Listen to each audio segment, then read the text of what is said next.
Chapter 27. My father put on his spectacles, looked, took them off, put them into the case, all in less than a statutable minute. And without opening his lips, turned about and walked precipitately downstairs. My mother imagined he had stepped down for lint and basilicon. But seeing him return with a couple of folios under his arm, and Obadiah following him with a large reading desk, she took it for granted 'twas an herbal, and so drew him a chair to the bedside, that he might consult upon the case at his ease. If it be but right done, said my father, turning to the section, decide vel subjecto circumcisionis, for he had brought up Spencer de legibus Hebraeorum ritualibus, and Maimonides, in order to confront and examine us altogether. If it be but right done, quoth he, only tell us, cried my mother, interrupting him, what herbs. For that, replied my father, you must send for Dr. Slop.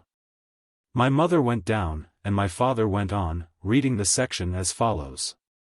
Very well, said my father, nay, if it has that convenience, and so without stopping a moment to settle it first in his mind, whether the Jews had it from the Egyptians, or the Egyptians from the Jews, he rose up, and rubbing his forehead 2 or 3 times across with the palm of his hand, in the manner we rub out the footsteps of care, when evil has trod lighter upon us than we foreboded, he shut the book, and walked downstairs.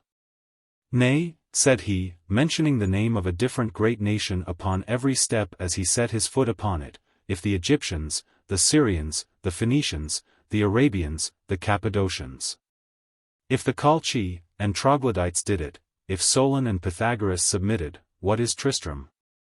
Who am I, that I should fret or fume one moment about the matter? Chapter 28. Dear Yorick, said my father, smiling, for Yorick had broke his rank with my uncle Toby in coming through the narrow entry, and so had stepped first into the parlour, this Tristram of ours, I find, comes very hardly by all his religious rites. Never was the son of Jew, Christian, Turk, or infidel initiated into them in so oblique and slovenly a manner, but he is no worse, I trust, said Yorick. There has been certainly, continued my father, the deuce and all to do in some part or other of the ecliptic, when this offspring of mine was formed. That, you are a better judge of than I, replied Yorick. Astrologers, quoth my father, know better than us both, the trine and sextile aspects have jumped awry, or the opposite of their ascendants have not hit it, as they should. Or the lords of the genitures, as they call them, have been at bo-peep, or something has been wrong above, or below with us. 'Tis possible, answered Yorick, but is the child, cried my uncle Toby, the worse? The troglodytes say not, replied my father. And your theologists, Yorick, tell us, theologically? Said Yorick, or speaking after the manner of apothecaries, 23, statesmen, 24, or washerwomen, 25. I'm not sure, replied my father, but they tell us, brother Toby, he's the better for it. Provided, said Yorick, you travel him into Egypt, of that, answered my father, he will have the advantage, when he sees the pyramids. Now every word of this, quoth my uncle Toby, is Arabic to me. I wish, said Yorick, 'twas so, to half the world.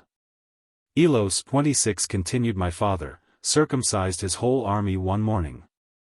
Not without a court-martial? Cried my uncle Toby, though the learned, continued he, taking no notice of my uncle Toby's remark, but turning to Yorick, are greatly divided still who Elos was.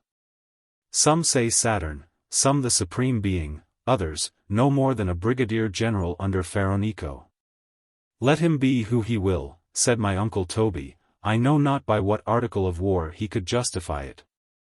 The controvertists, answered my father, assign 22 different reasons for it, others, indeed, who have drawn their pens on the opposite side of the question, have shown the world the futility of the greatest part of them. But then again, our best polemic divines, I wish there was not a polemic divine, said Yorick, in the kingdom.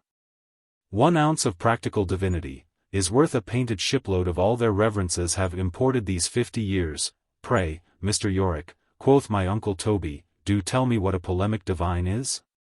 The best description, Captain Shandy, I have ever read, is of a couple of them, replied Yorick, in the account of the battle fought single hands betwixt Gymnast and Captain Tripet. Which I have in my pocket, I beg I may hear it, quoth my uncle Toby earnestly. You shall, said Yorick. And as the corporal is waiting for me at the door, and I know the description of a battle will do the poor fellow more good than his supper, I beg, brother, you'll give him leave to come in. With all my soul, said my father. Trim came in, erect and happy as an emperor. And having shut the door, Yorick took a book from his right-hand coat pocket, and read, or pretended to read, as follows. Chapter 29. Which words being heard by all the soldiers which were there, divers of them being inwardly terrified, did shrink back and make room for the assailant. All this did Gymnast very well remark and consider. And therefore, making as if he would have alighted from off his horse, as he was poising himself on the mounting side, he most nimbly, with his short sword by his thigh, shifting his feet in the stirrup, and performing the stirrup leather feat, whereby, after the inclining of his body downwards, he forthwith launched himself aloft into the air, and placed both his feet together upon the saddle, standing upright, with his back turned towards his horse's head. Now, said he, my case goes forward. Then suddenly in the same posture wherein he was, he fetched a gambol upon one foot, and turning to the left hand, failed not to carry his body perfectly round, just into his former position, without missing one jot. Ha! Said Tripet, I will not do that at this time, and not without cause. Well, said Gymnast, I have failed, I will undo this leap. Then with a marvellous strength and agility, turning towards the right hand, he fetched another frisking gambol as before. Which done, he set his right-hand thumb upon the bow of the saddle, raised himself up, and sprung into the air, poising and upholding his whole weight upon the muscle and nerve of the said thumb. And so turned and whirled himself about 3 times, at the 4th, reversing his body, and overturning it upside down, and foreside back, without touching anything. He brought himself betwixt the horse's 2 ears, and then giving himself a jerking swing, he seated himself upon the crupper. This can't be fighting, said my uncle Toby. The corporal shook his head at it. Have patience, said Yorick. Then, Tripet passed his right leg over his saddle, and placed himself en croupe. But, said he, 'twere better for me to get into the saddle. Then putting the thumbs of both hands upon the crupper before him, and thereupon leaning himself, as upon the only supporters of his body, he incontinently turned heels over head in the air, and straight found himself betwixt the bow of the saddle in a tolerable seat.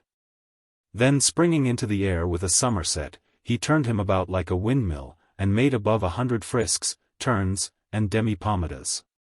Good God! Cried Trim, losing all patience, one home thrust of a bayonet is worth it all. I think so too, replied Yorick.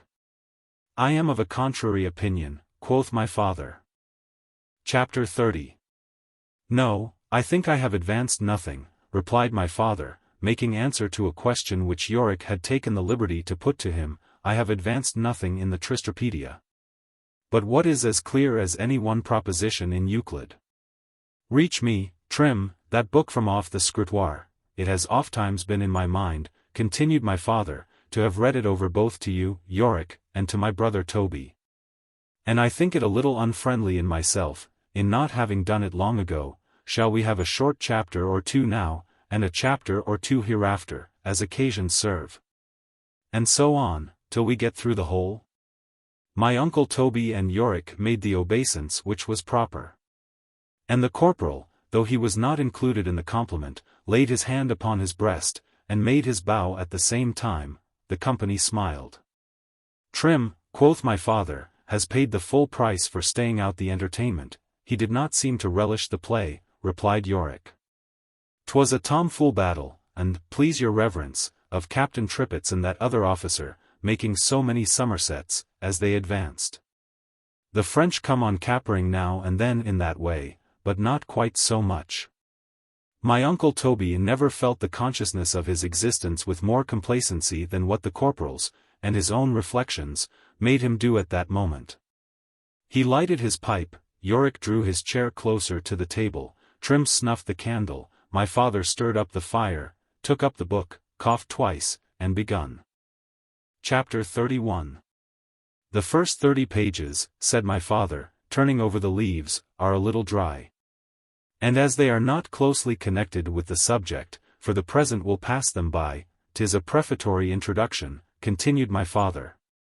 Or an introductory preface, for I am not determined which name to give it, upon political or civil government. The foundation of which being laid in the first conjunction betwixt male and female, for procreation of the species, I was insensibly led into it. 'Twas natural, said Yorick. The original of society, continued my father, I'm satisfied is, what Politian tells us, i.e., merely conjugal, and nothing more than the getting together of one man and one woman. To which, according to Hesiod, the philosopher adds a servant, but supposing in the first beginning there were no men servants born, he lays the foundation of it, in a man, a woman, and a bull. I believe 'tis an ox, quoth Yorick, quoting the passage, omicron kappa omicron nu mu nu pyro tau iota sigma tau alpha, gamma upsilon nu alpha kappa alpha tau epsilon, beta omicron nu tau, rho omicron tau rho alpha. A bull must have given more trouble than his head was worth. But there is a better reason still, said my father, dipping his pen into his ink. For the ox being the most patient of animals, and the most useful withal in tilling the ground for their nourishment, was the properest instrument, and emblem too, for the new joined couple that the creation could have associated with them. And there is a stronger reason, added my uncle Toby, than them all for the ox. My father had not power to take his pen out of his inkhorn, till he had heard my uncle Toby's reason. For when the ground was tilled, said my uncle Toby, and made worth enclosing, then they began to secure it by walls and ditches, which was the origin of fortification. True, true, dear Toby, cried my father, striking out the bull, and putting the ox in his place. My father gave Trim a nod, to snuff the candle, and resumed his discourse. I enter upon this speculation, said my father carelessly, and half shutting the book, as he went on, merely to show the foundation of the natural relation between a father and his child. The right and jurisdiction over whom he acquires these several ways. First, by marriage. Second, by adoption. Third, by legitimation.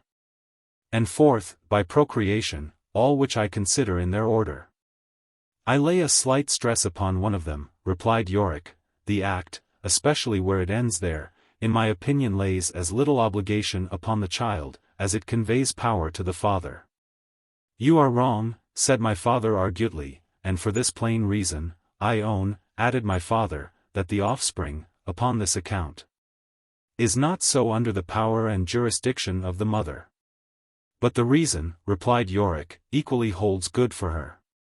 She is under authority herself, said my father, and besides, continued my father, nodding his head, and laying his finger upon the side of his nose, as he assigned his reason.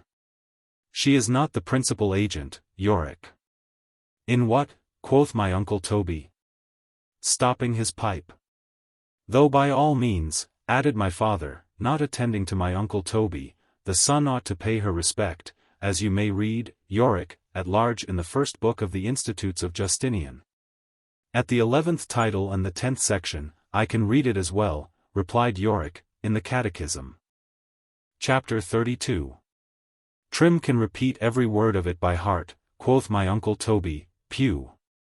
Said my father, not caring to be interrupted with Trim saying his catechism. He can, upon my honor, replied my uncle Toby. Ask him, Mr. Yorick, any question you please. The 5th commandment, Trim, said Yorick, speaking mildly, and with a gentle nod, as to a modest catechumen. The corporal stood silent. You don't ask him right, said my uncle Toby, raising his voice, and giving it rapidly like the word of command. The 5th, cried my uncle Toby. I must begin with the 1st, and, please your honor, said the corporal. Yorick could not forbear smiling. Your reverence does not consider, said the corporal, shouldering his stick like a musket, and marching into the middle of the room, to illustrate his position, that 'tis exactly the same thing. as doing one's exercise in the field. Join your right hand to your firelock, cried the corporal, giving the word of command, and performing the motion. Poise your firelock, cried the corporal, doing the duty still both of adjutant and private man. Rest your firelock, one motion, and, please your reverence, you see leads into another. If his honor will begin but with the first. The first, cried my uncle Toby, setting his hand upon his side. The second, cried my uncle Toby, waving his tobacco pipe, as he would have done his sword at the head of a regiment. The corporal went through his manual with exactness. And having honored his father and mother, made a low bow, and fell back to the side of the room. Everything in this world, said my father, is big with jest, and has wit in it, and instruction too, if we can but find it out. Here is the scaffold work of instruction, its true point of folly, without the building behind it. Here is the glass for pedagogues, preceptors, tutors, governors, gerund grinders, and bear leaders, to view themselves in their true dimensions. Oh! There is a husk and shell, Yorick, which grows up with learning, which their unskilfulness knows not how to fling away. Sciences may be learned by rote, but wisdom not. Yorick thought my father inspired. I will enter into obligations this moment, said my father, to lay out all my Aunt Dinah's legacy in charitable uses, of which, by the by, my father had no high opinion. If the corporal has any one determinate idea annexed to any one word he has repeated. Prithee, Trim, quoth my father, turning round to him, what dost thou mean, by honoring thy father and mother? Allowing them, and, please your honor, 3 halfpence a day out of my pay, when they grow old, and didst thou do that, Trim? Said Yorick, he did indeed, replied my uncle Toby. Then, Trim, said Yorick, springing out of his chair, and taking the corporal by the hand, thou art the best commentator upon that part of the Decalogue. And I honor thee more for it, Corporal Trim, than if thou hadst had a hand in the Talmud itself. Chapter 33. O blessed health! Cried my father, making an exclamation, as he turned over the leaves to the next chapter, thou art above all gold and treasure. 'Tis thou who enlargest the soul, and openest all its powers to receive instruction and to relish virtue. He that has thee, has little more to wish for. And he that is so wretched as to want thee, wants everything with thee. I have concentrated all that can be said upon this important head, said my father, into a very little room, therefore will read the chapter quite through. My father read as follows. The whole secret of health depending upon the due contention for mastery betwixt the radical heat and the radical moisture, you have proved that matter of fact. I suppose, above, said Yorick. Sufficiently, replied my father. In saying this, my father shut the book, not as if he resolved to read no more of it, for he kept his forefinger in the chapter, nor pettishly, for he shut the book slowly. His thumb resting, when he had done it, upon the upper side of the cover, as his 3 fingers supported the lower side of it, without the least compressive violence. I have demonstrated the truth of that point, quoth my father, nodding to Yorick, most sufficiently in the preceding chapter.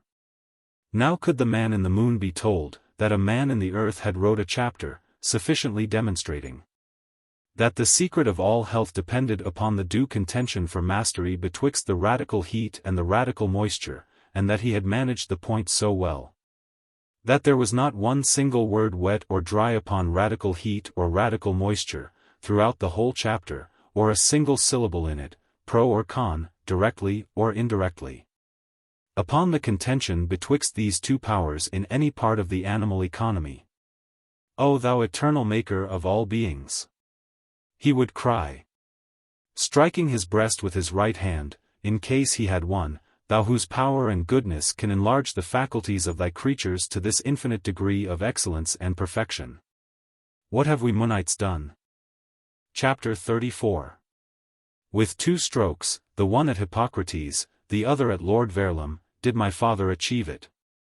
The stroke at the Prince of Physicians, with which he began, was no more than a short insult upon his sorrowful complaint of the ars longa, and vita brevis. Life short, cried my father, and the art of healing tedious.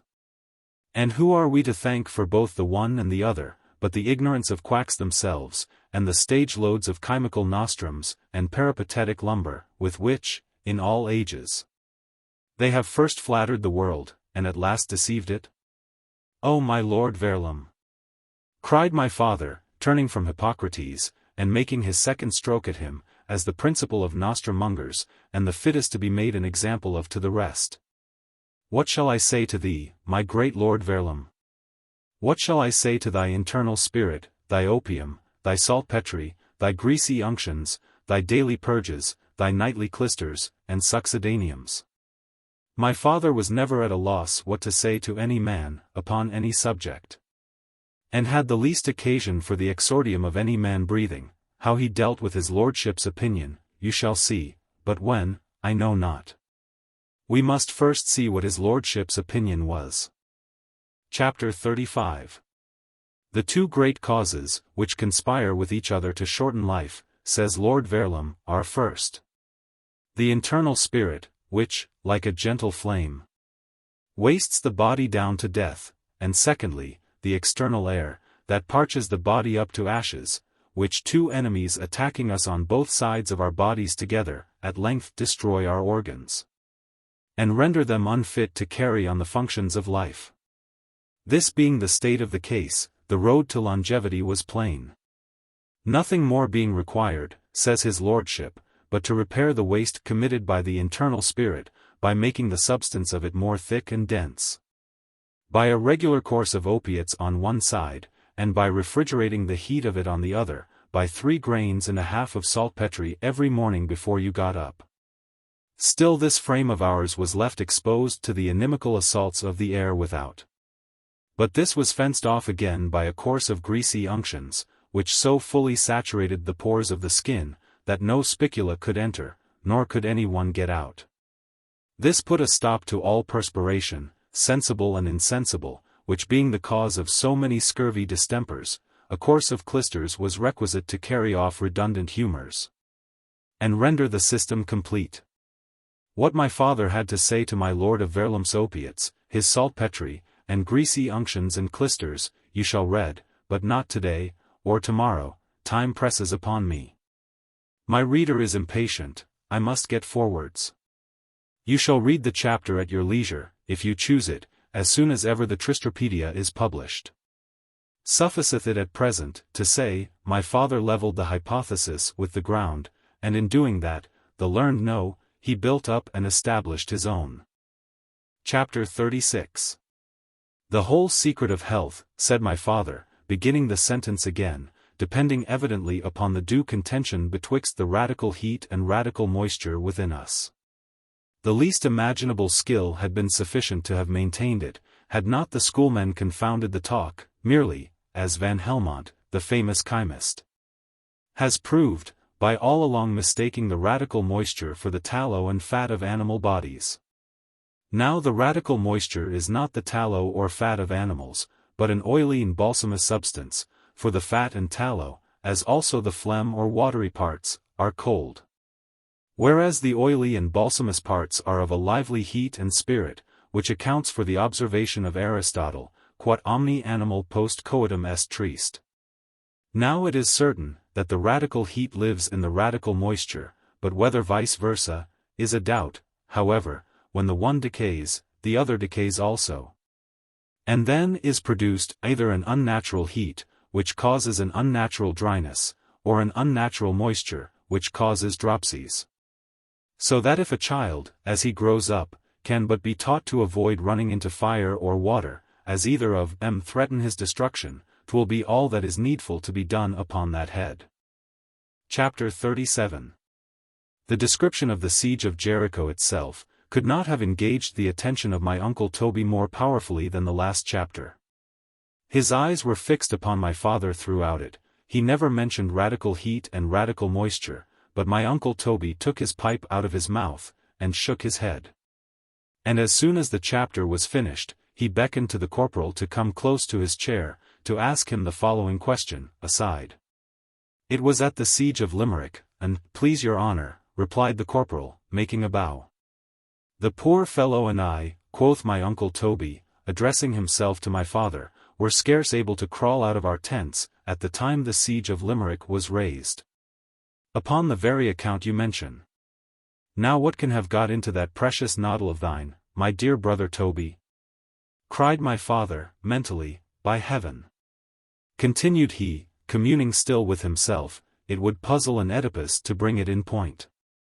I believe, and please your honour, quoth the corporal, that if it had not been for the quantity of brandy we set fire to every night, and the claret and cinnamon with which I plied your honour off, and the Geneva, trim, added my uncle Toby, which did us more good than all, I verily believe, continued the corporal, we had both, and please your honour, left our lives in the trenches, and been buried in them too.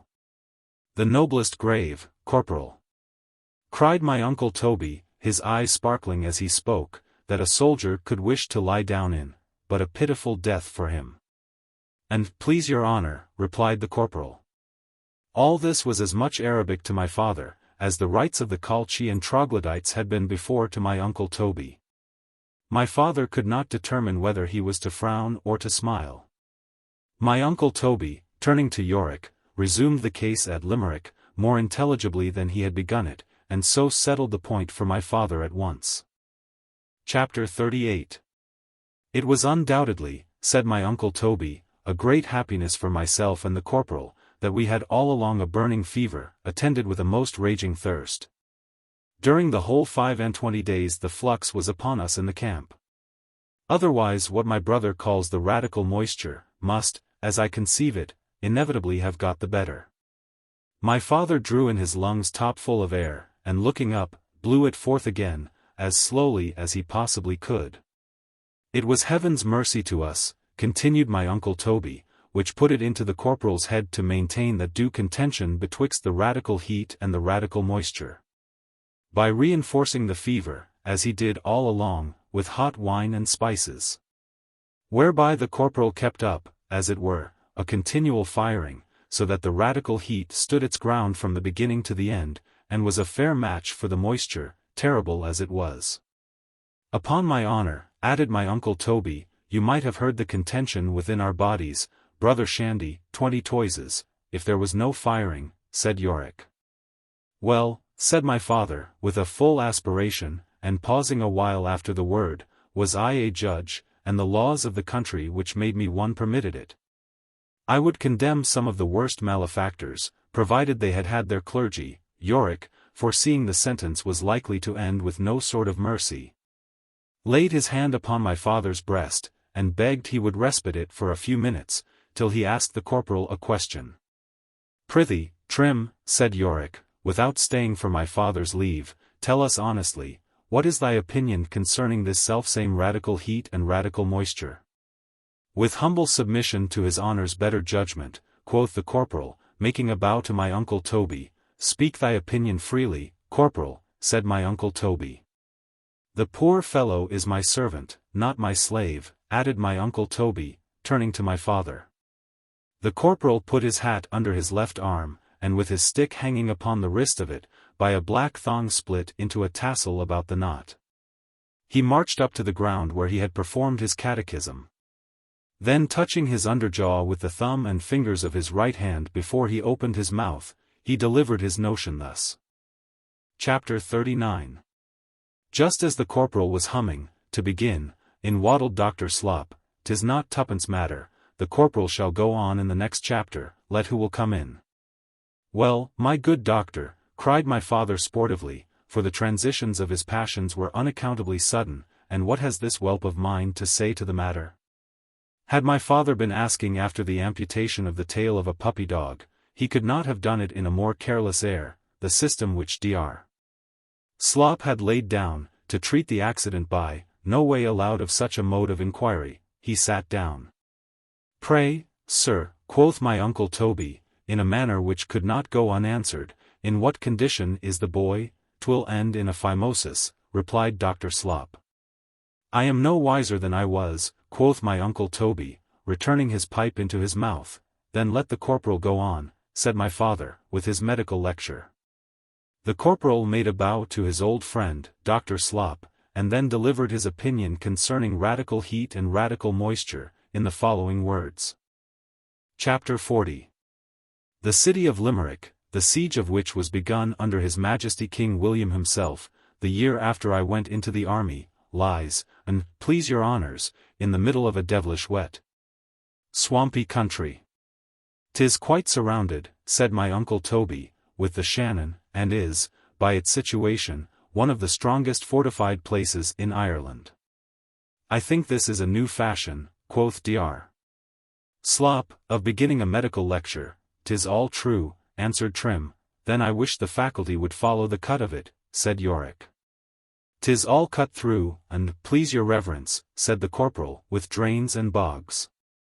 And besides, there was such a quantity of rain fell during the siege, the whole country was like a puddle. 'Twas that, and nothing else, which brought on the flux, and which had like to have killed both his honour and myself. Now there was no such thing, after the first 10 days, continued the corporal, for a soldier to lie dry in his tent, without cutting a ditch round it, to draw off the water. Nor was that enough, for those who could afford it, as his honour could, without setting fire every night to a pewter dish full of brandy, which took off the damp of the air, and made the inside of the tent as warm as a stove. And what conclusion dost thou draw, Corporal Trim, cried my father, from all these premises? I infer, and, please your worship, replied Trim, that the radical moisture is nothing in the world but ditch water, and that the radical heat, of those who can go to the expense of it, is burnt brandy. The radical heat and moisture of a private man, and, please your honour, is nothing but ditch water, and a dram of Geneva, and give us but enough of it, with a pipe of tobacco, to give us spirits, and drive away the vapours. We know not what it is to fear death. I am at a loss, Captain Shandy, quoth Dr. Slop, to determine in which branch of learning your servant shines most, whether in physiology or divinity. Slop had not forgot Trim's comment upon the sermon. It is but an hour ago, replied Yorick, since the corporal was examined in the latter, and passed muster with great honour. The radical heat and moisture, quoth Dr. Slop, turning to my father, you must know, is the basis and foundation of our being, as the root of a tree is the source and principle of its vegetation. It is inherent in the seeds of all animals, and may be preserved sundry ways, but principally in my opinion by consubstantials, impriments, and occludents. Now this poor fellow, continued Dr. Slop, pointing to the corporal, has had the misfortune to have heard some superficial empiric discourse upon this nice point. That he has, said my father. Very likely, said my uncle. I'm sure of it, quoth Yorick. Chapter 41. Dr. Slop being called out to look at a cataplasm he had ordered, it gave my father an opportunity of going on with another chapter in the Tristropedia. Come. Cheer up, my lads. I'll show you land, for when we have tugged through that chapter, the book shall not be opened again this 12-month, huzzah. Chapter 42. 5 years with a bib under his chin. 4 years in travelling from Christ Cross Row to Malachi. A year and a half in learning to write his own name. 7 long years and more tau upsilon pi tau omega ngiit, at Greek and Latin. 4 years at his probations and his negations, the fine statue still lying in the middle of the marble block, and nothing done, but his tools sharpened to hew it out. 'Tis a piteous delay. Was not the great Julius Scaliger within an ace of never getting his tools sharpened at all? 44 years old was he before he could manage his Greek. And Peter Damianus, Lord Bishop of Ostia, as all the world knows, could not so much as read, when he was of man's estate.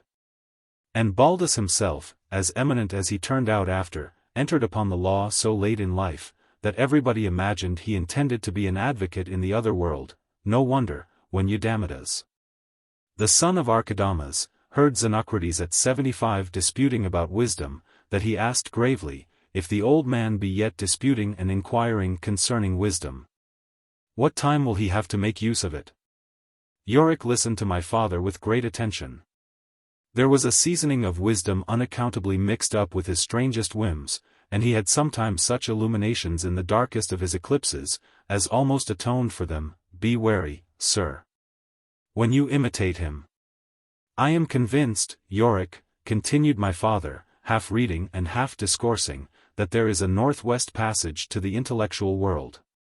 And that the soul of man has shorter ways of going to work, in furnishing itself with knowledge and instruction, than we generally take with it, but, alack!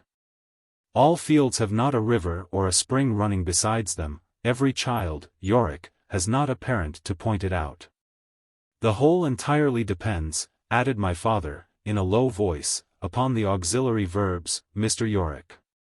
Had Yorick trod upon Virgil's snake, he could not have looked more surprised. I am surprised too, cried my father, observing it, and I reckon it as one of the greatest calamities which ever befell the Republic of Letters. That those who have been entrusted with the education of our children, and whose business it was to open their minds, and stock them early with ideas, in order to set the imagination loose upon them, have made so little use of the auxiliary verbs in doing it, as they have done, so that, except Raymond Lullius, and the elder Pellegrini, the last of which arrived to such perfection in the use of with his topics, that, in a few lessons, he could teach a young gentleman to discourse with plausibility upon any subject, pro and con, and to say and write all that could be spoken or written concerning it, without blotting a word, to the admiration of all who beheld him. I should be glad, said Yorick, interrupting my father, to be made to comprehend this matter. You shall, said my father. The highest stretch of improvement a single word is capable of, is a high metaphor, for which, in my opinion, the idea is generally the worse, and not the better. But be that as it may, when the mind has done that with it, there is an end, the mind and the idea are at rest, until a second idea enters, and so on. Now the use of the auxiliaries is, at once to set the soul going by herself upon the materials as they are brought her, and by the versatility of this great engine, round which they are twisted, to open new tracks of inquiry, and make every idea engender millions. You excite my curiosity greatly, said Yorick. For my own part, quoth my uncle Toby, I have given it up, the Danes, and, please your honour, quoth the corporal, who were on the left at the siege of Limerick, were all auxiliaries. And very good ones, said my uncle Toby, but the auxiliaries, Trim, my brother is talking about, I conceive to be different things. You do? Said my father, rising up. Chapter 43. My father took a single turn across the room, then sat down, and finished the chapter. The verbs auxiliary we are concerned in here, continued my father, are, am, was, have, had, do, did, make, made, suffer, shall, should, will, would, can, could, owe, ought, used, or is wont. And these varied with tenses, present, past, future, and conjugated with the verb see, or with these questions added to them, is it? Was it? Will it be? Would it be? May it be? Might it be? And these again put negatively, is it not? Was it not? Ought it not? Or affirmatively, it is, it was, it ought to be. Or chronologically, has it been always? Lately? How long ago? Or hypothetically, if it was? If it was not? What would follow, if the French should beat the English? If the sun go out of the zodiac? Now, by the right use and application of these, continued my father, in which a child's memory should be exercised, there is no one idea can enter his brain, how barren soever. But a magazine of conceptions and conclusions may be drawn forth from it. Didst thou ever see a white bear? Cried my father, turning his head round to Trim, who stood at the back of his chair. No, and, please your honour, replied the corporal. But thou couldst discourse about one, Trim, said my father, in case of need. How is it possible, brother, quoth my uncle Toby, if the corporal never saw one? 'Tis the fact I want, replied my father, and the possibility of it is as follows. A white bear. Very well. Have I ever seen one? Might I ever have seen one? Am I ever to see one? Ought I ever to have seen one? Or can I ever see one? Would I had seen a white bear! For how can I imagine it? If I should see a white bear, what would I say? If I should never see a white bear, what then? If I never have, can, must, or shall see a white bear alive, have I ever seen the skin of one? Did I ever see one painted, described? Have I never dreamed of one? Did my father, mother, uncle, aunt, brothers or sisters, ever see a white bear? What would they give? How would they behave? How would the white bear have behaved? Is he wild? Tame? Terrible? Rough? Smooth? Is the white bear worth seeing? Is there no sin in it? Is it better than a black one? Book. Chapter 6. Chapter 1. Will not stop 2 moments, my dear sir, only, as we have got through these 5 volumes, do, sir. Sit down upon a set, they are better than nothing, let us just look back upon the country we have passed through. What a wilderness has it been! And what a mercy that we have not both of us been lost, or devoured by wild beasts in it. Did you think the world itself, sir, had contained such a number of jackasses, how they viewed and reviewed us as we passed over the rivulet at the bottom of that little valley? And when we climbed over that hill, and were just getting out of sight, good God! What a braying did they all set up together! Prithee, shepherd, who keeps all those jackasses? Heaven be their comforter, what? Are they never curried, are they never taken in winter, bray bray, bray. Bray on, the world is deeply your debtor. Louder still, that's nothing, in good sooth, you are ill-used, was I a jackassy, I solemnly declare, I would bray in Gfalriut from morning, even unto night. Chapter 2. When my father had danced his white bear backwards and forwards through 6 pages, he closed the book for good and all, and in a kind of triumph redelivered it into Trim's hand. With a nod to lay it upon the scrutoire, where he found it. Tristram, said he, shall be made to conjugate every word in the dictionary, backwards and forwards the same way. Every word, Yorick, by this means, you see, is converted into a thesis or an hypothesis. Every thesis and hypothesis have an offspring of propositions. And each proposition has its own consequences and conclusions, every one of which leads the mind on again, into fresh tracks of inquiries and doubtings. The force of this engine, added my father, is incredible in opening a child's head. 'Tis enough, brother Shandy, cried my uncle Toby, to burst it into 1,000 splinters. I presume, said Yorick, smiling, it must be owing to this, for let logicians say what they will. It is not to be accounted for sufficiently from the bare use of the 10 predicaments, that the famous Vincent Quirino, amongst the many other astonishing feats of his childhood, of which the Cardinal Bembo has given the world so exact a story, should be able to paste up in the public schools at Rome, so early as in the 8th year of his age, no less than 4,550 different theses, upon the most abstruse points of the most abstruse theology, and to defend and maintain them in such sort, as to cramp and dumbfound his opponents. What is that, cried my father, to what is told us of Alphonsus Tostatus, who, almost in his nurse's arms, learned all the sciences and liberal arts without being taught any one of them? What shall we say of the great Pyrescius?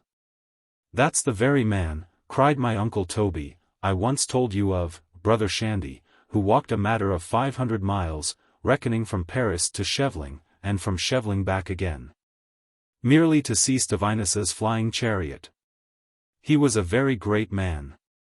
Added my uncle Toby, meaning Stevinus, he was so, brother Toby, said my father, meaning Pyrescius, and had multiplied his ideas so fast, and increased his knowledge to such a prodigious stock, that, if we may give credit to an anecdote concerning him, which we cannot withhold here, without shaking the authority of all anecdotes whatever, at 7 years of age, his father committed entirely to his care the education of his younger brother, a boy of 5 years old, with the sole management of all his concerns.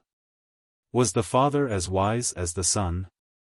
Quoth my uncle Toby, I should think not, said Yorick, but what are these, continued my father, breaking out in a kind of enthusiasm, what are these, to those prodigies of childhood in Grotius, Scioppius, Heinsius, Politian, Pascal, Joseph Scaliger, Ferdinand de Cordoue, and others, some of which left off their substantial forms at 9 years old, or sooner, and went on reasoning without them. Others went through their classics at 7, wrote tragedies at 8, Ferdinand de Cordoue was so wise at 9, 'twas thought the devil was in him. And at Venice gave such proofs of his knowledge and goodness, that the monks imagined he was Antichrist, or nothing. Others were masters of 14 languages at 10, finished the course of their rhetoric, poetry, logic, and ethics, at 11. Put forth their commentaries upon Servius and Martianus Capella at 12, and at 13 received their degrees in philosophy, laws, and divinity, but you forget the great Lipsius. Quoth Yorick, who composed a work 27 the day he was born, they should have wiped it up, said my uncle Toby, and said no more about it. Chapter 3. When the cataplasm was ready, a scruple of decorum had unseasonably rose up in Susanna's conscience about holding the candle, whilst Slop tied it on. Slop had not treated Susanna's distemper with anodynes, and so a quarrel had ensued betwixt them. Oh! Oh!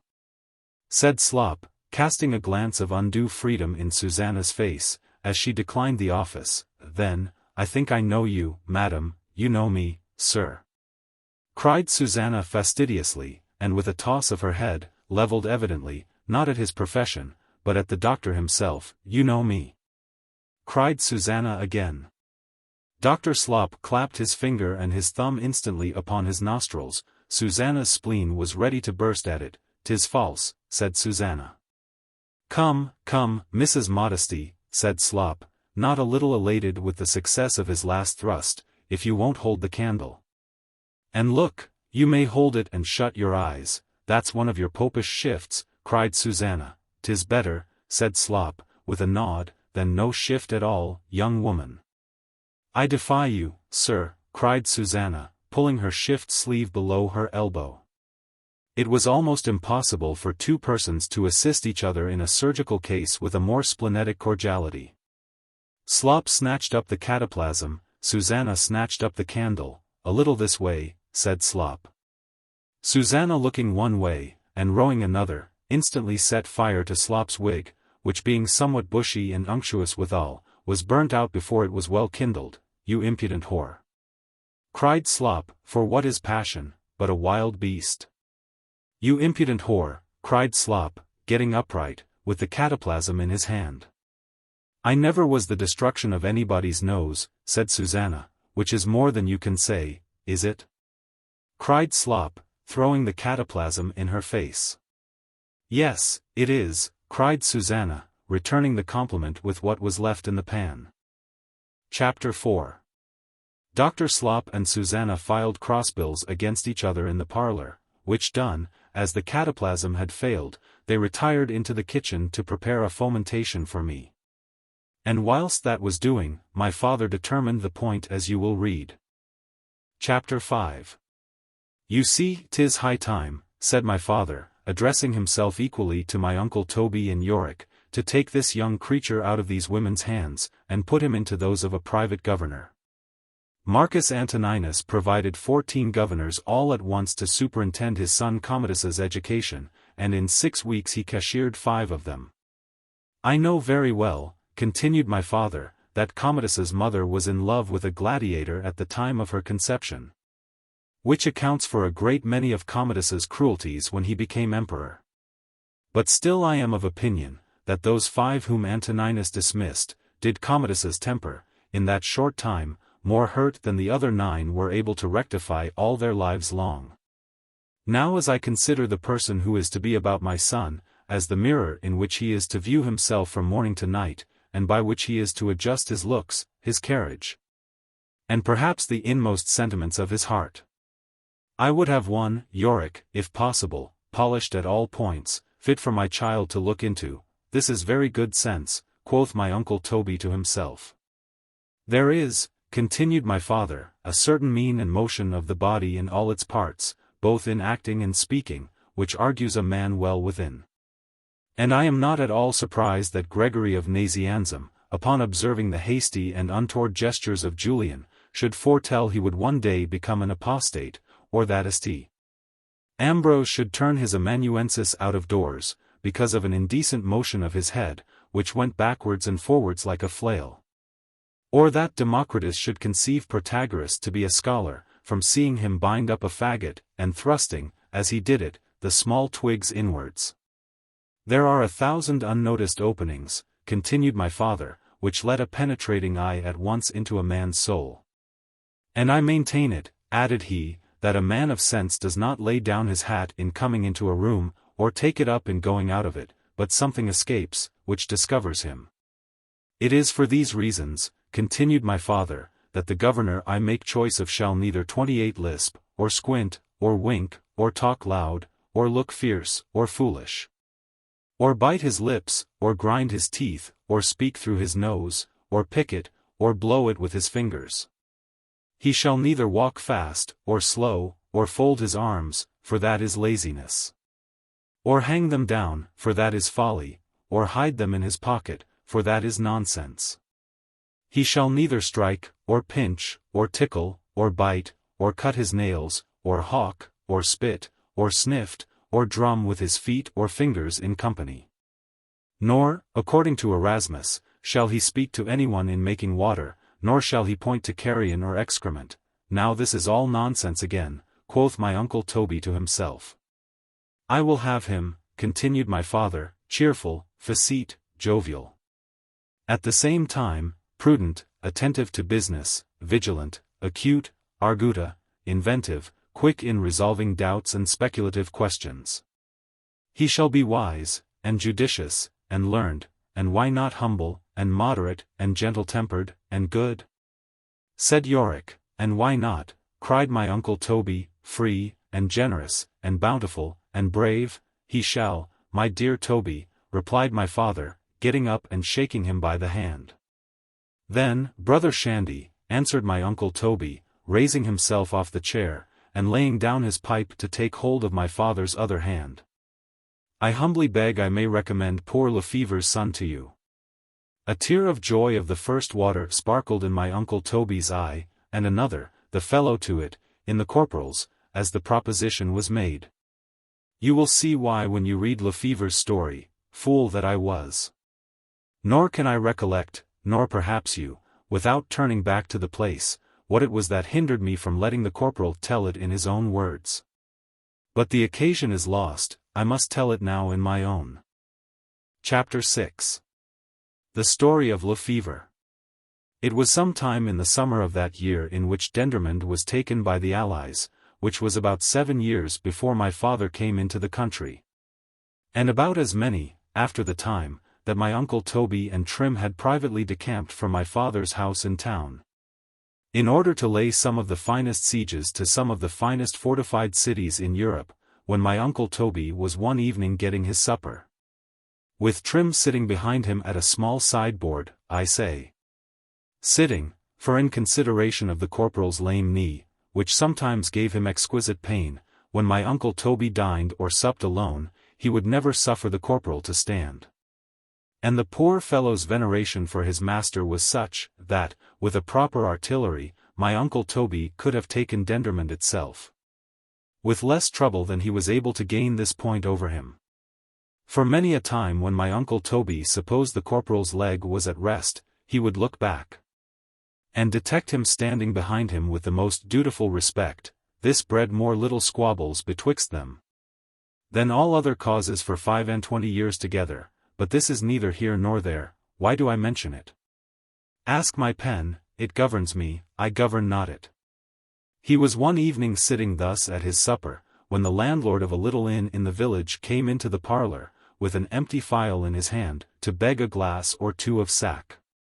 "'Tis for a poor gentleman, I think, of the army," said the landlord, "who has been taken ill at my house 4 days ago, and has never held up his head since, or had a desire to taste anything, till just now, that he has a fancy for a glass of sack and a thin toast. I think," says he, taking his hand from his forehead, "it would comfort me, if I could neither beg, borrow, or buy such a thing. added the landlord, would almost steal it for the poor gentleman, he is so ill. I hope in God he will still mend, continued he, we are all of us concerned for him. Thou art a good-natured soul, I will answer for thee, cried my uncle Toby. And thou shalt drink the poor gentleman's health in a glass of sack thyself, and take a couple of bottles with my service, and tell him he is heartily welcome to them. And to a dozen more if they will do him good.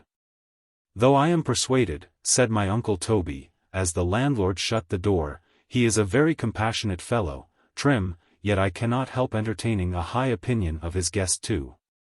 There must be something more than common in him, that in so short a time should win so much upon the affections of his host. And of his whole family, added the corporal, for they are all concerned for him. Step after him, said my uncle Toby, do, Trim, and ask if he knows his name. I have quite forgot it truly, said the landlord, coming back into the parlour with the corporal, but I can ask his son again. Has he a son with him then? Said my uncle Toby. A boy, replied the landlord, of about 11 or 12 years of age, but the poor creature has tasted almost as little as his father. He does nothing but mourn and lament for him night and day, he has not stirred from the bedside these 2 days. My uncle Toby laid down his knife and fork, and thrust his plate from before him, as the landlord gave him the account. And Trim, without being ordered, took away, without saying one word, and in a few minutes after brought him his pipe and tobacco. Stay in the room a little, said my uncle Toby. Trim, said my uncle Toby, after he lighted his pipe, and smoked about a dozen whiffs. Trim came in front of his master, and made his bow. My uncle Toby smoked on, and said no more. Corporal, said my uncle Toby. The corporal made his bow. My uncle Toby proceeded no farther, but finished his pipe. Trim, said my uncle Toby, I have a project in my head, as it is a bad night, of wrapping myself up warm in my roquelaure, and paying a visit to this poor gentleman. Your honour's roquelaure, replied the corporal, has not once been had on, since the night before your honour received your wound, when we mounted guard in the trenches before the gate of St. Nicholas. And besides, it is so cold and rainy a night, that what with the roquelaure, and what with the weather, 'twill be enough to give your honour your death. And bring on your honour's torment in your groin. I fear so, replied my uncle Toby, but I am not at rest in my mind, Trim, since the account the landlord has given me. I wish I had not known so much of this affair, added my uncle Toby, or that I had known more of it. How shall we manage it? Leave it, an't please your honour, to me, quoth the corporal. I'll take my hat and stick and go to the house and reconnoitre, and act accordingly, and I will bring your honour a full account in an hour. Thou shalt go, Trim, said my uncle Toby, and here's a shilling for thee to drink with his servant. I shall get it all out of him, said the corporal, shutting the door. My uncle Toby filled his second pipe. And had it not been, that he now and then wandered from the point, with considering whether it was not full as well to have the curtain of the tennel a straight line, as a crooked one, he might be said to have thought of nothing else but poor Lefevre and his boy the whole time he smoked it. Chapter 7. The story of Lefevre continued. It was not till my uncle Toby had knocked the ashes out of his third pipe, that Corporal Trim returned from the inn, and gave him the following account. I despaired, at first, said the corporal, of being able to bring back your honour any kind of intelligence concerning the poor sick lieutenant. Is he in the army, then? Said my uncle Toby. He is, said the corporal, and in what regiment? Said my uncle Toby. I'll tell your honour, replied the corporal, everything straightforwards, as I learnt it. Then, Trim, I'll fill another pipe, said my uncle Toby, and not interrupt thee till thou hast done, so sit down at thy ease, Trim, in the window seat, and begin thy story again. The corporal made his old bow, which generally spoke as plain as a bow could speak it, your honour is good, and having done that, he sat down, as he was ordered, and began the story to my uncle Toby over again in pretty near the same words. I despaired at first, said the corporal, of being able to bring back any intelligence to your honour, about the lieutenant and his son. For when I asked where his servant was, from whom I made myself sure of knowing everything which was proper to be asked. That's a right distinction, Trim, said my uncle Toby. I was answered. And please your honour, that he had no servant with him. That he had come to the inn with hired horses, which, upon finding himself unable to proceed, to join, I suppose, the regiment, he had dismissed the morning after he came. If I get better, my dear, said he, as he gave his purse to his son to pay the man, we can hire horses from hence, but alas! The poor gentleman will never get from hence, said the landlady to me, for I heard the death watch all night long.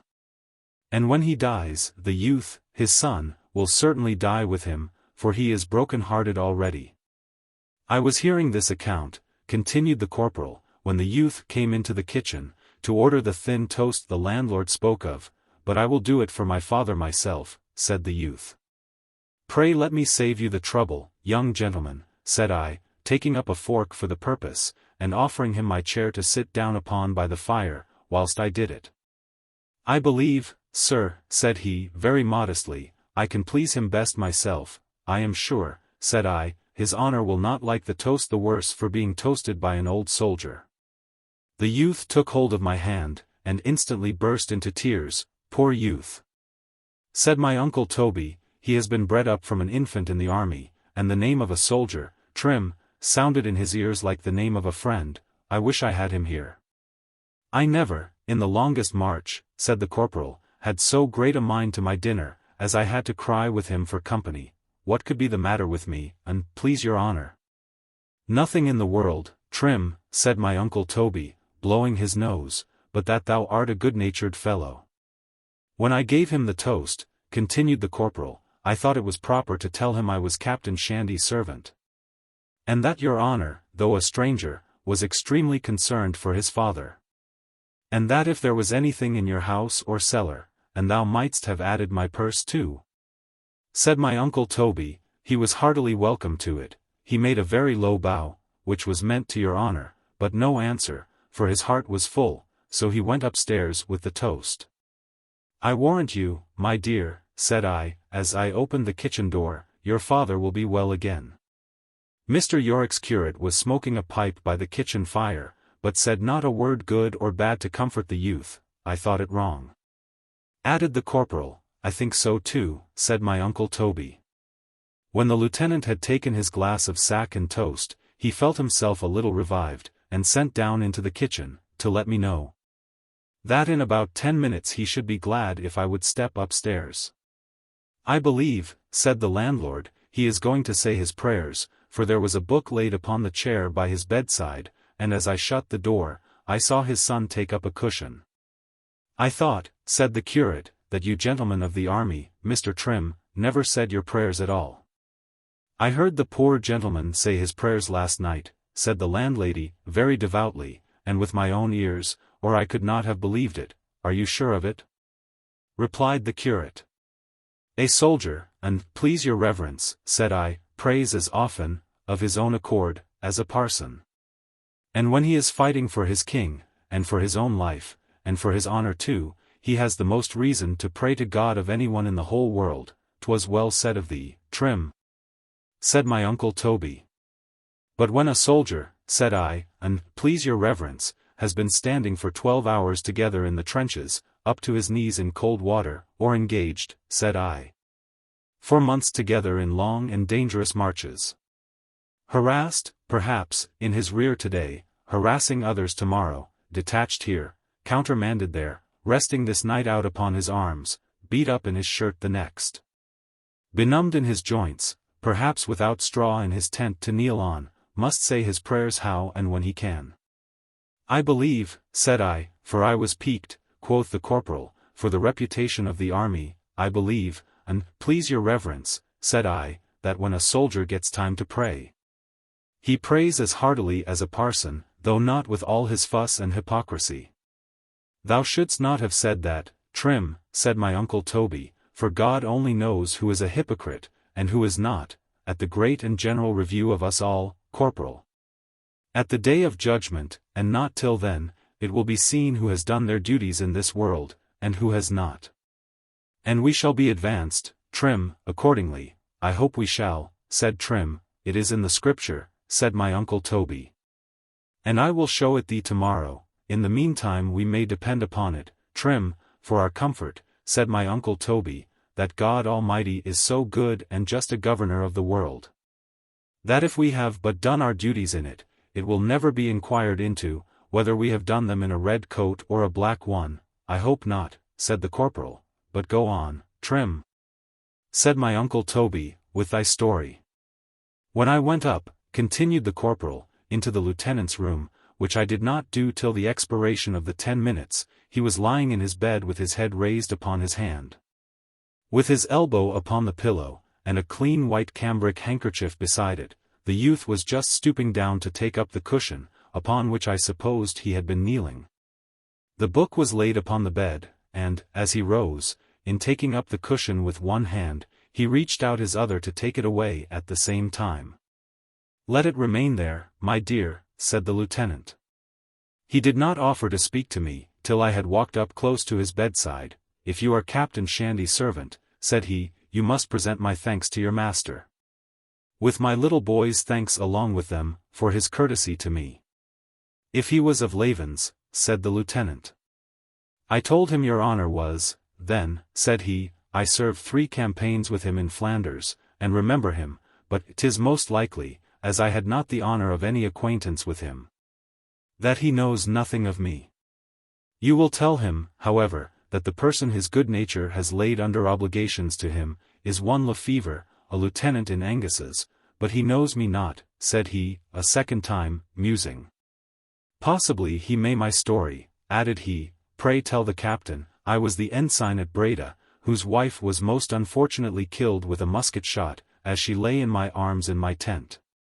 I remember the story, and please your honor, said I. Very well, do you so? Said he, wiping his eyes with his handkerchief. Then well may I. In saying this, he drew a little ring out of his bosom, which seemed tied with a black ribbon about his neck, and kissed it twice. Here, Billy, said he. The boy flew across the room to the bedside, and falling down upon his knee, took the ring in his hand, and kissed it too, then kissed his father, and sat down upon the bed and wept. I wish, said my uncle Toby, with a deep sigh, I wish, Trim, I was asleep. Your honor, replied the corporal, is too much concerned. Shall I pour your honor out a glass of sack to your pipe? Do, Trim, said my uncle Toby. I remember, said my uncle Toby, sighing again, the story of the ensign and his wife, with a circumstance his modesty omitted. And particularly well that he, as well as she, upon some account or other, I forget what, was universally pitied by the whole regiment.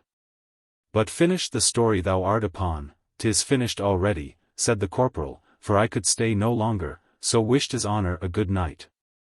Young Lefevre rose from off the bed, and saw me to the bottom of the stairs. And as we went down together, told me, they had come from Ireland, and were on their route to join the regiment in Flanders. But alas, said the corporal, the lieutenant's last day's march is over. Then what is to become of his poor boy? Cried my uncle Toby. Chapter 8. The story of Lefevre continued. It was to my uncle Toby's eternal honor, though I tell it only for the sake of those, who, when cooped in betwixt a natural and a positive law, know not, for their souls, which way in the world to turn themselves, that notwithstanding my uncle Toby was warmly engaged at that time in carrying on the siege of Dendermonde, parallel with the Allies, who pressed theirs on so vigorously, that they scarce allowed him time to get his dinner, that nevertheless he gave up Dendermonde, though he had already made a lodgment upon the Countess Carp, and bent his whole thoughts towards the private distresses at the inn. And except that he ordered the garden gate to be bolted up, by which he might be said to have turned the siege of Dendermonde into a blockade, he left Dendermonde to itself, to be relieved or not by the French king, as the French king thought good, and only considered how he himself should relieve the poor lieutenant and his son. That kind being, who is a friend to the friendless, shall recompense thee for this. Thou hast left this matter short, said my uncle Toby to the corporal, as he was putting him to bed, and I will tell thee in what, Trim. In the first place, when thou madest an offer of my services to Lefevre, as sickness and travelling are both expensive, and thou knowest he was but a poor lieutenant, with a son to subsist as well as himself out of his pay, that thou didst not make an offer to him of my purse.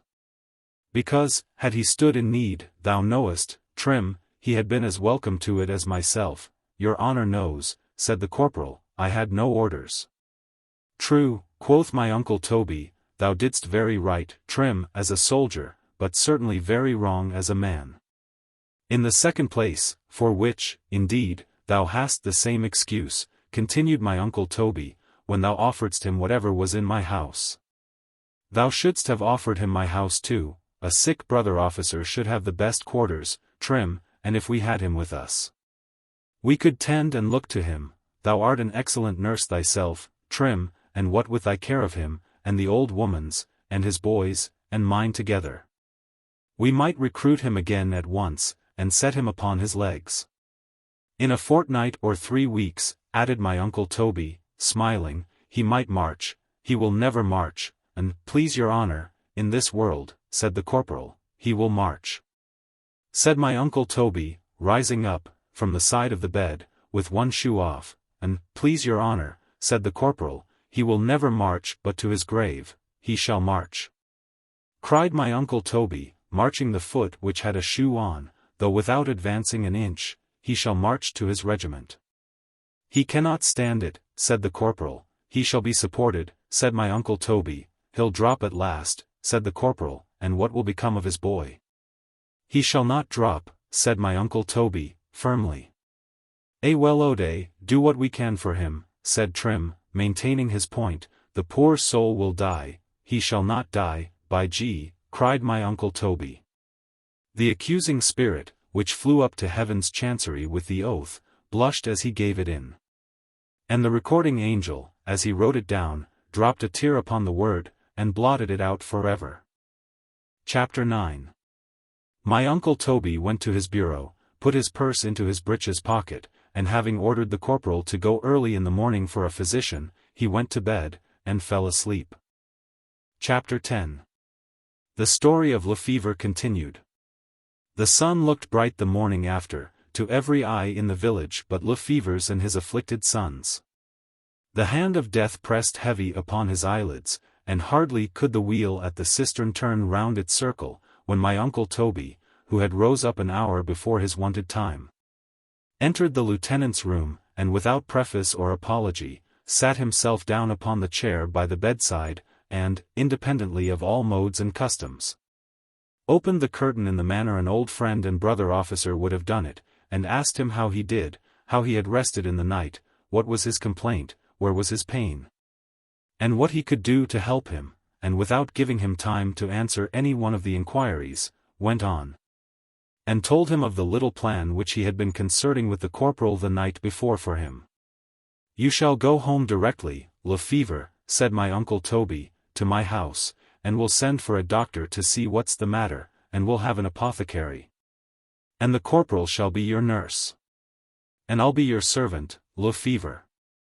There was a frankness in my uncle Toby, not the effect of familiarity, but the cause of it, which let you at once into his soul, and showed you the goodness of his nature. To this, there was something in his looks, and voice, and manner, superadded, which eternally beckoned to the unfortunate to come and take shelter under him. So that before my uncle Toby had half finished the kind offers he was making to the father, had the son insensibly pressed up close to his knees, and had taken hold of the breast of his coat, and was pulling it towards him. The blood and spirits of Lefevre, which were waxing cold and slow within him, and were retreating to their last citadel, the heart, rallied back, the film forsook his eyes for a moment. He looked up wishfully in my uncle Toby's face, then cast a look upon his boy, and that ligament, fine as it was never broken. Nature instantly ebbed again, the film returned to its place, the pulse fluttered, stopped, went on, throbbed, stopped again, moved, stopped. Shall I go on? No. Chapter 11. I am so impatient to return to my own story, that what remains of young Lefevre's, that is, from this turn of his fortune, to the time my uncle Toby recommended him for my preceptor, shall be told in a very few words in the next chapter. All that is necessary to be added to this chapter is as follows. That my uncle Toby, with young Lefevre in his hand, attended the poor lieutenant, as chief mourners, to his grave. That the governor of Dendermonde paid his obsequies all military honours, and that Yorick, not to be behindhand, paid him all ecclesiastic, for he buried him in his chancel, and it appears likewise, he preached a funeral sermon over him. I say it appears, for it was Yorick's custom, which I suppose a general one with those of his profession, on the first leaf of every sermon which he composed, to chronicle down the time, the place, and the occasion of its being preached. To this, he was ever wont to add some short comment or stricture upon the sermon itself, seldom, indeed, much to its credit. For instance, this sermon upon the Jewish dispensation, I don't like it at all. Though I own there is a world of waterlandish knowledge in it, but it is all tritical, and most tritically put together. This is but a flimsy kind of a composition. What was in my head when I made it? N.B. The excellency of this text is, that it will suit any sermon, and of this sermon, that it will suit any text. For this sermon I shall be hanged, for I have stolen the greatest part of it. Dr. Padeguns found me out. Set a thief to catch a thief. On the back of half a dozen I find written, so, and no more, and upon a couple moderato. By which, as far as one may gather from Altieri's Italian dictionary, but mostly from the authority of a piece of green whipcord, which seemed to have been the unravelling of Yorick's whiplash, with which he has left us the 2 sermons marked moderato, and the half dozen of so, tied fast together in one bundle by themselves, one may safely suppose he meant pretty near the same thing. There is but one difficulty in the way of this conjecture, which is this, that the moderatos are 5 times better than the so's, show 10 times more knowledge of the human heart, have 70 times more wit and spirit in them, and, to rise properly in my climax, discovered 1,000 times more genius. And to crown all, are infinitely more entertaining than those tied up with them, for which reason, Wiener Yorick's dramatic sermons are offered to the world. Though I shall admit but one out of the whole number of the so's, I shall, nevertheless, adventure to print the 2 moderatos without any sort of scruple. What Yorick could mean by the words lentamente, tenute, grave, and sometimes adagio, as applied to theological compositions, and with which he has characterized some of these sermons, I dare not venture to guess. I am more puzzled still upon finding a l'octava alta upon one, con strepito upon the back of another, Siciliana upon a third, alla capella upon a fourth, con l'arco upon this, senza l'arco upon that. All I know is, that they are musical terms, and have a meaning. And as he was a musical man, I will make no doubt, but that by some quaint application of such metaphors to the compositions in hand, they impressed very distinct ideas of their several characters upon his fancy, whatever they may do upon that of others. Amongst these, there is that particular sermon which has unaccountably led me into this digression, the funeral sermon upon poor Lefevre, wrote out very fairly, as if from a hasty copy. I take notice of it the more, because it seems to have been his favorite composition. It is upon mortality, and is tied lengthways and crossways with a yarn thrum, and then rolled up and twisted round with a half sheet of dirty blue paper, which seems to have been once the cast cover of a general review, which to this day smells horribly of horse drugs. Whether these marks of humiliation were designed, I something doubt. Because at the end of the sermon, and not at the beginning of it, very different from his way of treating the rest, he had wrote, "Bravo!" Though not very offensively, for it is at 2 inches, at least, and a half's distance from, and below the concluding line of the sermon, at the very extremity of the page, and in that right-hand corner of it, which, you know, is generally covered with your thumb. And, to do it justice, it is wrote besides with a crow's quill so faintly in a small Italian hand, as scarce to solicit the eye towards the place, whether your thumb is there or not. So that from the manner of it, it stands half excused. And being wrote moreover with very pale ink, diluted almost to nothing, 'tis more like a ritratto of the shadow of vanity, than of vanity herself, of the two. Resembling rather a faint thought of transient applause, secretly stirring up in the heart of the composer, than a gross mark of it, coarsely obtruded upon the world. With all these extenuations, I am aware, that in publishing this, I do no service to Yorick's character as a modest man, but all men have their failings. And what lessens this still farther, and almost wipes it away, is this. That the word was struck through some time afterwards, as appears from a different tint of the ink, with a line quite across it in this manner, bravo, as if he had retracted, or was ashamed of the opinion he had once entertained of it. These short characters of his sermons were always written, excepting in this one instance, upon the first leaf of his sermon, which served as a cover to it. And usually upon the inside of it, which was turned towards the text. But at the end of his discourse, where, perhaps, he had 5 or 6 pages, and sometimes, perhaps, a whole score to turn himself in, he took a large circuit, and, indeed, a much more meddlesome one.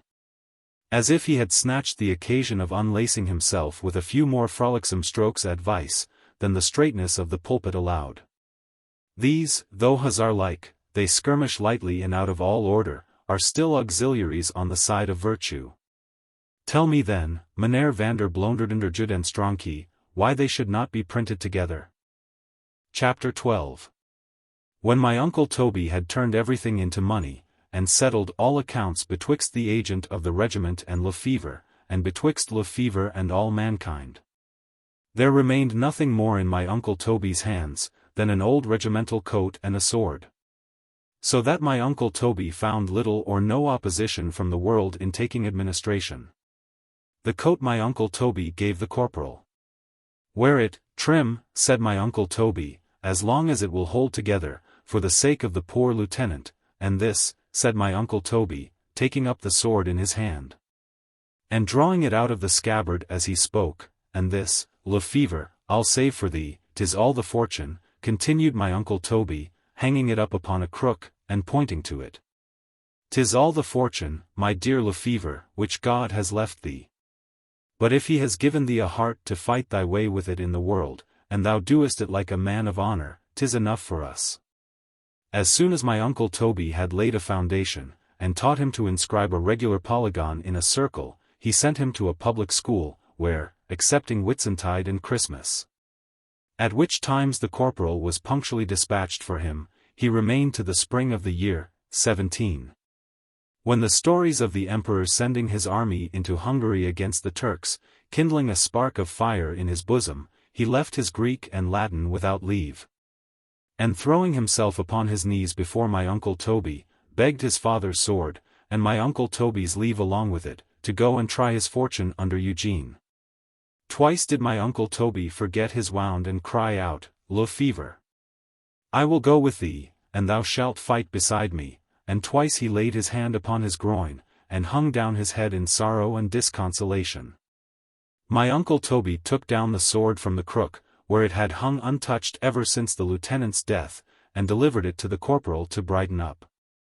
And having detained Lefevre a single fortnight to equip him, and contract for his passage to Leghorn, he put the sword into his hand. If thou art brave, Lefevre, said my uncle Toby, this will not fail thee, but fortune, said he, musing a little, fortune may, and if she does, added my uncle Toby, embracing him, come back again to me, Lefevre, and we will shape thee another course. The greatest injury could not have oppressed the heart of Lefevre more than my uncle Toby's paternal kindness. He parted from my uncle Toby, as the best of sons from the best of fathers, both dropped tears, and as my uncle Toby gave him his last kiss, he slipped 60 guineas, tied up in an old purse of his father's, in which was his mother's ring, into his hand, and bid God bless him. Chapter 13. Lefevre got up to the imperial army just time enough to try what metal his sword was made of, at the defeat of the Turks before Belgrade. But a series of unmerited mischances had pursued him from that moment, and trod close upon his heels for 4 years together after. He had withstood these buffetings to the last, till sickness overtook him at Marseilles, from whence he wrote my uncle Toby word. He had lost his time, his services, his health, and, in short, everything but his sword. And was waiting for the first ship to return back to him. As this letter came to hand about 6 weeks before Susanna's accident, Lefevre was hourly expected. And was uppermost in my uncle Toby's mind all the time my father was giving him and Yorick a description of what kind of a person he would choose for a preceptor to me, but as my uncle Toby thought my father at first somewhat fanciful in the accomplishments he required, he forbore mentioning Lefevre's name, till the character, by Yorick's interposition, ending unexpectedly, in one, who should be gentle-tempered, and generous, and good. It impressed the image of Lefevre, and his interest, upon my uncle Toby so forcibly, he rose instantly off his chair. And laying down his pipe, in order to take hold of both my father's hands, "I beg, brother Shandy," said my uncle Toby, "I may recommend poor Lefevre's son to you, I beseech you do." Added Yorick, "He has a good heart," said my uncle Toby, "and a brave one too, and, please your honour," said the corporal. "The best hearts, Trim, are ever the bravest," replied my uncle Toby, "and the greatest cowards, and, please your honour, in our regiment, were the greatest rascals in it.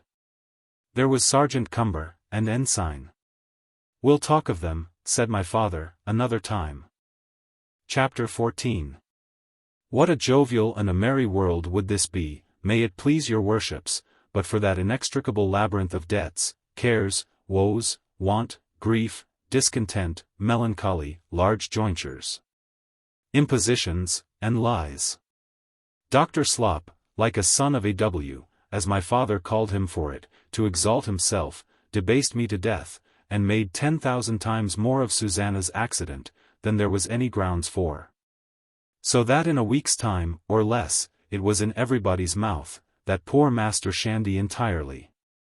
And Fame, who loves to double everything, in 3 days more, had sworn, positively she saw it, and all the world, as usual, gave credit to her evidence, that the nursery window had not only, but that also. Could the world have been sued like a body corporate, my father had brought an action upon the case, and trounced it sufficiently. But to fall foul of individuals about it, as every soul who had mentioned the affair, did it with the greatest pity imaginable.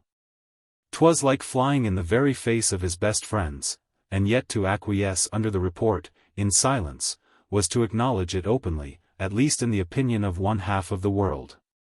And to make a bustle again, in contradicting it, was to confirm it as strongly in the opinion of the other half. Was ever poor devil of a country gentleman so hampered? Said my father. I would show him publicly, said my uncle Toby, at the market cross. 'Twill have no effect, said my father.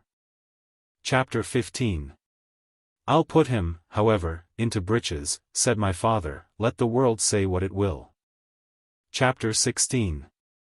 There are 1,000 resolutions, sir, both in church and state, as well as in matters, madam, of a more private concern, which though they have carried all the appearance in the world of being taken, and entered upon in a hasty, harebrained, and unadvised manner, were. Notwithstanding this, and could you or I have got into the cabinet, or stood behind the curtain, we should have found it was so, weighed, poised, and perpended, argued upon, canvassed through, entered into, and examined on all sides with so much coolness, that the goddess of coolness herself, I do not take upon me to prove her existence, could neither have wished it, or done it better.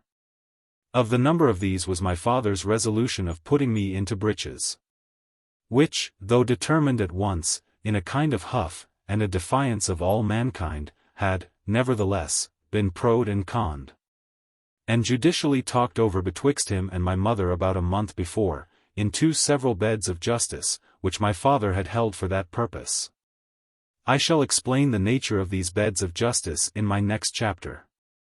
And in the chapter following that, you shall step with me, madam, behind the curtain, only to hear in what kind of manner my father and my mother debated between themselves this affair of the breeches, from which you may form an idea, how they debated all lesser matters. Chapter 17. The ancient Goths of Germany, the learned Claverius is positive, were first seated in the country between the Vistula and the Oder, and who afterwards incorporated the Herculi, the Budgeons, and some other Vandalic clans to them, had all of them a wise custom of debating everything of importance to their state, twice. That is, once drunk, and once sober, drunk, that their counsels might not want vigor, and sober, that they might not want discretion. Now my father being entirely a water drinker, was a long time gravelled almost to death, in turning this as much to his advantage, as he did every other thing which the ancients did or said. And it was not till the 7th year of his marriage, after 1,000 fruitless experiments and devices, that he hit upon an expedient which answered the purpose. And that was, when any difficult and momentous point was to be settled in the family, which required great sobriety, and great spirit too, in its determination. He fixed and set apart the first Sunday night in the month, and the Saturday night which immediately preceded it, to argue it over, in bed, with my mother, by which contrivance, if you consider, sir, with yourself. These my father, humorously enough, called his beds of justice. For from the 2 different counsels taken in these 2 different humors, a middle one was generally found out which touched the point of wisdom as well as if he had got drunk and sober 100 times. It must not be made a secret of to the world, that this answers full as well in literary discussions, as either in military or conjugal. But it is not every author that can try the experiment as the Goths and Vandals did it, or, if he can, may it be always for his body's health. And to do it, as my father did it, am I sure it would be always for his soul's. My way is this. In all nice and ticklish discussions, of which, heaven knows, there are but too many in my book, where I find I cannot take a step without the danger of having either their worships or their reverences upon my back, I write one half full, and t'other fasting. Or write it all full, and correct it fasting, or write it fasting, and correct it full, for they all come to the same thing, so that with a less variation from my father's plan than my father's from the Gothic, I feel myself upon a par with him in his first bed of justice, and no way inferior to him in his second. These different and almost irreconcilable effects flow uniformly from the wise and wonderful mechanism of nature, of which, be hers the honor. All that we can do, is to turn and work the machine to the improvement and better manufactory of the arts and sciences. Now, when I write full, I write as if I was never to write fasting again as long as I live. That is, I write free from the cares as well as the terrors of the world. I count not the number of my scars, nor does my fancy go forth into dark entries and by corners to antedate my stabs. In a word, my pen takes its course. And I write on as much from the fullness of my heart, as my stomach. But when, and please your honors, I indite fasting, 'tis a different history. I pay the world all possible attention and respect, and have as great a share, whilst it lasts, of that understrapping virtue of discretion as the best of you. So that betwixt both, I write a careless kind of a civil, nonsensical, good-humoured Shandine book, which will do all your hearts good. And all your heads too. Provided you understand it. Chapter 18. We should begin, said my father, turning himself half round in bed, and shifting his pillow a little towards my mother's, as he opened the debate, we should begin to think, Mrs. Shandy, of putting this boy into breeches. We should so, said my mother. We defer it, my dear, quoth my father, shamefully. I think we do, Mr. Shandy, said my mother. Not but the child looks extremely well, said my father, in his vests and tunics. He does look very well in them, replied my mother. And for that reason it would be almost a sin, added my father, to take him out of them. It would so, said my mother, but indeed he is growing a very tall lad, rejoined my father. He is very tall for his age, indeed, said my mother.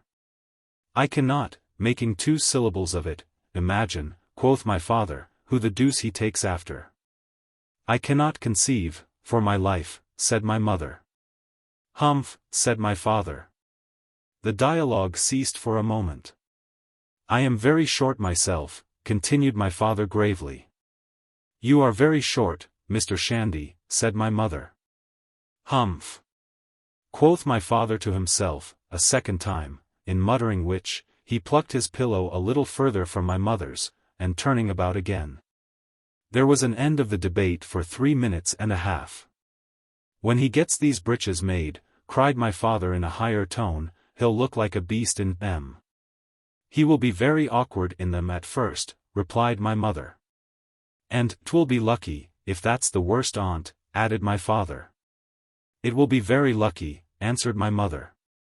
I suppose, replied my father, making some pause first, he'll be exactly like other people's children.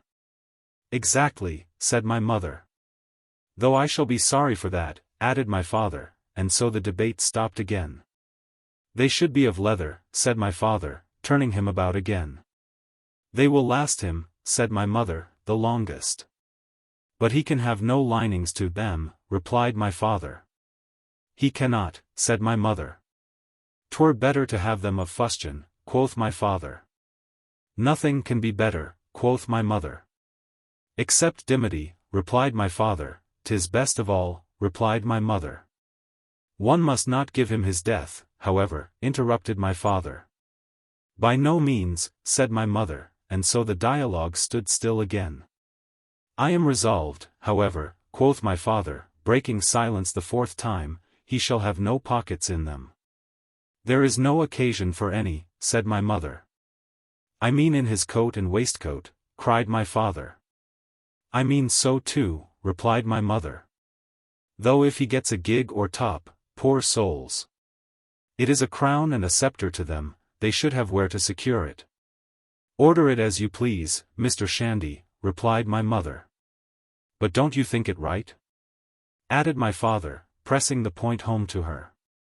Perfectly, said my mother, if it pleases you, Mr. Shandy. There's for you. Cried my father, losing temper, pleases me, you never will distinguish, Mrs. Shandy, nor shall I ever teach you to do it, betwixt a point of pleasure and a point of convenience. This was on the Sunday night, and further this chapter saith not. Chapter 19. After my father had debated the affair of the breeches with my mother, he consulted Albertus Rubenius upon it.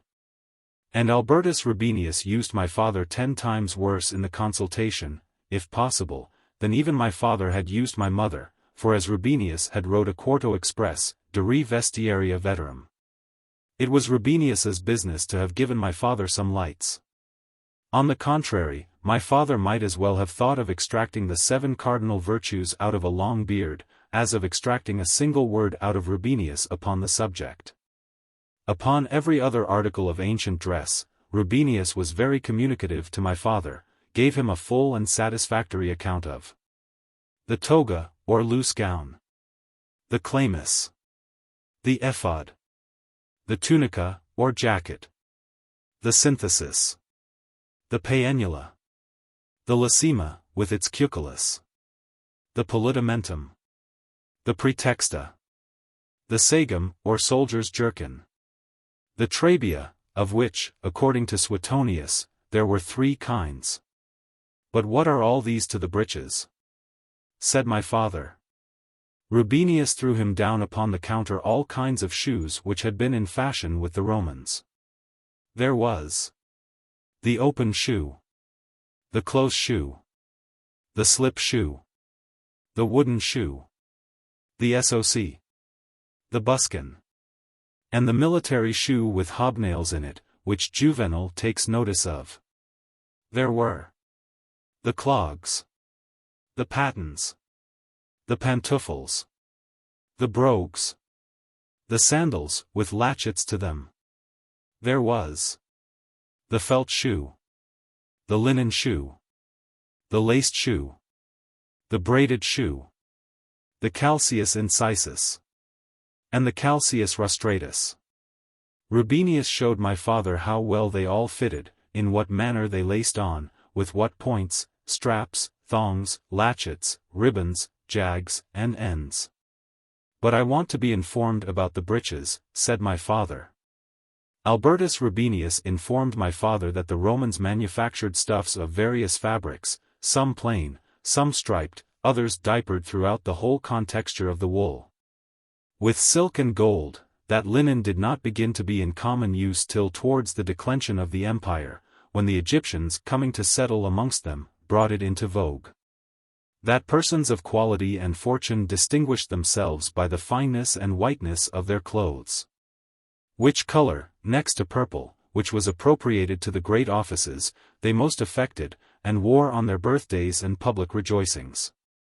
That it appeared from the best historians of those times, that they frequently sent their clothes to the fuller, to be cleaned and whitened, but that the inferior people, to avoid that expense, generally wore brown clothes, and of a something coarser texture, till towards the beginning of Augustus's reign, when the slave dressed like his master.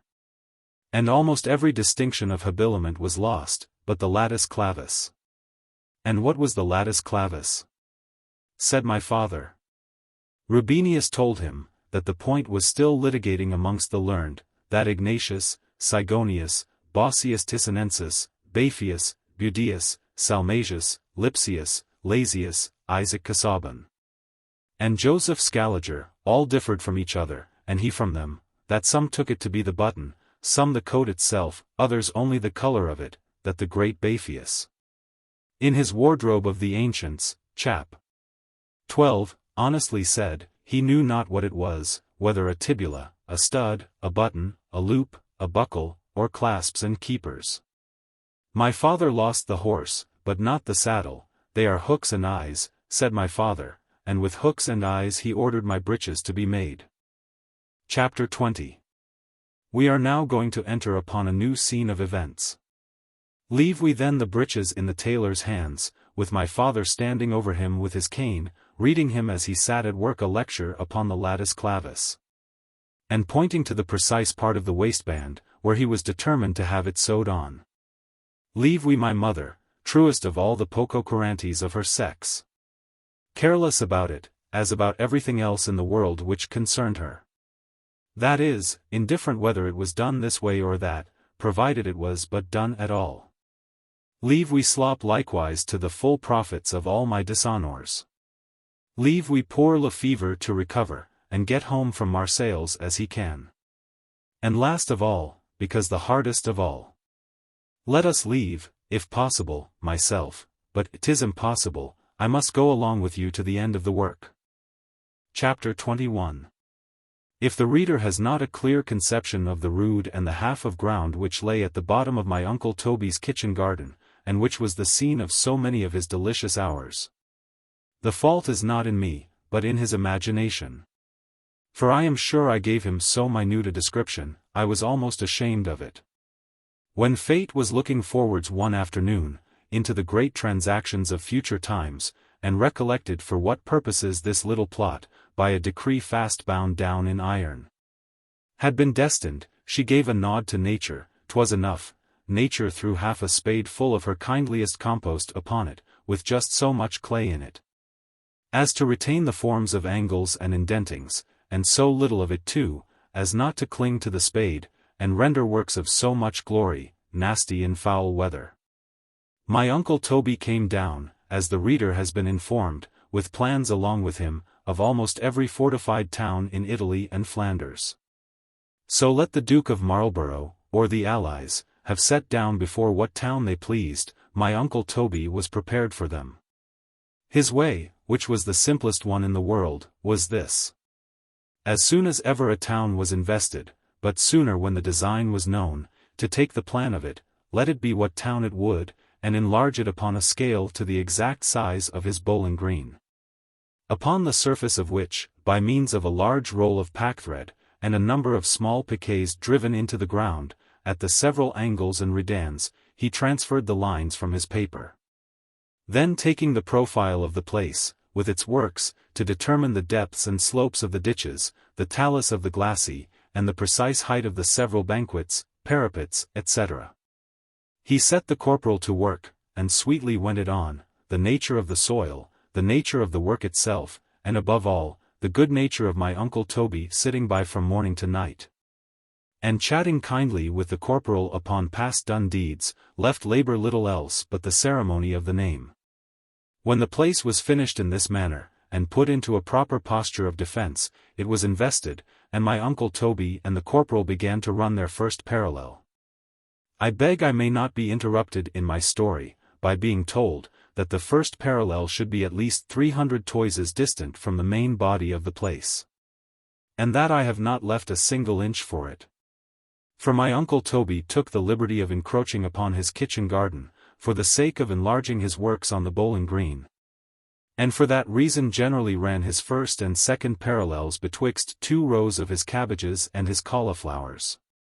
The conveniences and inconveniences of which will be considered at large in the history of my uncle Toby's and the corporal's campaigns, of which, this I'm now writing is but a sketch.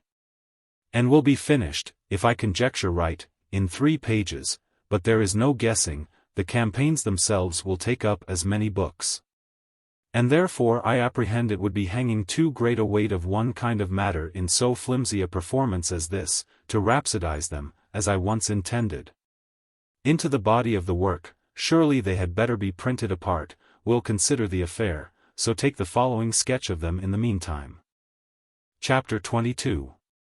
When the town, with its works, was finished, my uncle Toby and the corporal began to run their first parallel, not at random, or anyhow, but from the same points and distances the allies had begun to run theirs.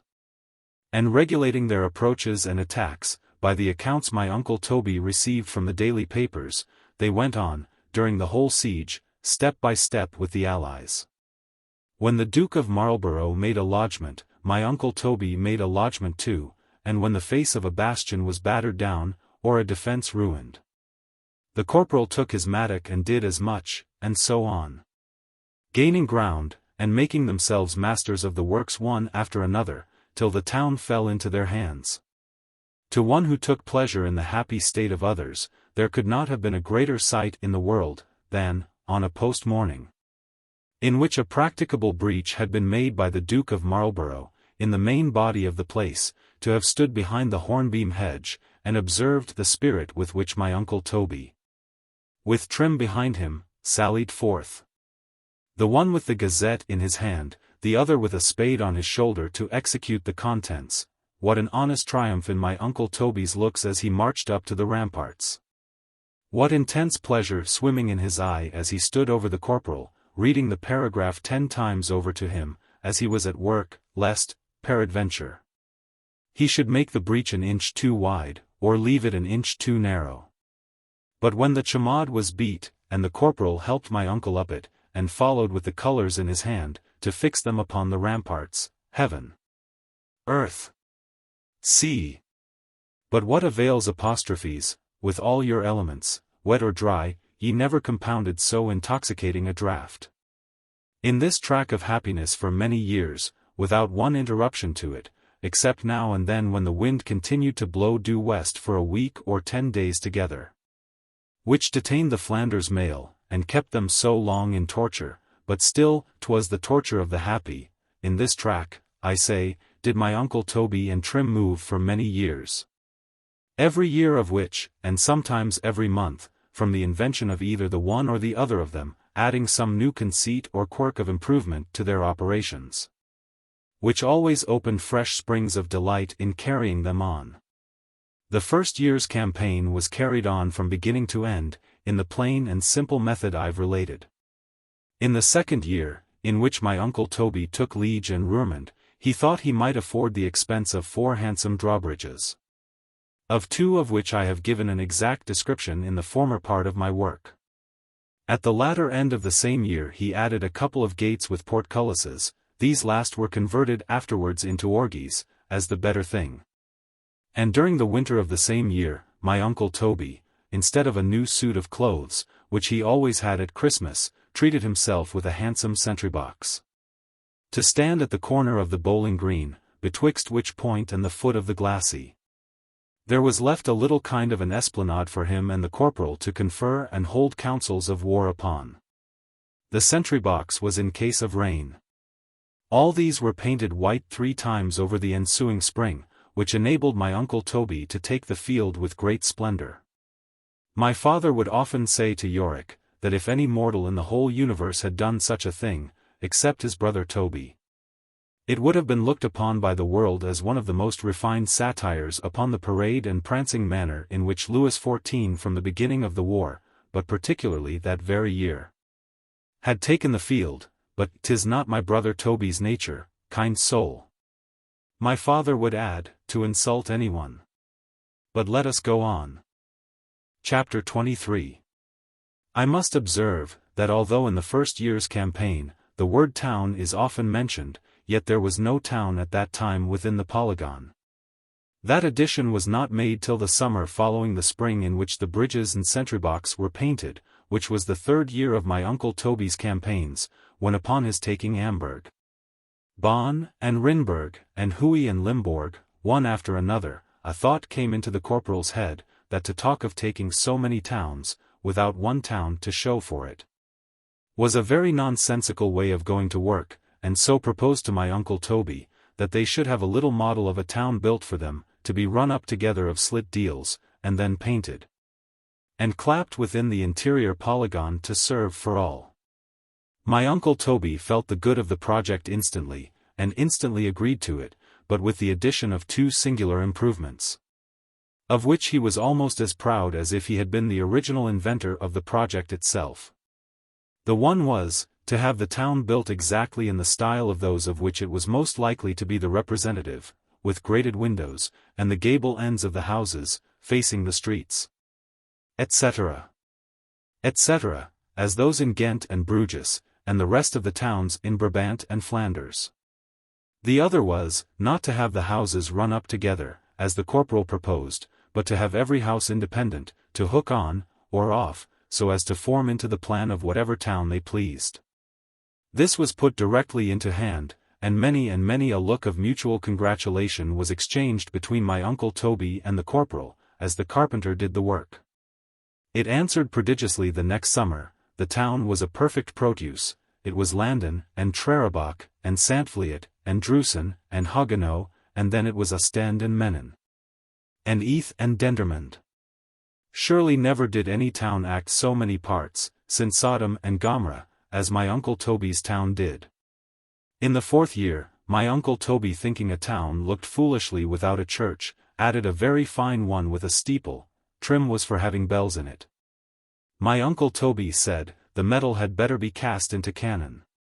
This led the way the next campaign for half a dozen brass field pieces, to be planted 3 and 3 on each side of my uncle Toby's sentry-box. And in a short time, these led the way for a train of somewhat larger, and so on, as must always be the case in hobbyhorsical affairs, from pieces of half an inch bore, till it came at last to my father's jack boots. The next year, which was that in which Lille was besieged, and at the close of which both Ghent and Bruges fell into our hands, my uncle Toby was sadly put to it for proper ammunition. I say proper ammunition, because his great artillery would not bear powder. And 'twas well for the Shandy family they would not, for so full were the papers, from the beginning to the end of the siege, of the incessant firings kept up by the besiegers. And so heated was my uncle Toby's imagination with the accounts of them, that he had infallibly shot away all his estate. Something therefore was wanting as a succedaneum, especially in one or two of the more violent paroxysms of the siege, to keep up something like a continual firing in the imagination. And this something, the corporal, whose principal strength lay in invention, supplied by an entire new system of battering of his own, without which this had been objected to by military critics, to the end of the world, as one of the great desiderata of my uncle Toby's apparatus. This will not be explained the worse, for setting off, as I generally do, at a little distance from the subject. Chapter 24. With 2 or 3 other trinkets, small in themselves, but of great regard, which poor Tom, the corporal's unfortunate brother, had sent him over. With the account of his marriage with the Jew's widow, there was a Montero cap and 2 Turkish tobacco pipes. The Montero cap I shall describe by and by. The Turkish tobacco pipes had nothing particular in them. They were fitted up and ornamented as usual, with flexible tubes of Morocco leather and gold wire, and mounted at their ends. The one of them with ivory, the other with black ebony, tipped with silver. My father, who saw all things in lights different from the rest of the world, would say to the corporal, that he ought to look upon these two presents more as tokens of his brother's nicety than his affection. Tom did not care, Trim, he would say, to put on the cap, or to smoke in the tobacco pipe of a Jew. God bless your honor, the corporal would say, giving a strong reason to the contrary. How can that be? The Montero cap was scarlet, of a superfine Spanish cloth, dyed in grain, and mounted all round with fur, except about 4 inches in the front, which was faced with a light blue. Slightly embroidered, and seemed to have been the property of a Portuguese quartermaster, not of foot, but of horse, as the word denotes. The corporal was not a little proud of it, as well for its own sake, as the sake of the giver, so seldom or never put it on but upon gala days, and yet never was a Montero cap put to so many uses. For in all controverted points, whether military or culinary, provided the corporal was sure he was in the right, it was either his oath, his wager, or his gift. 'Twas his gift in the present case. I'll be bound, said the corporal, speaking to himself, to give away my Montero cap to the first beggar who comes to the door, if I do not manage this matter to his honor's satisfaction. The completion was no further off than the very next morning, which was that of the storm of the Counters Carp betwixt the lower Dull, to the right, and the gate St. Andrew, and on the left, between St. Magdalen's and the river. As this was the most memorable attack in the whole war, the most gallant and obstinate on both sides, and I must add the most bloody too. For it cost the Allies themselves that morning above 1,100 men, my uncle Toby prepared himself for it with a more than ordinary solemnity. The eve which preceded, as my uncle Toby went to bed, he ordered his Ramalli wig, which had laid inside out for many years in the corner of an old campaigning trunk, which stood by his bedside, to be taken out and laid upon the lid of it, ready for the morning. And the very first thing he did in his shirt, when he had stepped out of bed, my uncle Toby, after he had turned the rough side outwards, put it on. This done, he proceeded next to his breeches, and having buttoned the waistband, he forthwith buckled on his sword belt, and had got his sword halfway in, when he considered he should want shaving, and that it would be very inconvenient doing it with his sword on, so took it off. In essaying to put on his regimental coat and waistcoat, my uncle Toby found the same objection in his wig. So that went off too, so that what with one thing and what with another, as always falls out when a man is in the most haste, 'twas 10 o'clock, which was half an hour later than his usual time, before my uncle Toby sallied out. Chapter 25.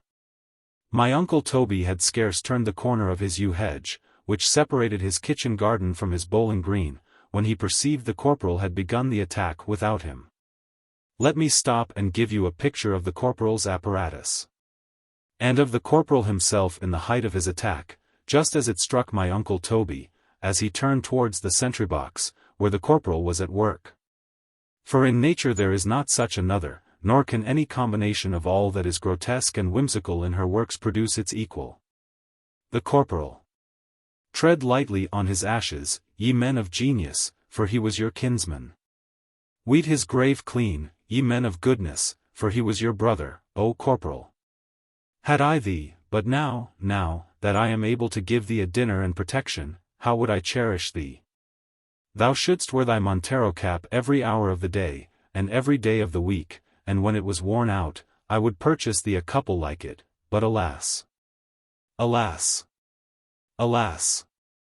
Now that I can do this in spite of their reverences, the occasion is lost, for thou art gone, thy genius fled up to the stars from whence it came.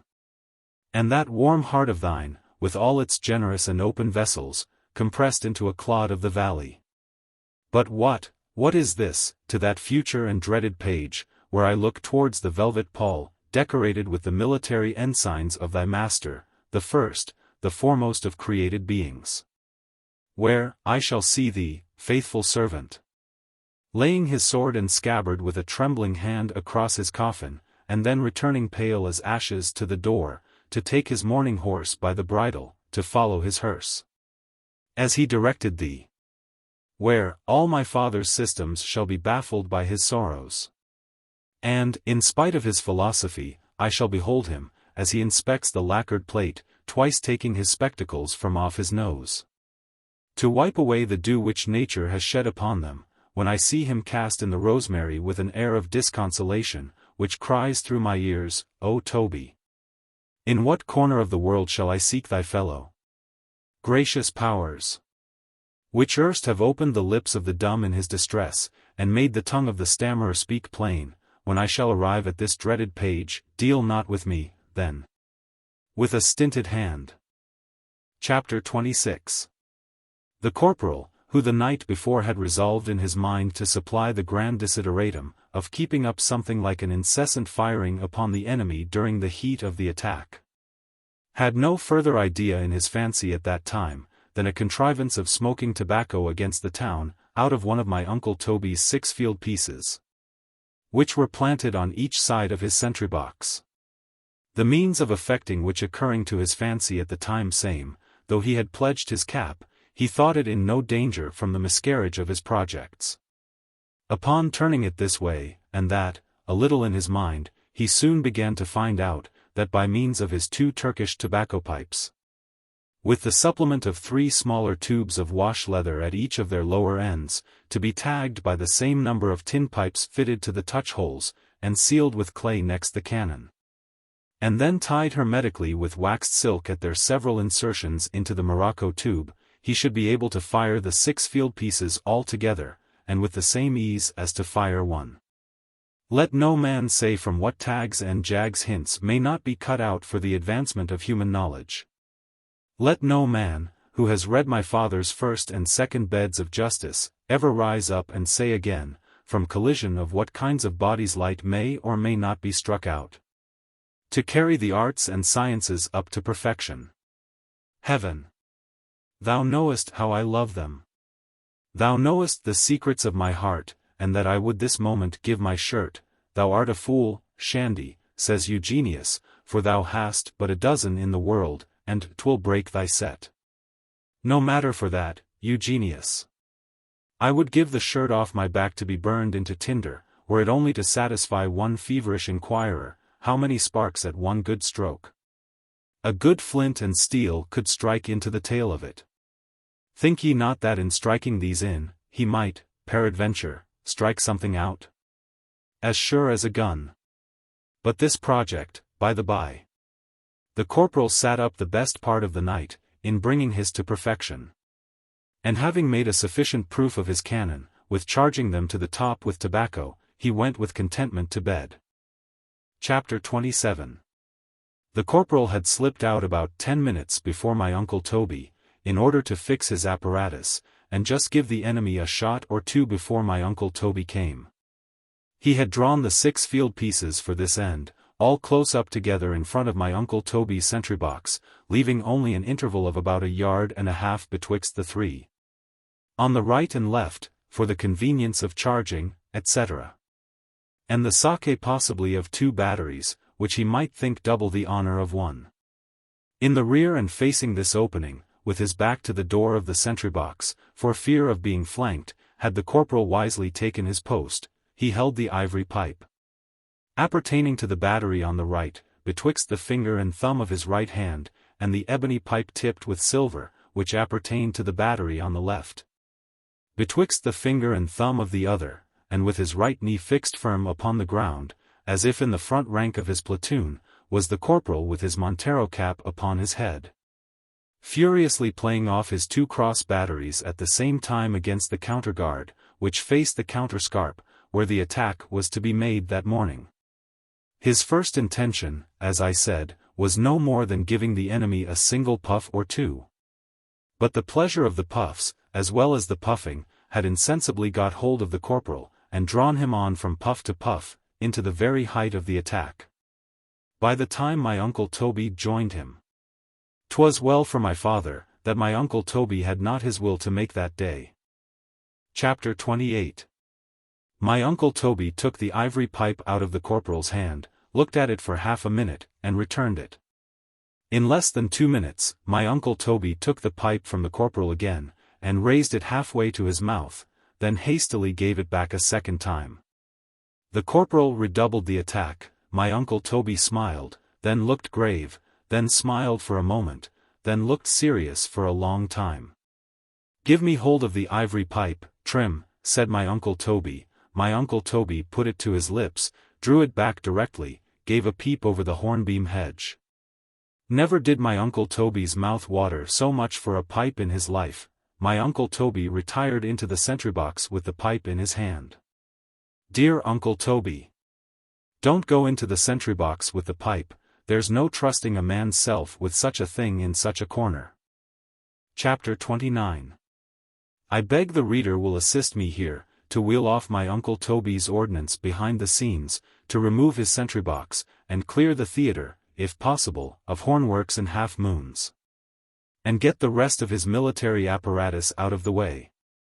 That done, my dear friend Garrick will snuff the candles bright, sweep the stage with a new broom, draw up the curtain, and exhibit my Uncle Toby dressed in a new character, throughout which the world can have no idea how he will act, and yet, if pity be akin to love, and bravery no alien to it, you have seen enough of my Uncle Toby in these. To trace these family likenesses betwixt the two passions, in case there is one, to your heart's content. Vain science! Thou assistest us in no case of this kind, and thou puzzlest us in every one. There was, madam, in my Uncle Toby, a singleness of heart which misled him so far out of the little serpentine tracks in which things of this nature usually go on. You can have no conception of it. With this, there was a plainness and simplicity of thinking, with such an unmistrusting ignorance of the plies and foldings of the heart of woman. And so naked and defenseless did he stand before you, when a siege was out of his head, that you might have stood behind any one of your serpentine walks, and shot my Uncle Toby 10 times in a day, through his liver, if 9 times in a day, madam, had not served your purpose. With all this, madam, and what confounded everything as much on the other hand, my Uncle Toby had that unparalleled modesty of nature I once told you of, and which, by the by, stood eternal sentry upon his feelings, that you might as soon, but where am I going? These reflections crowd in upon me 10 pages at least too soon, and take up that time, which I ought to bestow upon facts. Chapter 30. Of the few legitimate sons of Adam whose breasts never felt what the sting of love was, maintaining first all misogynists to be bastards, the greatest heroes of ancient and modern story have carried off amongst them 9 parts in 10 of the honor. And I wish for their sakes I had the key of my study, out of my draw-well, only for 5 minutes, to tell you their names. Recollect them I cannot, so be content to accept of these, for the present. In their stead, there was the great King Aldrovandus, and Bosphorus, and Cappadocius, and Dardanus, and Pontus, and Asius, to say nothing of the iron-hearted Charles XII, whom the Countess of K herself could make nothing of. There was Babylonicus, and Mediterraneus, and Polixenes, and Persicus, and Prusicus, not one of whom, except Cappadocius and Pontus, who were both a little suspected, ever once bowed down his breast to the goddess. The truth is, they had all of them something else to do, and so had my Uncle Toby, till fate I say, envying his name the glory of being handed down to posterity with Aldrovandus's and the rest, she basely patched up the peace of Utrecht. Believe me, sirs, 'twas the worst deed she did that year. Chapter 31. Amongst the many ill consequences of the Treaty of Utrecht, it was within a point of giving my Uncle Toby a surfeit of sieges. And though he recovered his appetite afterwards, yet Calais itself left not a deeper scar in Mary's heart, than Utrecht upon my Uncle Toby's. To the end of his life he never could hear Utrecht mentioned upon any account whatever, or so much as read an article of news extracted out of the Utrecht Gazette, without fetching a sigh, as if his heart would break in twain. My father, who was a great motive-monger, and consequently a very dangerous person for a man to sit by, either laughing or crying, for he generally knew your motive for doing both much better than you knew it yourself, would always console my Uncle Toby upon these occasions, in a way, which showed plainly, he imagined my Uncle Toby grieved for nothing in the whole affair, so much as the loss of his hobby-horse. Never mind, brother Toby, he would say, by God's blessing we shall have another war break out again some of these days. And when it does, the belligerent powers, if they would hang themselves, cannot keep us out of play. I defy my dear Toby, he would add, to take countries without taking towns, or towns without sieges. My uncle Toby never took this backstroke of my father's at his hobbyhorse kindly. He thought the stroke ungenerous, and the more so, because in striking the horse he hit the rider too, and in the most dishonorable part a blow could fall. So that upon these occasions, he always laid down his pipe upon the table with more fire to defend himself than common. I told the reader, this time 2 years, that my uncle Toby was not eloquent. And in the very same page gave an instance to the contrary. I repeat the observation, and a fact which contradicts it again. He was not eloquent. It was not easy to my uncle Toby to make long harangues, and he hated florid ones. But there were occasions where the stream overflowed the man, and ran so counter to its usual course, that in some parts my uncle Toby, for a time, was at least equal to Tertullus, but in others, in my own opinion, infinitely above him. My father was so highly pleased with one of these apologetical orations of my uncle Toby's, which he had delivered one evening before him and Yorick, that he wrote it down before he went to bed. I have had the good fortune to meet with it amongst my father's papers, with here and there an insertion of his own, betwixt two crooks, thus, and is endorsed. My brother Toby's justification of his own principles and conduct in wishing to continue the war.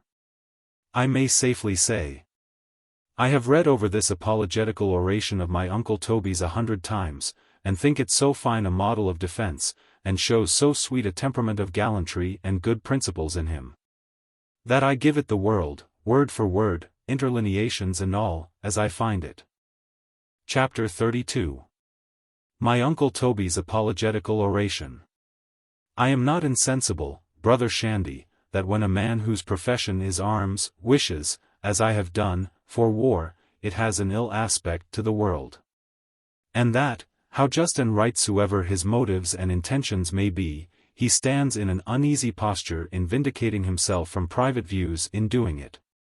For this cause, if a soldier is a prudent man, which he may be without being a jot the less brave, he will be sure not to utter his wish in the hearing of an enemy. For say what he will, an enemy will not believe him. He will be cautious of doing it even to a friend, lest he may suffer in his esteem, but if his heart is overcharged, and a secret sigh for arms must have its vent, he will reserve it for the ear of a brother, who knows his character to the bottom, and what his true notions, dispositions, and principles of honor are, what, I hope, I have been in all these. Brother Shandy, would be unbecoming in me to say, much worse, I know, have I been than I ought, and something worse, perhaps, than I think, but such as I am, you, my dear brother Shandy, who have sucked the same breasts with me, and with whom I have been brought up from my cradle, and from whose knowledge, from the first hours of our boyish pastimes, down to this, I have concealed no one action of my life, and scarce a thought in it, such as I am, brother, you must by this time know me, with all my vices, and with all my weaknesses too, whether of my age, my temper, my passions, or my understanding. Tell me then, my dear brother Shandy, upon which of them it is, that when I condemned the peace of Utrecht, and grieved the war was not carried on with vigor a little longer, you should think your brother did it upon unworthy views. Or that in wishing for war, he should be bad enough to wish more of his fellow creatures slain, more slaves made, and more families driven from their peaceful habitations. Merely for his own pleasure. Tell me, brother Shandy, upon what one deed of mine do you ground it? The devil a deed do I know of, dear Toby, but one for £100, which I lent thee to carry on these cursed sieges. If, when I was a schoolboy, I could not hear a drum beat, but my heart beat with it, was it my fault? Did I plant the propensity there, did I sound the alarm within, or nature? When Guy, Earl of Warwick, and Perismus and Paris Menus, and Valentine and Orson, and the 7 champions of England, were handed around the school, were they not all purchased with my own pocket money? Was that selfish, brother Shandy? When we read over the siege of Troy, which lasted 10 years and 8 months, though with such a train of artillery as we had at Namur. The town might have been carried in a week. Was I not as much concerned for the destruction of the Greeks and Trojans as any boy of the whole school? Had I not 3 strokes of a ferula given me, 2 on my right hand, and 1 on my left, for calling Helena a bitch for it? Did any one of you shed more tears for Hector? And when King Priam came to the camp to beg his body, and returned weeping back to Troy without it, you know, brother, I could not eat my dinner. Did that bespeak me cruel? Or because, brother Shandy, my blood flew out into the camp, and my heart panted for war, was it a proof it could not ache for the distresses of war too? Oh brother! 'Tis one thing for a soldier to gather laurels, and 'tis another to scatter cypress. Who told thee, my dear Toby, that cypress was used by the ancients on mournful occasions? 'Tis one thing, brother Shandy, for a soldier to hazard his own life, to leap first down into the trench, where he is sure to be cut in pieces. 'Tis one thing, from public spirit and a thirst of glory, to enter the breach the first man, to stand in the foremost rank, and march bravely on with drums and trumpets, and colors flying about his ears. 'Tis one thing, I say, brother Shandy, to do this, and 'tis another thing to reflect on the miseries of war. To view the desolations of whole countries, and consider the intolerable fatigues and hardships which the soldier himself, the instrument who works them, is forced, for 6 pence a day, if he can get it, to undergo. Need I be told, dear Yorick, as I was by you, in Lefever's funeral sermon, that so soft and gentle a creature, born to love, to mercy, and kindness, as man is, was not shaped for this? But why did you not add, Yorick, if not by nature, that he is so by necessity? For what is war? What is it, Yorick, when fought as ours has been, upon principles of liberty, and upon principles of honor, what is it, but the getting together of quiet and harmless people, with their swords in their hands, to keep the ambitious and the turbulent within bounds? And heaven is my witness, brother Shandy, that the pleasure I have taken in these things, and that infinite delight, in particular, which has attended my sieges in my Bowling Green, has arose within me, and I hope in the corporal too, from the consciousness we both had, that in carrying them on, we were answering the great ends of our creation. Chapter 33. I told the Christian reader, I say Christian, hoping he is one, and if he is not, I am sorry for it, and only beg he will consider the matter with himself, and not lay the blame entirely upon this book. I told him, sir, for in good truth, when a man is telling a story in the strange way I do mine, he is obliged continually to be going backwards and forwards to keep all tight together in the reader's fancy, which, for my own part, if I did not take heed to do more than at first. There is so much unfixed and equivocal matter starting up, with so many breaks and gaps in it, and so little service do the stars afford, which, nevertheless, I hang up in some of the darkest passages, knowing that the world is apt to lose its way, with all the lights the sun itself at noonday can give it, and now you see, I am lost myself. But 'tis my father's fault.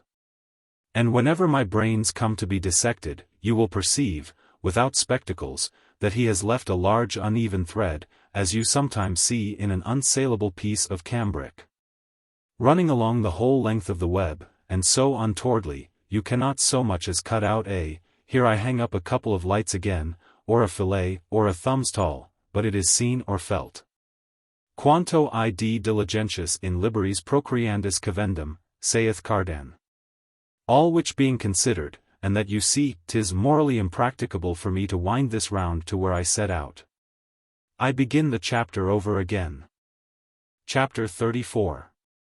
I told the Christian reader in the beginning of the chapter which preceded my Uncle Toby's apologetical oration, though in a different trope from what I should make use of now, that the peace of Utrecht was within an ace of creating the same shyness betwixt my Uncle Toby and his hobby horse, as it did betwixt the Queen and the rest of the confederating powers. There is an indignant way in which a man sometimes dismounts his horse, which as good as says to him, I'll go afoot, sir, all the days of my life, before I would ride a single mile upon your back again. Now my uncle Toby could not be said to dismount his horse in this manner. For in strictness of language, he could not be said to dismount his horse at all, his horse rather flung him, and somewhat viciously, which made my uncle Toby take it 10 times more unkindly. Let this matter be settled by state jockeys as they like. It created, I say, a sort of shyness betwixt my uncle Toby and his hobby horse. He had no occasion for him from the month of March to November, which was the summer after the articles were signed, except it was now and then to take a short ride out, just to see that the fortifications and harbour of Dunkirk were demolished, according to stipulation. The French were so backwards all that summer in setting about that affair, and Monsieur Tugg, the deputy from the magistrates of Dunkirk, presented so many affecting petitions to the Queen, beseeching her Majesty to cause only her thunderbolts to fall upon the martial works, which might have incurred her displeasure, but to spare the mole, for the mole's sake. Which, in its naked situation, could be no more than an object of pity, and the Queen, who was but a woman, being of a pitiful disposition, and her ministers also, they not wishing in their hearts to have the town dismantled, for these private reasons.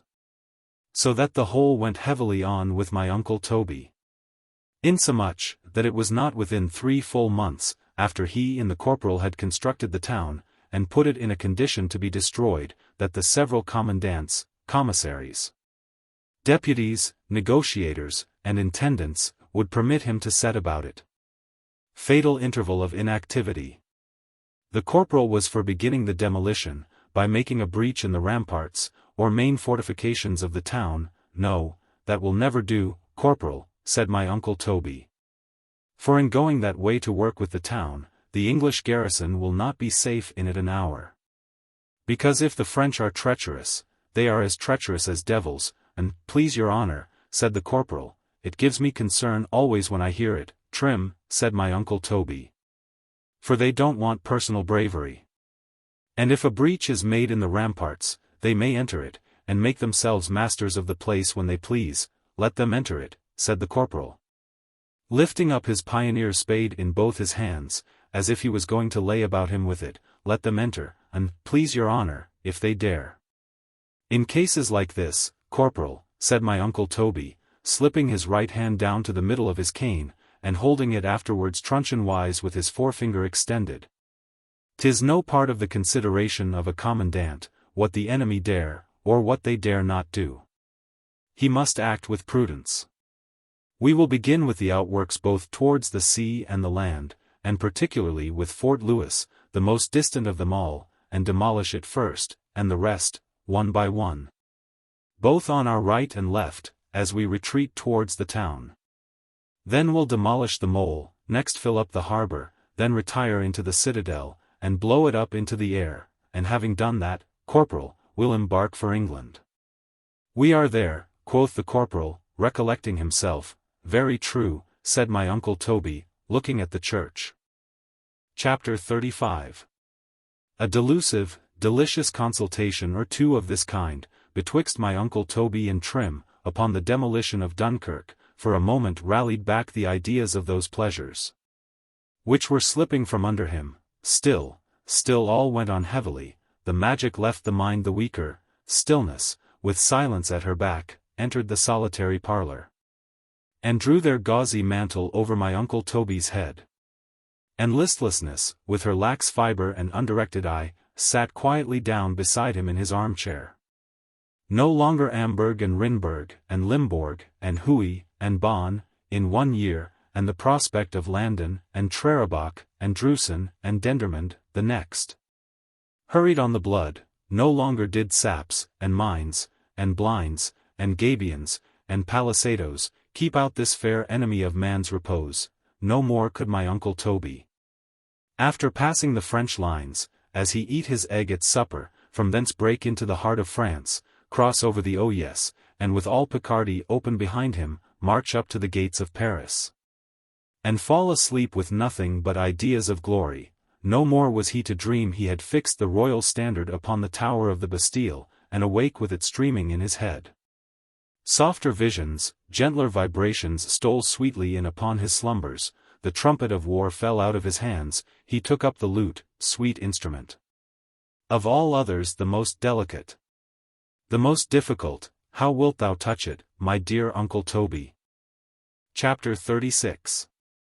Now, because I have once or twice said, in my inconsiderate way of talking, that I was confident the following memoirs of my Uncle Toby's courtship of Widow Wadman, whenever I got time to write them, would turn out one of the most complete systems, both of the elementary and practical part of love and love-making, that ever was addressed to the world, are you to imagine from thence, that I shall set out with a description of what love is? Whether part God and part devil, as Plotinus will have it, or by a more critical equation, and supposing the whole of love to be as 10, to determine with Ficinus how many parts of it, the one, and how many the other. Or whether it is all of it one great devil, from head to tail, as Plato has taken upon him to pronounce. Concerning which conceit of his, I shall not offer my opinion, but my opinion of Plato is this: that he appears, from this instance, to have been a man of much the same temper and way of reasoning with Dr. Baynyard, who being a great enemy to blisters, as imagining that half a dozen of them at once, would draw a man as surely to his grave, as a hearse and six, rashly concluded, that the devil himself was nothing in the world, but one great bouncing canthery, D.S. I have nothing to say to people who allow themselves this monstrous liberty in arguing, but what Nazianzen cried out, that is, polemically, to Philagrius. Epsilon gamma epsilon. Oh rare! 'Tis fine reasoning, sir, indeed, tau iota phi iota lambda omicron phi epsilon nu pi theta epsilon sigma iota, and most nobly do you aim at truth, when you philosophize about it in your moods and passions. Nor is it to be imagined, for the same reason, should stop to inquire, whether love is a disease, or embroil myself with Rhasis and Dioscorides. Whether the seat of it is in the brain or liver. Because this would lead me on, to an examination of the two very opposite manners, in which patients have been treated, the one, of Aetius, who always begun with a cooling clyster of hempseed and bruised cucumbers, and followed on with thin potations of water lilies and purslane, to which he added a pinch of snuff of the herb hania, and where Aetius durst venture it, his topaz ring. The other, that of Gordonius, who, in his cap. 15 de Amore, directs they should be thrashed, ad putera musqui, till they stink again. These are disquisitions, which my father, who had laid in a great stock of knowledge of this kind, will be very busy with in the progress of my Uncle Toby's affairs. I must anticipate thus much, that from his theories of love, with which, by the way, he contrived to crucify my Uncle Toby's mind, almost as much as his amours themselves, he took a single step into practice. And by means of a camphorated cerecloth, which he found means to impose upon the tailor for buckram, whilst he was making my Uncle Toby a new pair of breeches, he produced Gordonius's effect upon my Uncle Toby without the disgrace. What changes this produced, will be read in its proper place. All that is needful to be added to the anecdote, is this, that whatever effect it had upon my Uncle Toby, it had a vile effect upon the house. And if my Uncle Toby had not smoked it down as he did, it might have had a vile effect upon my father too. Chapter 37. 'Twill come out of itself by and by. All I contend for is, that I am not obliged to set out with a definition of what love is. And so long as I can go on with my story intelligibly, with the help of the word itself, without any other idea to it, than what I have in common with the rest of the world, why should I differ from it a moment before the time? When I can get on no further, and find myself entangled on all sides of this mystic labyrinth, my opinion will then come in course, and lead me out. At present, I hope I shall be sufficiently understood, in telling the reader, my Uncle Toby fell in love. Not that the phrase is at all to my liking, for to say a man is fallen in love, or that he is deeply in love, or up to the ears in love, and sometimes even over head and ears in it, carries an idiomatical kind of implication. That love is a thing below a man, this is recurring again to Plato's opinion, which, with all his divinityship, I hold to be damnable and heretical, and so much for that. Let love therefore be what it will, my uncle Toby fell into it. And possibly, gentle reader, with such a temptation, so wouldst thou, for never did thy eyes behold, or thy concupiscence covet anything in this world, more concupiscible than widow Wadman. Chapter 38. To conceive this right, call for pen and ink, here's paper ready to your hand. Sit down, sir, paint her to your own mind, as like your mistress as you can, as unlike your wife as your conscience will let you, 'tis all one to me, please but your own fancy in it. Was ever anything in nature so sweet, so exquisite? Then, dear sir, how could my uncle Toby resist it? Thrice happy book. Thou wilt have one page, at least, within thy covers, which malice will not blacken, and which ignorance cannot misrepresent. Chapter 39. As Susanna was informed by an express from Mrs. Bridget, of my uncle Toby's falling in love with her mistress 15 days before it happened, the contents of which express Susanna communicated to my mother the next day, it has just given me an opportunity of entering upon my uncle Toby's amours a fortnight before their existence. I have an article of news to tell you, Mr. Shandy, quoth my mother, which will surprise you greatly. Now my father was then holding one of his second beds of justice, and was musing within himself about the hardships of matrimony, as my mother broke silence.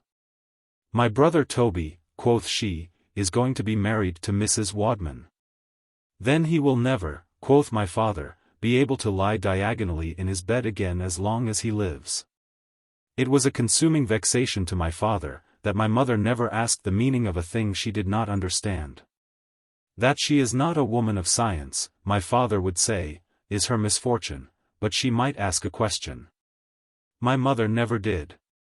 In short, she went out of the world at last without knowing whether it turned round, or stood still. My father had officiously told her above 1,000 times which way it was, but she always forgot. For these reasons, a discourse seldom went on much further betwixt them, than a proposition, a reply, and a rejoinder. At the end of which, it generally took breath for a few minutes, as in the affair of the breeches, and then went on again. If he marries, 'twill be the worse for us, quoth my mother. Not a cherry-stone, said my father, he may as well batter away his means upon that, as anything else. To be sure, said my mother, so here ended the proposition, the reply, and the rejoinder, I told you of. It will be some amusement to him, too, said my father. A very great one, answered my mother, if he should have children, Lord have mercy upon me, said my father to himself. Chapter 40. I am now beginning to get fairly into my work. And by the help of a vegetable diet, with a few of the cold seeds, I make no doubt but I shall be able to go on with my uncle Toby's story, and my own, in a tolerable straight line. Now, these were the 4 lines I moved in through my first, second, third, and fourth volumes. In the 5th volume I have been very good, the precise line I have described in it being this.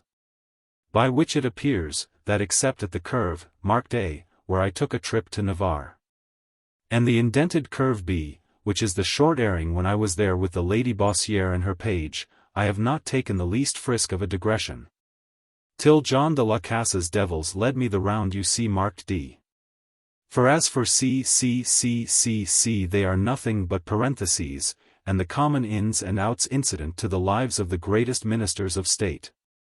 And when compared with what men have done, or with my own transgressions at the letters ABD, they vanish into nothing.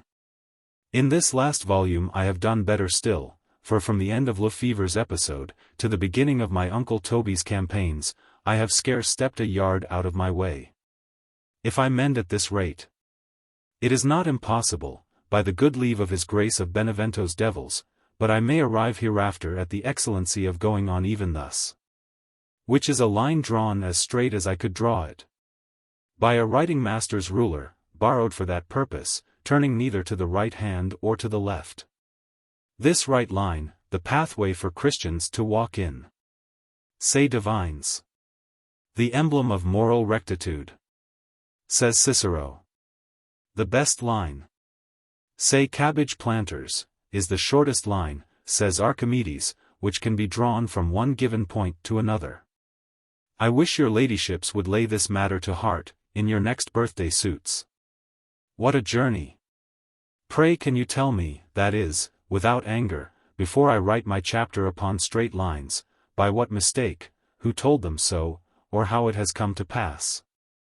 That your men of wit and genius have all along confounded this line, with the line of gravitation? Book. Chapter 7. Chapter 1. No, I think, I said, would write 2 volumes every year, provided the vile cough which then tormented me, and which to this hour I dread worse than the devil, would but give me leave, and in another place, but where, I can't recollect now, speaking of my book as a machine, and laying my pen and ruler down crosswise upon the table. In order to gain the greater credit to it, I swore it should be kept a-going at that rate these 40 years, if it pleased but the fountain of life to bless me so long with health and good spirits. Now as for my spirits, little have I to lay to their charge, nay so very little, unless the mounting me upon a long stick and playing the fool with me 19 hours out of the 24. Be accusations, that on the contrary, I have much to thank for, cheerily have ye made me tread the path of life with all the burdens of it, except its cares, upon my back. In no one moment of my existence, that I remember, have ye once deserted me, or tinged the objects which came in my way, either with sable, or with a sickly green. In dangers ye gilded my horizon with hope, and when death himself knocked at my door, ye bade him come again. And in so gay a tone of careless indifference did ye do it, that he doubted of his commission. There must certainly be some mistake in this matter, quoth he. Now there is nothing in this world I abominate worse, than to be interrupted in a story, and I was that moment telling Eugenius a most tawdry one in my way. Of a nun who fancied herself a shellfish, and of a monk damned for eating a mussel. And was showing him the grounds and justice of the procedure. Did ever so grave a personage get into so vile a scrape? Quoth Death. Thou hast had a narrow escape, Tristram, said Eugenius, taking hold of my hand as I finished my story. But there is no living, Eugenius, replied I, at this rate. For as this son of a whore has found out my lodgings. You call him rightly, said Eugenius, for by sin, we are told, he entered the world, I care not which way he entered, quoth I. Provided he be not in such a hurry to take me out with him, for I have 40 volumes to write, and 40,000 things to say and do which no body in the world will say and do for me. Except thyself. And as thou sayest he has got me by the throat, for Eugenius could scarce hear me speak across the table, and that I am no match for him in the open field, had I not better. Whilst these few scattered spirits remain, and these 2 spider legs of mine, holding one of them up to him, are able to support me, had I not better, Eugenius, fly for my life? 'Tis my advice, my dear Tristram, said Eugenius, then by heaven. I will lead him a dance he little thinks of, for I will gallop, quoth I, without looking once behind me, to the banks of the Garonne. And if I hear him clattering at my heels, I'll scamper away to Mount Vesuvius, from thence to Joppa, and from Joppa to the world's end. Where, if he follows me, I pray God he may break his neck. He runs more risk there, said Eugenius, than thou. Eugenius's wit and affection brought blood into the cheek from whence it had been some months banished. 'Twas a vile moment to bid adieu in, he led me to my chaise, allons. Said I.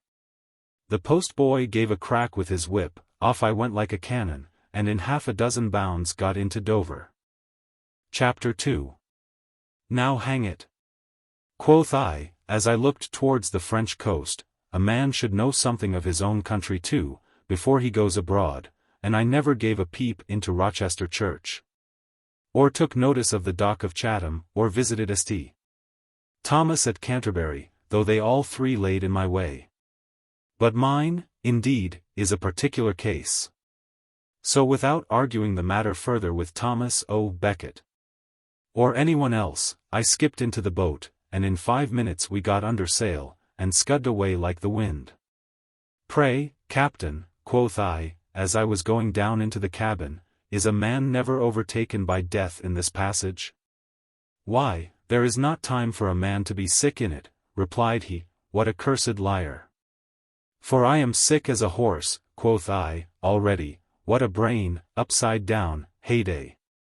The cells are broke loose one into another, and the blood, and the lymph, and the nervous juices, with the fixed and volatile salts, are all jumbled into one mass, good G. Everything turns round in it like 1,000 whirlpools. I'd give a shilling to know if I shan't write the clearer for it. Sick. Sick. Sick. Sick. When shall we get to land? Captain, they have hearts like stones. Oh, I am deadly sick, reach me that thing, boy, 'tis the most discomfiting sickness, I wish I was at the bottom, madam. How is it with you? Undone. Undone. Oh. Undone. Sir, what the first time? No, 'tis the second, third, sixth, 10th time, sir, heyday, what a trampling overhead, hollow. Cabin boy. What's the matter? The wind chopped about. Death, then I shall meet him full in the face. What luck! 'Tis chopped about again, master, oh the devil chop it. Captain, quoth she, for heaven's sake, let us get ashore. Chapter 3. It is a great inconvenience to a man in a haste, that there are 3 distinct roads between Calais and Paris. In behalf of which there is so much to be said by the several deputies from the towns which lie along them, that half a day is easily lost in settling which you'll take. First, the road by Lille and Arras, which is the most about, but most interesting and instructing. The second, that by Amiens, which you may go, if you would see Chantilly. And that by Beauvais, which you may go, if you will. For this reason a great many choose to go by Beauvais. Chapter 4. Now before I quit Calais, a travel writer would say, it would not be amiss to give some account of it. Now I think it very much amiss, that a man cannot go quietly through a town and let it alone, when it does not meddle with him. But that he must be turning about and drawing his pen at every kennel he crosses over, merely my conscience for the sake of drawing it. Because, if we may judge from what has been wrote of these things, by all who have wrote and galloped, or who have galloped and wrote, which is a different way still. Or who, for more expedition than the rest, have wrote galloping, which is the way I do at present, from the great Addison, who did it with his satchel of school books hanging at his and galling his beast's crupper at every stroke, there is not a galloper of us all who might not have gone on ambling quietly in his own ground, in case he had any. And have wrote all he had to write, drished, as well as not. For my own part, as heaven is my judge, and to which I shall ever make my last appeal, I know no more of Calais, except the little my barber told me of it as he was whetting his razor. Then I do this moment of Grand Cairo. For it was dusky in the evening when I landed, and dark as pitch in the morning when I set out, and yet by merely knowing what is what, and by drawing this from that in one part of the town, and by spelling and putting this and that together in another, I would lay any travelling odds, that I this moment write a chapter upon Calais as long as my arm. And with so distinct and satisfactory a detail of every item, which is worth a stranger's curiosity in the town, that you would take me for the town clerk of Calais itself, and where, sir, would be the wonder? Was not Democritus, who laughed 10 times more than I, town clerk of Abdera? And was not, I forget his name, who had more discretion than us both, town clerk of Ephesus? It should be penned moreover, sir, with so much knowledge and good sense, and truth, and precision. Nay, if you don't believe me, you may read the chapter for your pains. Chapter 5. Calais, Calatium, Calusium, Calesium. This town, if we may trust its archives, the authority of which I see no reason to call in question in this place, was once no more than a small village belonging to one of the first Counts de Guines. And as it boasts at present of no less than 14,000 inhabitants, exclusive of 420 distinct families in the Basse Ville, or suburbs, it must have grown up by little and little, I suppose, to its present size. Though there are 4 convents, there is but one parochial church in the whole town. I had not an opportunity of taking its exact dimensions, but it is pretty easy to make a tolerable conjecture of them, for as there are 14,000 inhabitants in the town. If the church holds them all it must be considerably large, and if it will not, 'tis a very great pity they have not another. It is built in form of a cross, and dedicated to the Virgin Mary. The steeple, which has a spire to it, is placed in the middle of the church, and stands upon 4 pillars elegant and light enough, but sufficiently strong at the same time. It is decorated with 11 altars, most of which are rather fine than beautiful. The great altar is a masterpiece in its kind. 'Tis of white marble, and, as I was told, near 60 feet high. Had it been much higher, it had been as high as Mount Calvary itself, therefore, I suppose it must be high enough in all conscience. There was nothing struck me more than the great square, though I cannot say 'tis either well paved or well built. But 'tis in the heart of the town, and most of the streets, especially those in that quarter, all terminate in it. Could there have been a fountain in all Calais, which it seems there cannot, as such an object would have been a great ornament, it is not to be doubted. But that the inhabitants would have had it in the very center of this square, not that it is properly a square, because 'tis 40 feet longer from east to west, than from north to south. So that the French in general have more reason on their side in calling them places than squares, which, strictly speaking, to be sure, they are not. The town house seems to be but a sorry building, and not to be kept in the best repair, otherwise it had been a second great ornament to this place. It answers however its destination, and serves very well for the reception of the magistrates, who assemble in it from time to time, so that, 'tis presumable, justice is regularly distributed. I have heard much of it, but there is nothing at all curious in the Courgaine. 'Tis a distinct quarter of the town, inhabited solely by sailors and fishermen. It consists of a number of small streets, neatly built and mostly of brick. 'Tis extremely populous, but as that may be accounted for, from the principles of their diet, there is nothing curious in that neither. A traveller may see it to satisfy himself, he must not omit however taking notice of La Tour de Guet, upon any account. 'Tis so called from its particular destination, because in war it serves to discover and give notice of the enemies which approach the place, either by sea or land. But 'tis monstrous high, and catches the eye so continually, you cannot avoid taking notice of it if you would.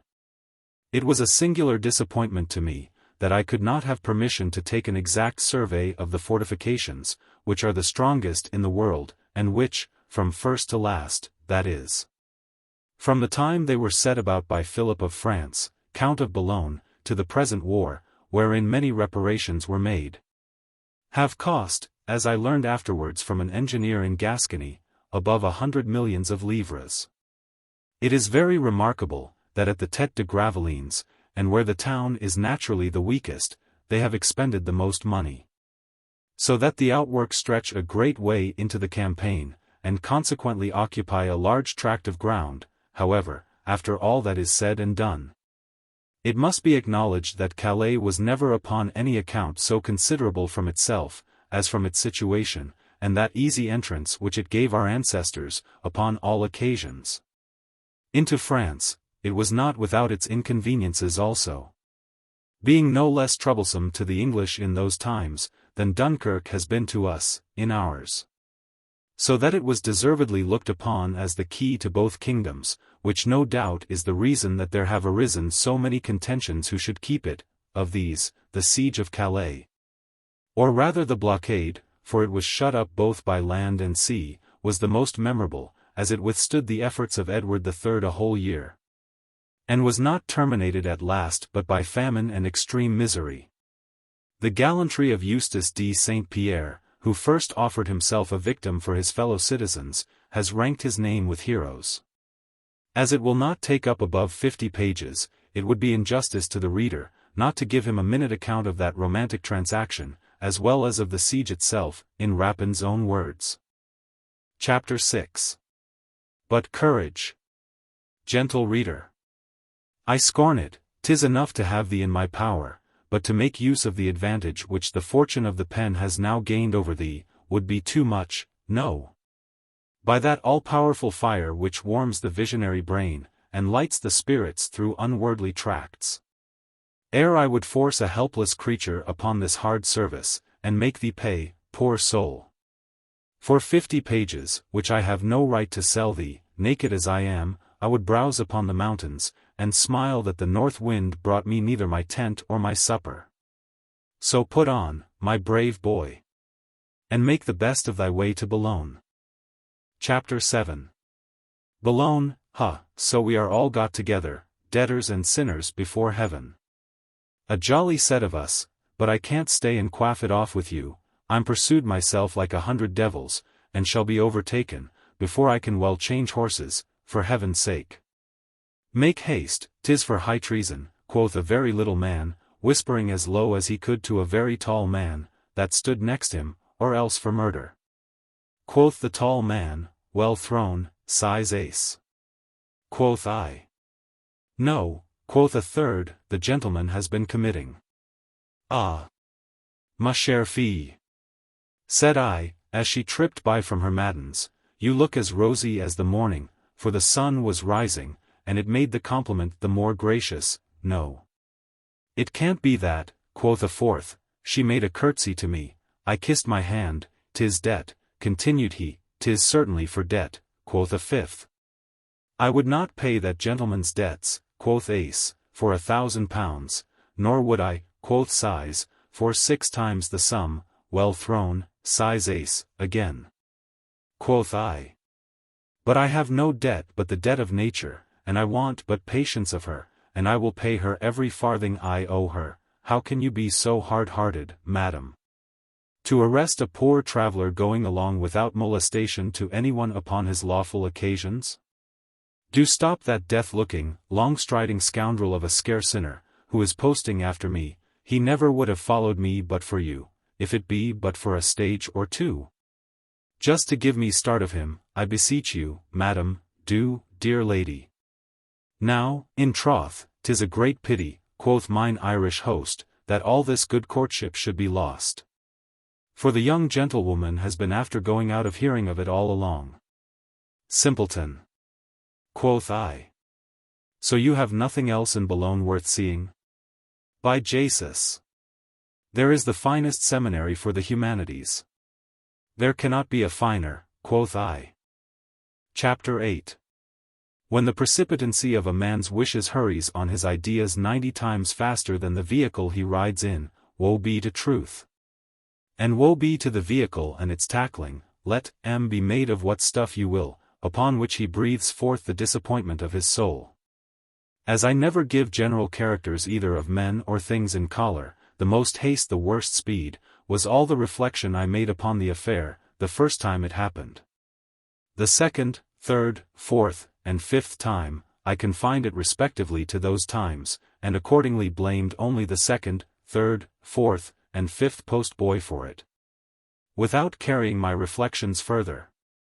But the event continuing to befall me from the 5th, to the 6th, 7th, 8th, 9th, and 10th time, and without one exception, I then could not avoid making a national reflection of it, which I do in these words. That something is always wrong in a French post-chaise, upon first setting out. Or the proposition may stand thus. A French postilion has always to alight before he has got 300 yards out of town. What's wrong now, diable? A rope's broke, a knot has slipped, a staple's drawn, a bolt's to whittle, a tag, a rag, a jag, a strap, a buckle, or a buckle's tongue, want altering. Now true as all this is, I never think myself empowered to excommunicate thereupon either the post-chaise, or its driver, nor do I take it into my head to swear by the living G. I would rather go afoot 10,000 times, or that I will be damned, if ever I get into another, but I take the matter coolly before me, and consider, that some tag, or rag, or jag, or bolt, or buckle, or buckle's tongue, will ever be a wanting, or want altering, travel where I will, so I never chaff, but take the good and the bad as they fall in my road, and get on. Do so, my lad, said I. He had lost 5 minutes already, in alighting in order to get at a luncheon of black bread, which he had crammed into the chaise pocket, and was remounted, and going leisurely on. To relish it the better, get on, my lad, said I, briskly, but in the most persuasive tone imaginable, for I jingled a 4.20 piece against the glass. Taking care to hold the flat side towards him, as he looked back, the dog grinned intelligence from his right ear to his left, and behind his sooty muzzle discovered such a pearly row of teeth. That sovereignty would have pawned her jewels for them. Just heaven! What masticators! What bread! And so as he finished the last mouthful of it, we entered the town of Montreuil. Chapter 9. There is not a town in all France, which, in my opinion, looks better in the map, than Montreuil. I own, it does not look so well in the book of post roads. But when you come to see it, to be sure it looks most pitifully. There is one thing, however, in it at present very handsome. And that is, the innkeeper's daughter. She has been 18 months at Amiens, and 6 at Paris, in going through her classes. So knits, and sews, and dances, and does the little coquetries very well. A slut. In running them over within these 5 minutes that I have stood looking at her, she has let fall at least a dozen loops in a white thread stocking. Yes, yes, I see, you cunning gypsy.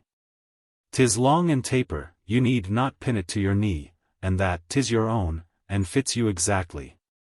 That nature should have told this creature a word about a statue's thumb. But as this sample is worth all their thumbs, besides, I have her thumbs and fingers in at the bargain, if they can be any guide to me. And as Janet One withal, for that is her name, stands so well for a drawing, may I never draw more, or rather may I draw like a draught horse, by main strength all the days of my life. If I do not draw her in all her proportions, and with as determined a pencil, as if I had her in the wettest drapery. But your worships choose rather that I give you the length, breadth, and perpendicular height of the great parish church. Or drawing of the façade of the Abbey of St. Austerbert which has been transported from Artois hither, everything is just I suppose as the masons and carpenters left them. And if the belief in Christ continues so long, will be so these 50 years to come, so your worships and reverences may all measure them at your leisures, but he who measures thee, Janet One, must do it now. Thou carriest the principles of change within thy frame. And considering the chances of a transitory life, would not answer for thee a moment. Ere twice 12 months are past and gone, thou mayest grow out like a pumpkin, and lose thy shapes, or thou mayest go off like a flower, and lose thy beauty, nay. Thou mayest go off like a hussy, and lose thyself. I would not answer for my Aunt Dinah, was she alive, faith, scarce for her picture, were it but painted by Reynolds. But if I go on with my drawing, after naming that son of Apollo, I'll be shot. So you must e'en be content with the original. Which, if the evening is fine in passing through Montreuil, you will see at your chaise door. As you change horses, but unless you have as bad a reason for haste as I have, you had better stop. She has a little of the devote, but that, sir, is a tierce to a 9 in your favor. Help me. I could not count a single point, so had been piqued and repiqued, and capoed to the devil. Chapter 10. All which being considered, and that death moreover might be much nearer me than I imagined, I wish I was at Abbeville, quoth I, were it only to see how they card and spin. So off we set. De Montreuil à Nampont 29. Post et demi. De Nampont à Bernay. Post. De Bernay à Neuvien. Post. De Neuvien à Abbeville. Post. But the carders and spinners were all gone to bed. Chapter 11. What a vast advantage is traveling! Only it heats one, but there is a remedy for that, which you may pick out of the next chapter. Chapter 12. Was I in a condition to stipulate with death, as I am this moment with my apothecary, how and where I will take his clyster, should certainly declare against submitting to it before my friends. And therefore I never seriously think upon the mode and manner of this great catastrophe, which generally takes up and torments my thoughts as much as the catastrophe itself. But I constantly draw the curtain across it with this wish, that the disposer of all things may so order it, that it happen not to me in my own house, but rather in some decent inn, at home.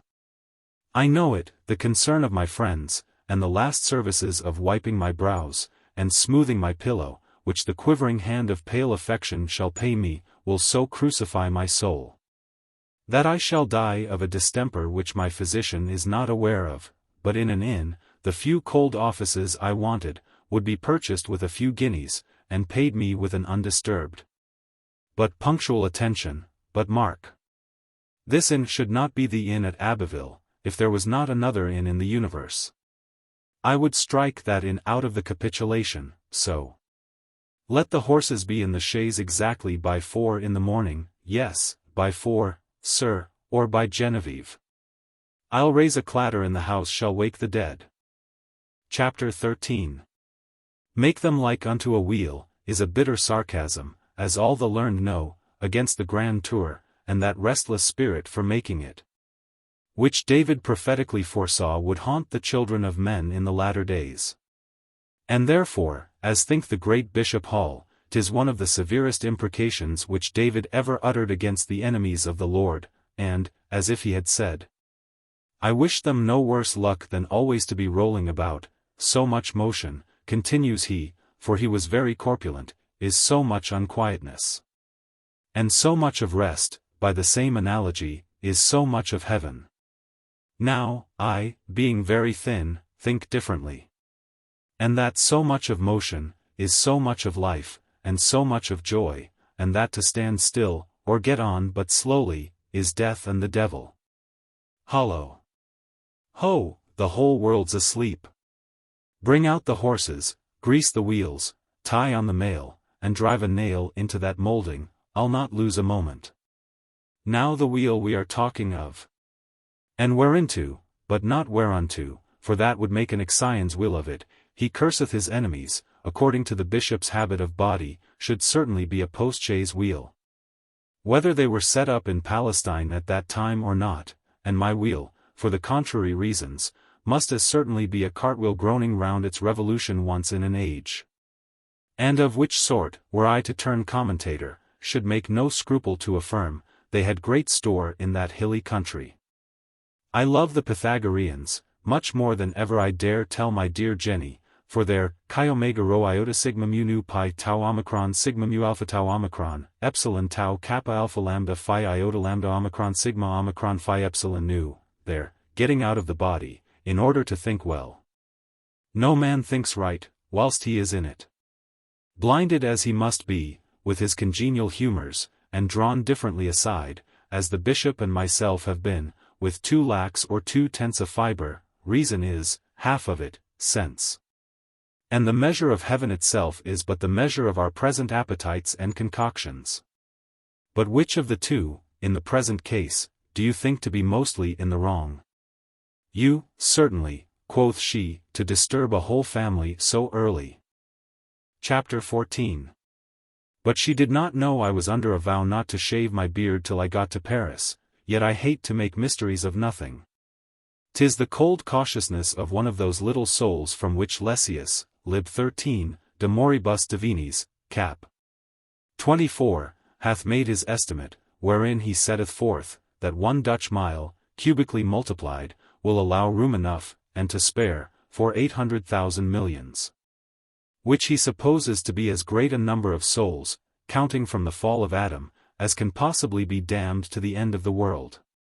From what he has made this second estimate, unless from the parental goodness of God, I don't know, I am much more at a loss what could be in Franciscus Ribera's head, who pretends that no less a space than one of 200 Italian miles multiplied into itself will be sufficient to hold the like number. He certainly must have gone upon some of the old Roman souls, of which he had read, without reflecting how much, by a gradual and most tabid decline, in the course of 1800 years, they must unavoidably have shrunk so as to have come, when he wrote, almost to nothing. In Lessius's time, who seems the cooler man, they were as little as can be imagined. We find them less now. And next winter we shall find them less again.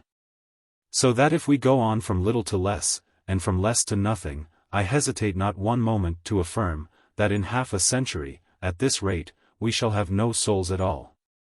Which being the period beyond which I doubt likewise of the existence of the Christian faith, 'twill be one advantage that both of them will be exactly worn out together. Blessed Jupiter! And blessed every other heathen god and goddess! For now ye will all come into play again, and with Priapus at your tails, what jovial times, but where am I? And into what a delicious riot of things am I rushing? I who must be cut short in the midst of my days, and taste no more of them than what I borrow from my imagination. Peace to thee, generous fool. And let me go on. Chapter 15. So hating, I say, to make mysteries of nothing, I entrusted it with the post-boy. As soon as ever I got off the stones, he gave a crack with his whip to balance the compliment. And with the thill horse trotting, and a sort of an up and a down of the other, we danced it along to Aeolio clockers, famed in days of yore for the finest chimes in the world. But we danced through it without music, the chimes being greatly out of order, as in truth they were through all France.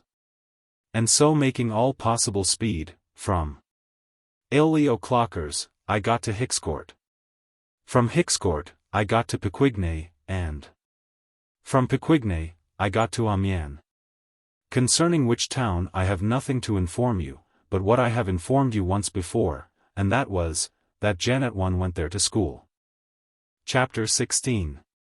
In the whole catalogue of those whiffling vexations which come puffing across a man's canvas, there is not one of a more teasing and tormenting nature than this particular one which I am going to describe, and for which, unless you travel with an advance courier, which numbers do in order to prevent it, there is no help, and it is this.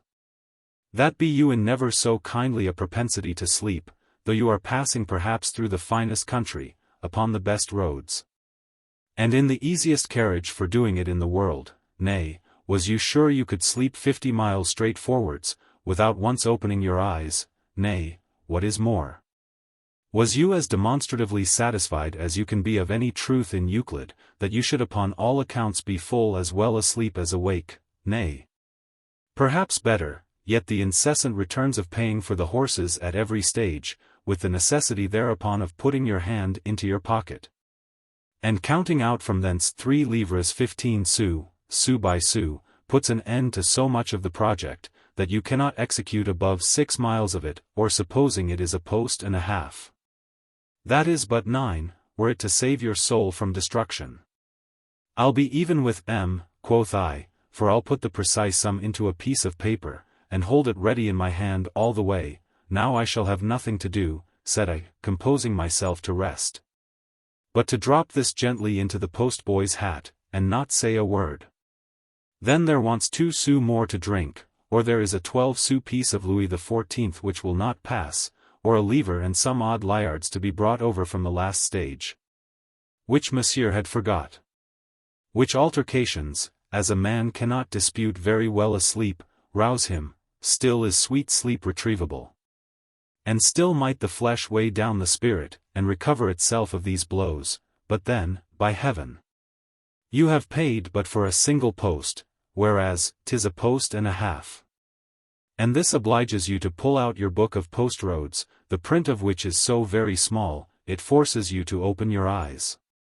Whether you will or no, then Monsieur le Curé offers you a pinch of snuff, or a poor soldier shows you his leg, or a shaveling his box, or the priestess of the cistern will water your wheels. They do not want it, but she swears by her priesthood, throwing it back, that they do. Then you have all these points to argue, or consider over in your mind. In doing of which, the rational powers get so thoroughly awakened, you may get M to sleep again as you can. It was entirely owing to one of these misfortunes, or I had passed clean by the stables of Chantilly. But the postilion first affirming, and then persisting in it to my face, that there was no mark upon the 2-sou piece, I opened my eyes to be convinced, and seeing the mark upon it as plain as my nose, I leaped out of the chaise in a passion, and so saw everything at Chantilly in spite. I tried it but for 3 posts and a half, but believe 'tis the best principle in the world to travel speedily upon. For as few objects look very inviting in that mood, you have little or nothing to stop you, by which means it was that I passed through St. Denis, without turning my head so much as on one side towards the abbey. Richness of their treasury. Stuff and nonsense.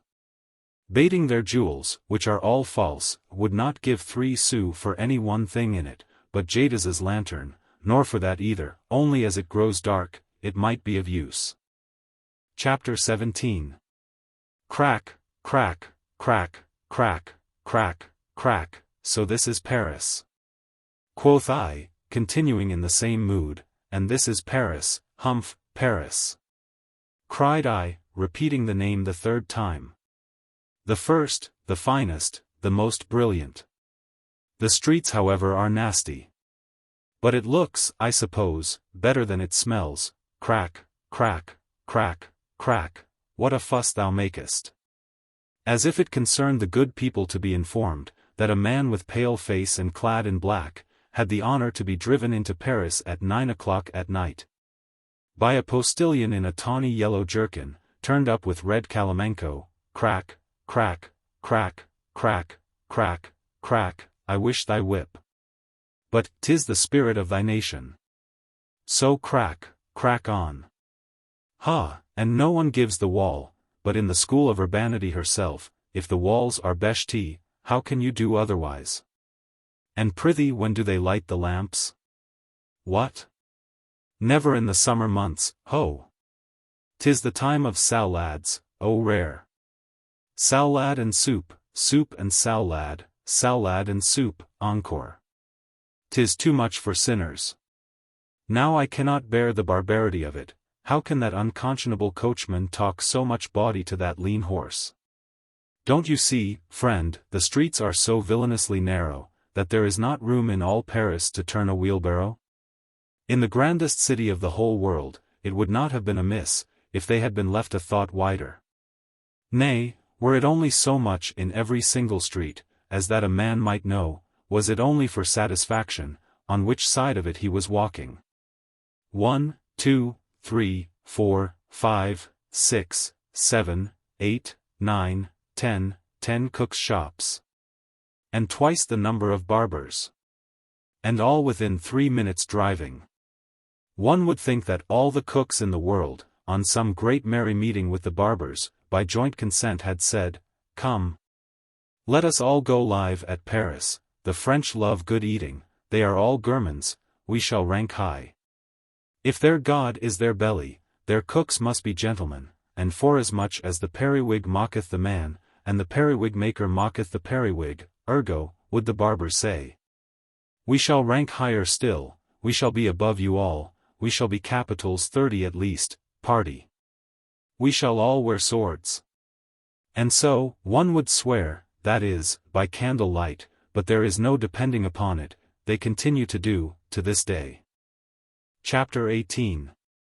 The French are certainly misunderstood, but whether the fault is theirs, in not sufficiently explaining themselves, or speaking with that exact limitation and precision which one would expect on a point of such importance, and which, moreover, is so likely to be contested by us, or whether the fault may not be altogether on our side. In not understanding their language always so critically as to know what they would be at, I shall not decide. But 'tis evident to me, when they affirm, that they who have seen Paris, have seen everything, they must mean to speak of those who have seen it by daylight. As for candlelight, I give it up, I have said before, there was no depending upon it, and I repeat it again. But not because the lights and shades are too sharp, or the tints confounded, or that there is neither beauty or keeping, etc., for that's not truth, but it is an uncertain light in this respect. That in all the 500 grand hotels, which they number up to you in Paris, and the 500 good things, at a modest computation, for 'tis only allowing one good thing to a hotel, which by candlelight are best to be seen, felt, heard, and understood, which, by the by, is a quotation from Lilly, the devil a one of us out of 50. Can get our heads fairly thrust in amongst them. This is no part of the French computation, 'tis simply this. That by the last survey taken in the year 1716.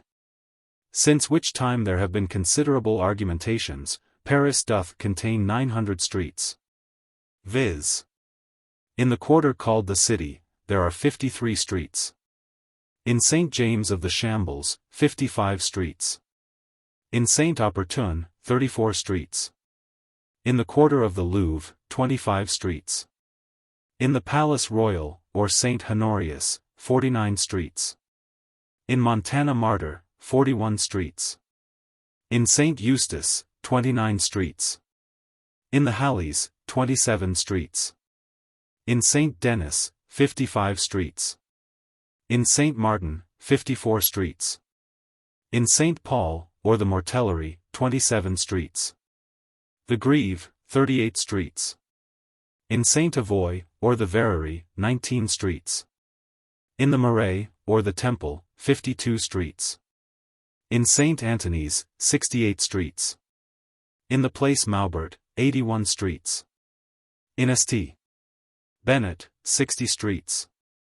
In St. Andrew's Delaware Arcs, 51 streets. In the quarter of the Luxembourg, 62 streets. And in that of St.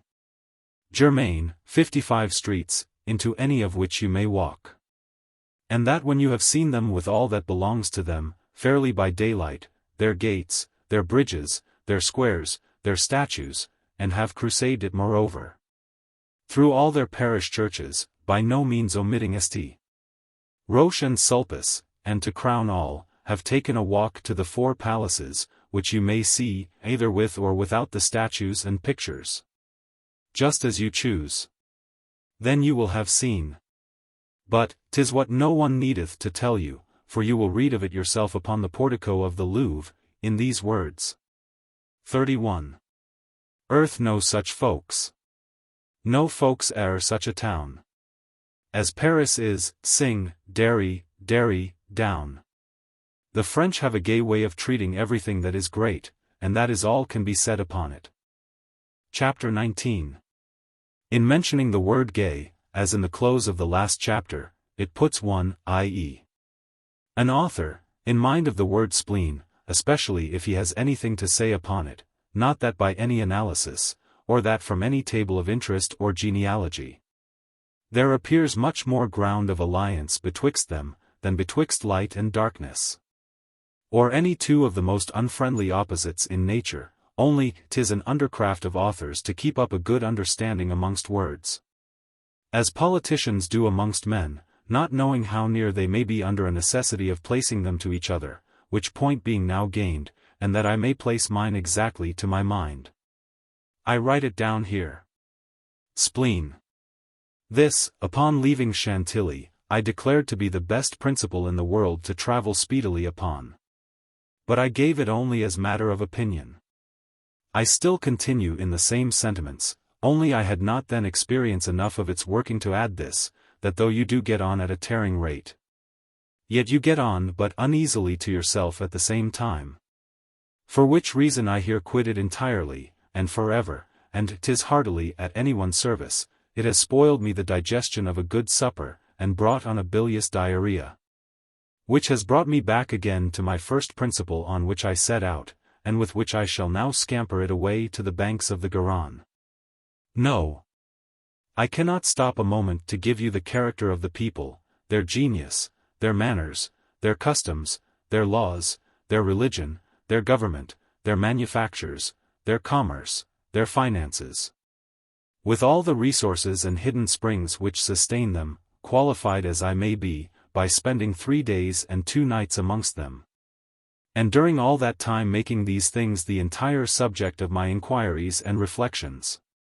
Still I must away, the roads are paved, the posts are short, the days are long, 'tis no more than noon, I shall be at Fontainebleau before the king. Was he going there? Not that I know. Chapter 20. Now I hate to hear a person, especially if he be a traveler, complain that we do not get on so fast in France as we do in England. Whereas we get on much faster, consideratus considerandus.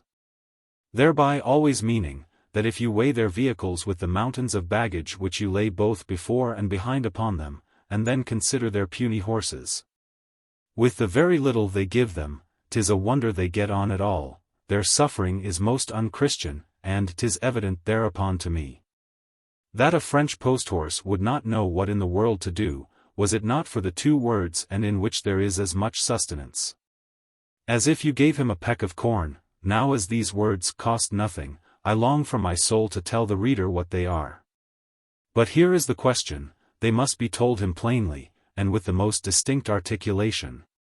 Or it will answer no end, and yet to do it in that plain way, though their reverences may laugh at it in the bedchamber, fell well I wot, they will abuse it in the parlour, for which cause I have been volving and revolving in my fancy some time, but to no purpose, by what clean device or facet contrivance I might so modulate them, that whilst I satisfy that ear which the reader chooses to lend me, I might not dissatisfy the other which he keeps to himself. My ink burns my finger to try, and when I have, 'twill have a worse consequence, it will burn, I fear, my paper. No, I dare not. But if you wish to know how the abbess of Andouillets and a novice of her convent got over the difficulty, only first wishing myself all imaginable success, I'll tell you, without the least scruple. Chapter 21. The abbess of Andouillets, which, if you look into the large set of provincial maps now publishing at Paris, you will find situated amongst the hills which divide Burgundy from Savoy. Being in danger of an ankylosis or stiff joint, the synovia of her knee becoming hard by long matins, and having tried every remedy, first, prayers and thanksgiving, then invocations to all the saints in heaven promiscuously, then particularly to every saint who had ever had a stiff leg, before her, then touching it with all the relics of the convent, principally with the thigh bone of the man of Lystra, who had been impotent from his youth, then wrapping it up in her veil when she went to bed, then crosswise her rosary, then bringing in to her aid the secular arm, and anointing it with oils and hot fat of animals, then treating it with emollient and resolving fomentations, then with poultices of marshmallows, mallows, bonus henricus, white lilies and fenugreek, then taking the woods, I mean the smoke of holding her scapulary across her lap, then decoctions of wild chicory, watercresses, chervil, sweet cecily and cochlearia,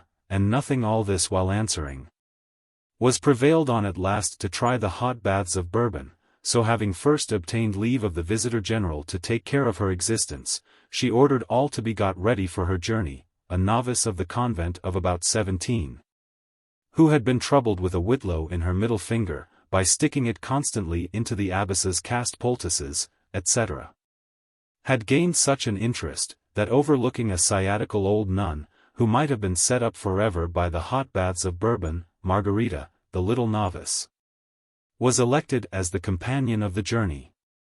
An old calèche, belonging to the abbess, lined with green frieze, was ordered to be drawn out into the sun, the gardener of the convent being chosen muleteer, led out the 2 old mules to clip the hair from the rump ends of their tails, whilst a couple of lay sisters were busied, the one in darning the lining, and the other in sewing on the shreds of yellow binding, which the teeth of time had unravelled. The under-gardener dressed the muleteer's hat in hot wine lees, and a tailor sat musically at it, in a shed over against the convent, in assorting 4 dozen of bells for the harness, whistling to each bell, as he tied it on with a thong.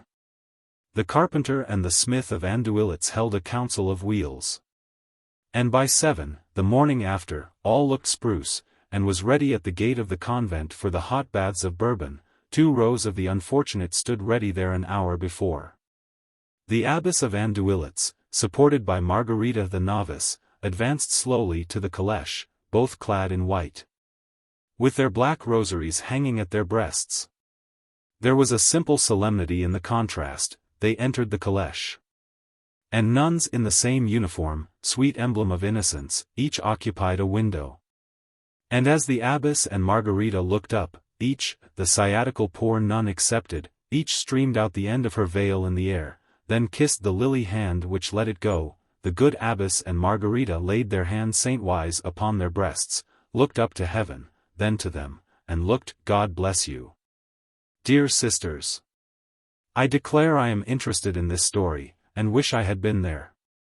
The gardener, whom I shall now call the muleteer, was a little, hearty, broad-set, good-natured, chattering, toping kind of a fellow, who troubled his head very little with the hows and whens of life.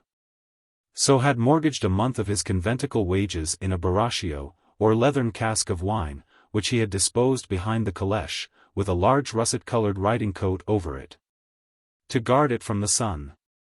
And as the weather was hot, and he not a niggard of his labours, walking 10 times more than he rode, he found more occasions than those of nature, to fall back to the rear of his carriage. Till by frequent coming and going, it had so happened, that all his wine had leaked out at the legal vent of the barraccio, before 1/2 of the journey was finished. Man is a creature born to habitudes.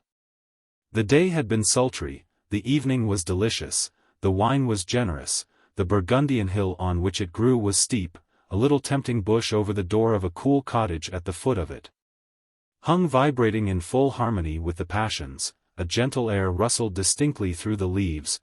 Come, come, thirsty muleteer, come in. The muleteer was a son of Adam, I need not say a word more. He gave the mules, each of them, a sound lash. And looking in the abbess's and Margarita's faces, as he did it, as much as to say, here I am, he gave a second good crack, as much as to say to his mules, get on, so slinking behind. He entered the little inn at the foot of the hill. The muleteer, as I told you, was a little, joyous, chirping fellow, who thought not of tomorrow, nor of what had gone before, or what was to follow it, provided he got but his scantling of Burgundy, and a little chit-chat along with it. So entering into a long conversation, as how he was chief gardener to the convent of Andouillets, etc., etc. And out of friendship for the abbess and Mademoiselle Margarita, who was only in her novitiate, he had come along with them from the confines of Savoy, etc., etc.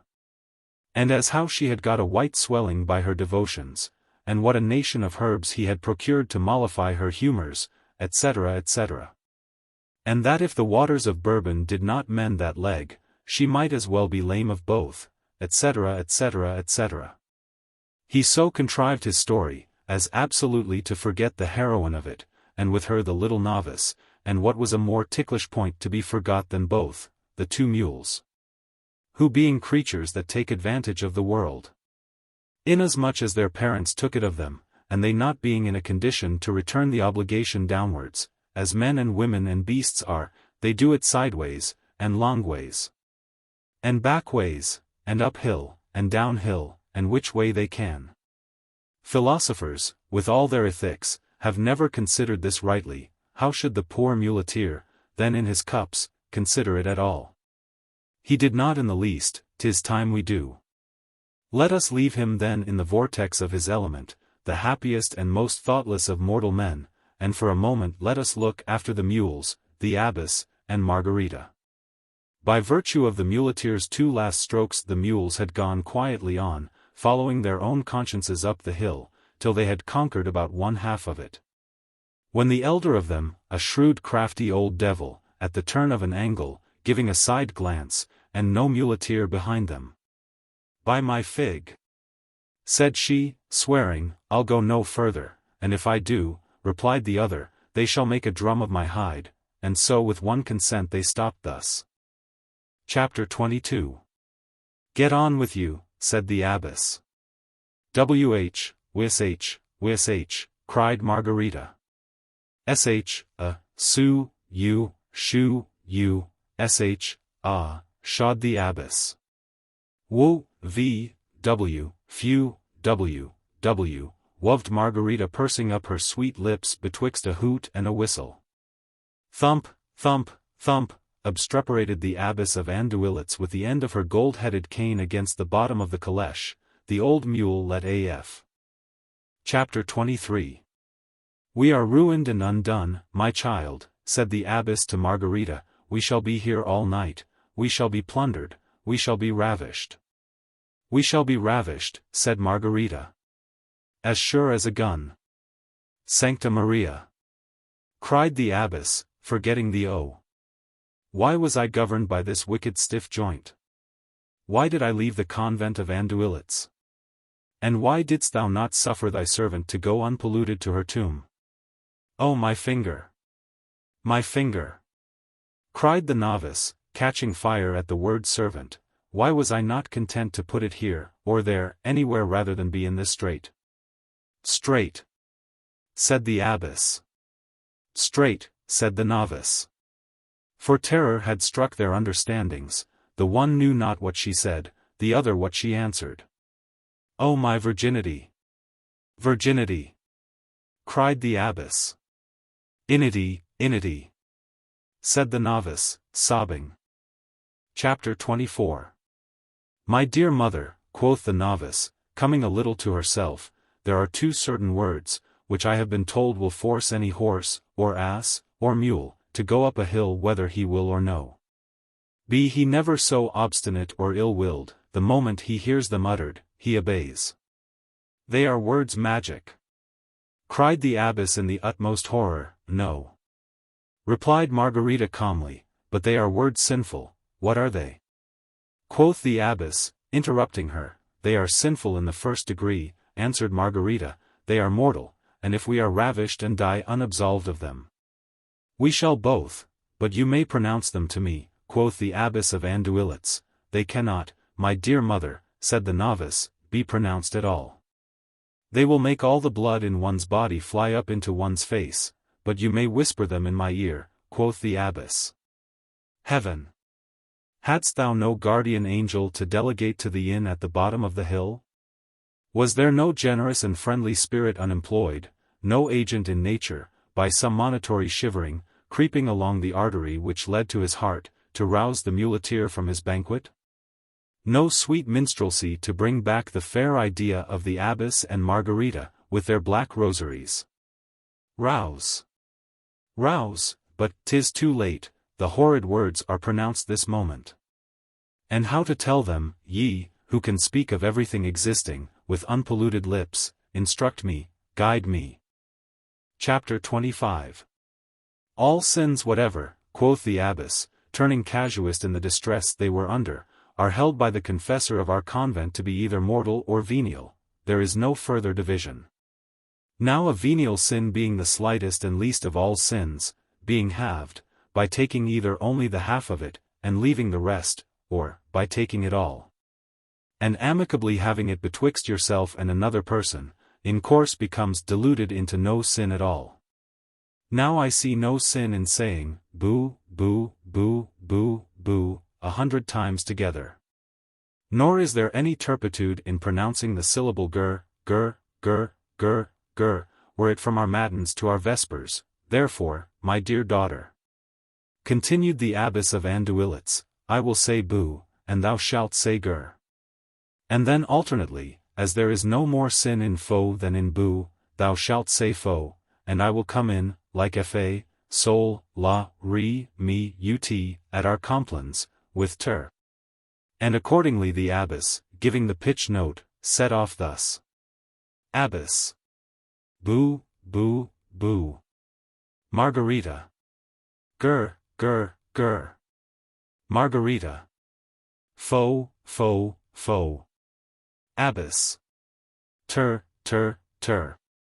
The two mules acknowledged the notes by a mutual lash of their tails. But it went no further. 'Twill answer by an, by, said the novice. Abbess. Boo, boo, boo, boo, boo, boo.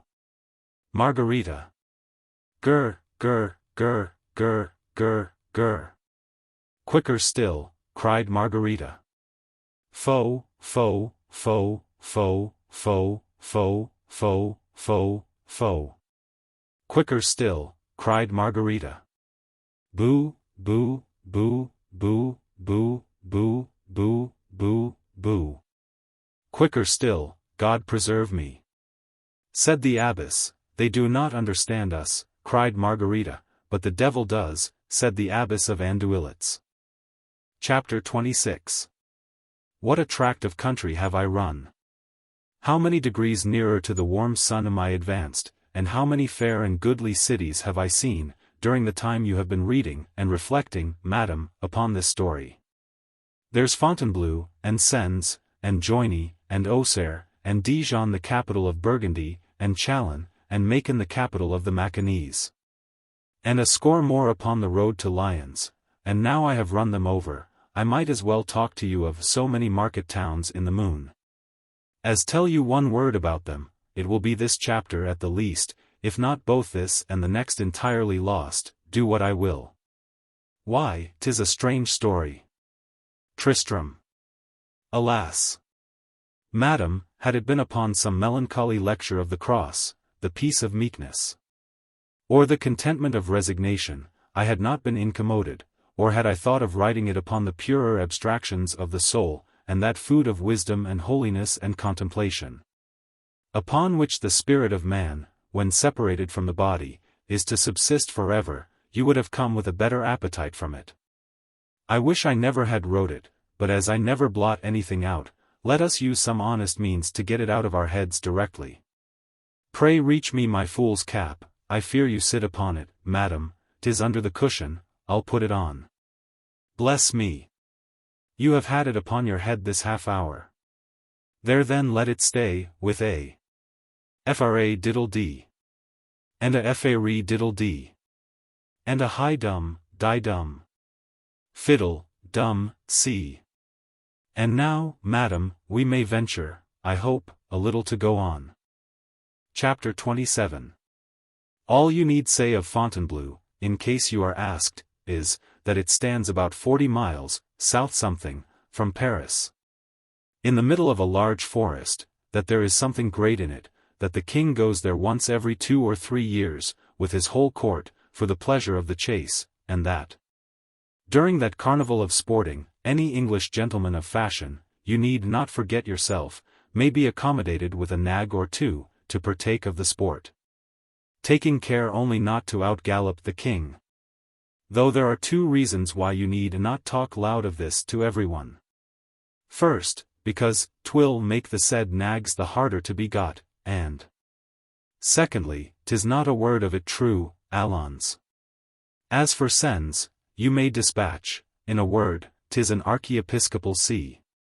For joiny, the less, I think, one says of it the better. But for Auxerre, I could go on forever, for in my grand tour through Europe, in which, after all, my father, not caring to trust me with anyone, attended me himself, with my uncle Toby, and Trim, and Obadiah, and indeed most of the family, except my mother, who being taken up with a project of knitting my father a pair of large worsted breeches, the thing is common sense, and she not caring to be put out of her way, she stayed at home, at Shandy Hall, to keep things right during the expedition. In which, I say, my father stopping us 2 days at Auxerre, and his researches being ever of such a nature that they would have found fruit even in a desert, he has left me enough to say upon Auxerre, in short, wherever my father went, but 'twas more remarkably so in this journey through France and Italy, than in any other stages of his life, his road seemed to lie so much on one side of that wherein all other travelers have gone before him. He saw kings and courts and silks of all colors, in such strange lights, and his remarks and reasonings upon the characters, the manners, and customs, of the countries we passed over, were so opposite to those of all other mortal men, particularly those of my uncle Toby and Trim, to say nothing of myself, and to crown all, the occurrences and scrapes which we were perpetually meeting and getting into. In consequence of his systems and opiniatry, they were of so odd, so mixed and tragicomical a contexture, that the whole put together, it appears of so different a shade and tint from any tour of Europe which was ever executed, that I will venture to pronounce, the fault must be mine and mine only, if it be not read by all travelers and travel readers, till traveling is no more. Or which comes to the same point, till the world, finally, takes it into its head to stand still. But this rich bale is not to be opened now, except a small thread or 2 of it, merely to unravel the mystery of my father's stay at Auxerre. As I have mentioned it, 'tis too slight to be kept suspended, and when 'tis wove in, there is an end of it.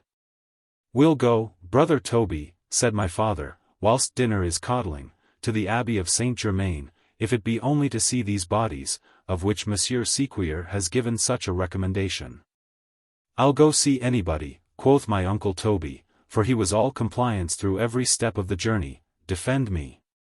Said my father, they are all mummies, then one need not shave. Quoth my uncle Toby, shave? No, cried my father, 'twill be more like relations to go with our beards on. So out we sallied, the corporal lending his master his arm, and bringing up the rear, to the Abbey of Saint Germain. Everything is very fine, and very rich, and very superb, and very magnificent, said my father, addressing himself to the sacristan, who was a younger brother of the order of Benedictines, but our curiosity has led us to see the bodies, of which Monsieur Sequier has given the world so exact a description. The sacristan made a bow, and lighting a torch first, which he had always in the vestry ready for the purpose, he led us into the tomb of St. Haribald. This, said the sacristan, laying his hand upon the tomb, was a renowned prince of the house of Bavaria, who under the successive reigns of Charlemagne, Louis le Debonair, and Charles the Bald, bore a great sway in the government, and had a principal hand in bringing everything into order and discipline. Then he has been as great, said my uncle, in the field as in the cabinet. I dare say he has been a gallant soldier. He was a monk, said the sacristan.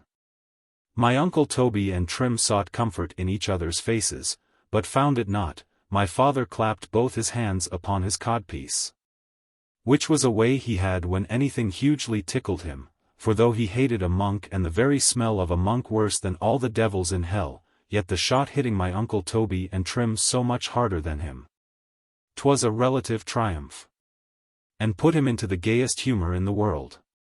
And pray what do you call this gentleman?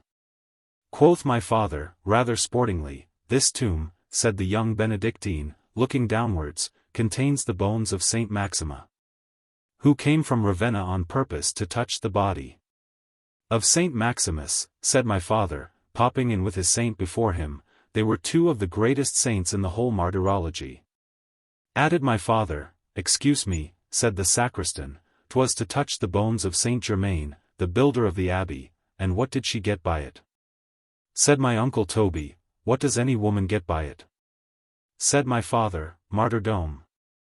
Replied the young Benedictine, making a bow down to the ground, and uttering the word with so humble but decisive a cadence, it disarmed my father for a moment. 'Tis supposed, continued the Benedictine, that St. Maxima has lain in this tomb 400 years, and 200 before her canonization. 'Tis but a slow rise, brother Toby, quoth my father, in this selfsame army of martyrs. A desperate slow one, and, please your honor, said Trim, unless one could purchase, I should rather sell out entirely, quoth my uncle Toby. I am pretty much of your opinion, brother Toby. Said my father. Poor Saint Maxima. Said my uncle Toby low to himself, as we turned from her tomb, she was one of the fairest and most beautiful ladies either of Italy or France. Continued the sacristan, but who the Duce has got lain down here, besides her? Quoth my father, pointing with his cane to a large tomb as we walked on. It is Saint Optat, sir, answered the sacristan, and properly is Saint Optat plaqued. Said my father, and what is Saint Optat's story? Continued he. Saint Optat, replied the sacristan, was a bishop. I thought so, by heaven! Cried my father, interrupting him, Saint Optat. How should Saint Optat fail? So snatching out his pocketbook, and the young Benedictine holding him the torch as he wrote, he set it down as a new prop to his system of Christian names, and I will be bold to say, so disinterested was he in the search of truth, that had he found a treasure in Saint Optat's tomb, it would not have made him half so rich. 'Twas as successful a short visit as ever was paid to the dead. And so highly was his fancy pleased with all that had passed in it, that he determined at once to stay another day in Auxerre. I'll see the rest of these good gentry tomorrow, said my father, as we crossed over the square, and while you are paying that visit, brother Shandy, quoth my uncle Toby, the corporal and I will mount the ramparts. Chapter 28. Now this is the most puzzled skein of all, for in this last chapter, as far at least as it has helped me through Auxerre, I have been getting forwards in 2 different journeys together. And with the same dash of the pen, for I have got entirely out of Auxerre in this journey which I am writing now. And I am got halfway out of Auxerre in that which I shall write hereafter. There is but a certain degree of perfection in everything.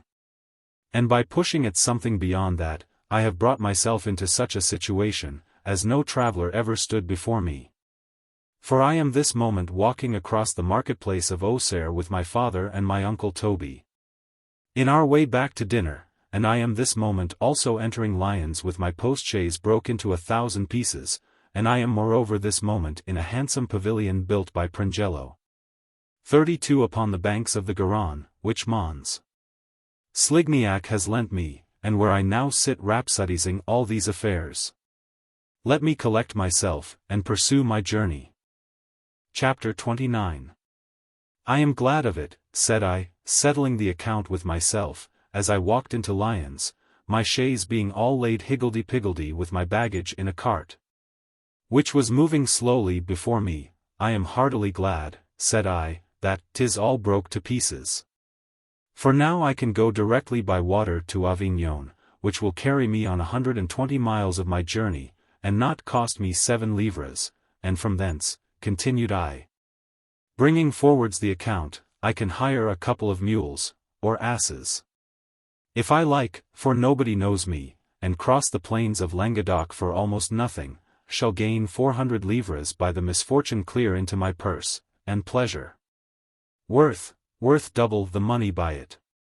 With what velocity, continued I, clapping my 2 hands together, shall I fly down the rapid Rhône, with the Vivars on my right hand, and Dauphiny on my left, scarce seeing the ancient cities of Vienne, Valence, and Viviers. What a flame will it rekindle in the lamp, to snatch a blushing grape from the Hermitage and Côte Rôtie, as I shoot by the foot of them. And what a fresh spring in the blood, to behold upon the banks advancing and retiring, the castles of romance, whence courteous knights have whilome rescued the distressed, and see vertiginous, the rocks, the mountains, the cataracts, and all the hurry which nature is in with all her great works about her. As I went on thus, methought my chaise, the wreck of which looked stately enough at the first, insensibly grew less and less in its size. The freshness of the painting was no more, the gilding lost its luster, and the whole affair appeared so poor in my eyes, so sorry, so contemptible, and, in a word, so much worse than the abbess of Andouillets itself, that I was just opening my mouth to give it to the devil, when a pert vamping chaise undertaker, stepping nimbly across the street, demanded if monsieur would have his chaise refitted. No, no, said I, shaking my head sideways. Would monsieur choose to sell it? Rejoined the undertaker, with all my soul, said I, the iron work is worth 40 livres, and the glasses worth 40 more, and the leather you may take to live on. What a mine of wealth, quoth I, as he counted me the money, has this post-chaise brought me in. And this is my usual method of bookkeeping, at least with the disasters of life, making a penny of every one of them as they happen to me. Do, my dear Jenny, tell the world for me how I behaved under one, the most oppressive of its kind, which could befall me as a man, proud as he ought to be of his manhood. 'Tis enough, saidst thou, coming close up to me, as I stood with my garters in my hand, reflecting upon what had not passed. 'Tis enough, Tristram, and I am satisfied, saidst thou, whispering these words in my ear. Any other man would have sunk down to the centre. Everything is good for something, quoth I.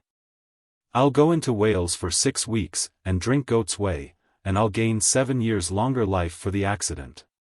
For which reason I think myself inexcusable, for blaming fortune so often as I have done, for pelting me all my life long, like an ungracious duchess, as I called her, with so many small evils. Surely, if I have any cause to be angry with her, 'tis that she has not sent me great ones. A score of good cursed, bouncing losses would have been as good as a pension to me.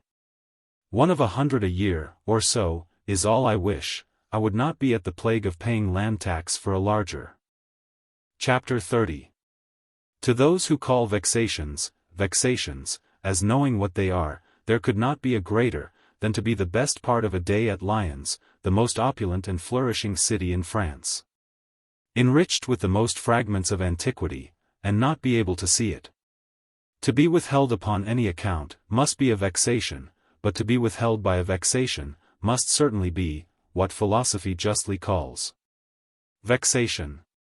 Upon vexation. I had got my 2 dishes of milk coffee, which by the by is excellently good for a consumption. But you must boil the milk and coffee together, otherwise 'tis only coffee and milk, and as it was no more than 8 in the morning, and the boat did not go off till noon, I had time to see enough of Lyons to tire the patience of all the friends I had in the world with it. I will take a walk to the cathedral, said I, looking at my list, and see the wonderful mechanism of this great clock of Lip Pius of Basel, in the first place. Now, of all things in the world, I understand the least of mechanism. I have neither genius, or taste, or fancy, and have a brain so entirely unapt for everything of that kind, that I solemnly declare I was never yet able to comprehend the principles of motion of a squirrel cage, or a common knife grinder's wheel, though I have many an hour of my life looked up with great devotion at the one, and stood by with as much patience as any Christian ever could do at the other. I'll go see the surprising movements of this great clock, said I, the very first thing I do, and then I will pay a visit to the great library of the Jesuits, and procure, if possible, a sight of the 30 volumes of the General History of China, wrote, not in the Tartarian, but, in the Chinese language, and in the Chinese character too. Now I almost know as little of the Chinese language, as I do of the mechanism of Lippius's clockwork. So, why these should have jostled themselves into the 2 first articles of my list, I leave to the curious as a problem of nature. I own it looks like one of her ladyship's obliquities. And they who court her, are interested in finding out her humor as much as I. When these curiosities are seen, quoth I, half addressing myself to my valet de place, who stood behind me, 'twill be no hurt if we go to the church of St. Irenaeus, and see the pillar to which Christ was tied, and after that, the house where Pontius Pilate lived. 'Twas at the next town, said the valet de place, at Vienne. I am glad of it, said I, rising briskly from my chair, and walking across the room with strides twice as long as my usual pace, for so much the sooner shall I be at the tomb of the 2 lovers. What was the cause of this movement, and why I took such long strides in uttering this, I might leave to the curious too. But as no principle of clockwork is concerned in it, 'twill be as well for the reader if I explain it myself. Chapter 31. Oh, there is a sweet era in the life of man, when, the brain being tender and fibrous, and more like pap than anything else, a story read of 2 fond lovers, separated from each other by cruel parents, and by still more cruel destiny. Amandus, he. Amanda, she. Each ignorant of the other's course. He, east. She, west.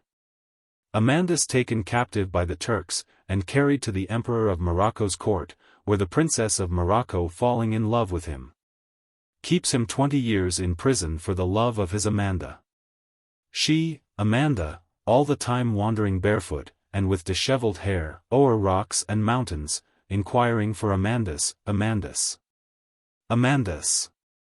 Making every hill and valley to echo back his name. Amandus. Amandus. At every town and city, sitting down forlorn at the gate, has Amandus, has my Amandus entered? Till, going round, and round, and round the world, chance unexpected bringing them at the same moment of the night, though by different ways, to the gate of Lyons, their native city. And each in well-known accents calling out aloud, Is Amandus? Is my Amanda still alive? They fly into each other's arms, and both drop down dead for joy. There is a soft era in every gentle mortal's life, where such a story affords more pabulum to the brain, than all the frusts, and crusts, and rusts of antiquity, which travellers can cook up for it. 'Twas all that stuck on the right side of the colander in my own, of what Spawn and others, in their accounts of Lyons, had strained into it. And finding, moreover, in some itinerary, but in what God knows, that sacred to the fidelity of Amandus and Amanda, a tomb was built without the gates, where, to this hour, lovers called upon them to attest their truths. I never could get into a scrape of that kind in my life, but this tomb of the lovers would, somehow or other, come in at the close. Nay, such a kind of empire had it established over me, that I could seldom think or speak of lions, and sometimes not so much as see even a lion's waistcoat. But this remnant of antiquity would present itself to my fancy. And I have often said in my wild way of running on, though I fear with some irreverence, I thought this shrine, neglected as it was, as valuable as that of Mecca, and so little short, except in wealth, of the Santa Casa itself, that some time or other, I would go a pilgrimage, though I had no other business at Lyons, on purpose to pay it a visit. In my list, therefore, of videnda at Lyons, this, though last, was not, you see, least. So taking a dozen or two of longer strides than usual across my room, just whilst it passed my brain, I walked down calmly into the basse-cour, in order to sally forth.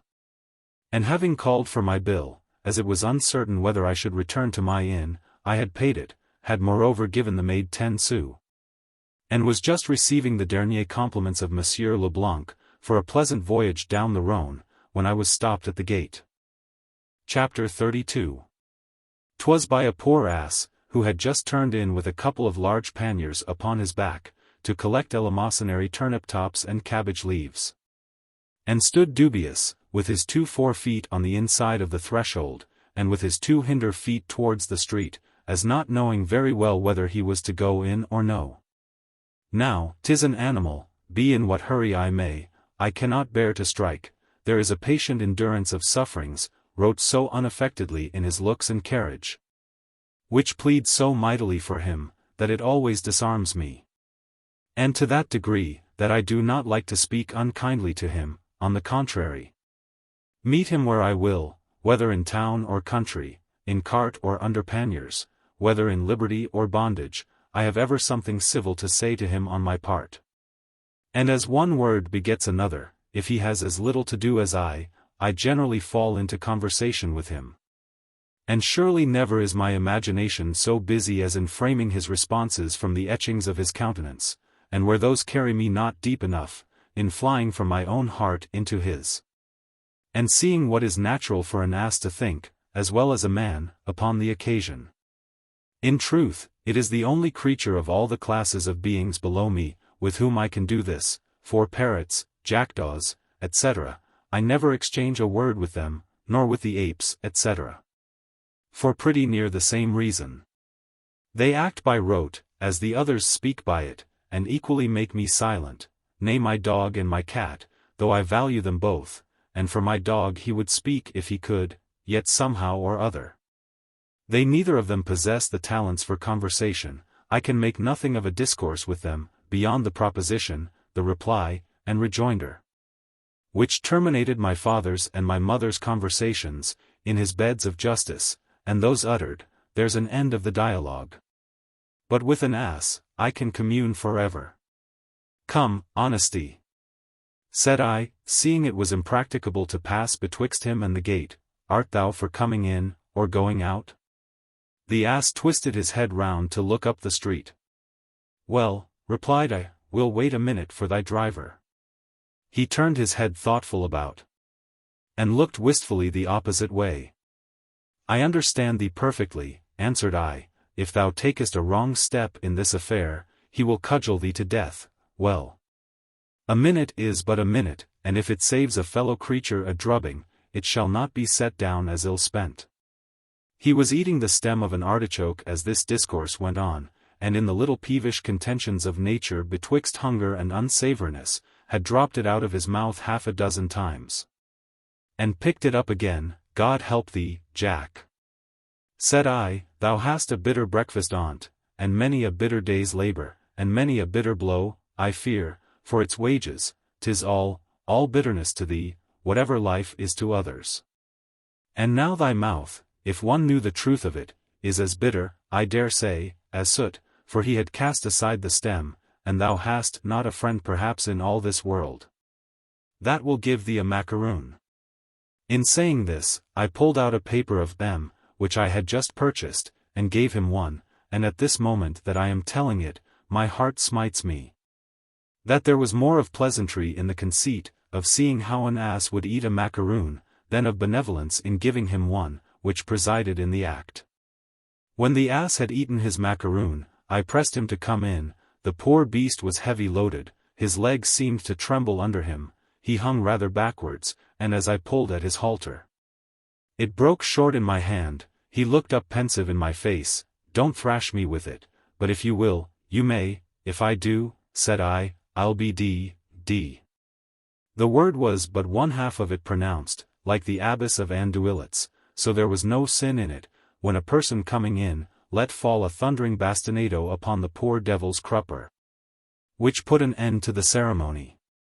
Out upon it, cried I, but the interjection was equivocal, and, I think, wrong placed too, for the end of an osier which had started out from the contexture of the ass's pannier had caught hold of my breeches pocket, as he rushed by me, and rent it in the most disastrous direction you can imagine, so that the out upon it, in my opinion, should have come in here, but this I leave to be settled by the reviewers of my breeches, which I have brought over along with me for that purpose.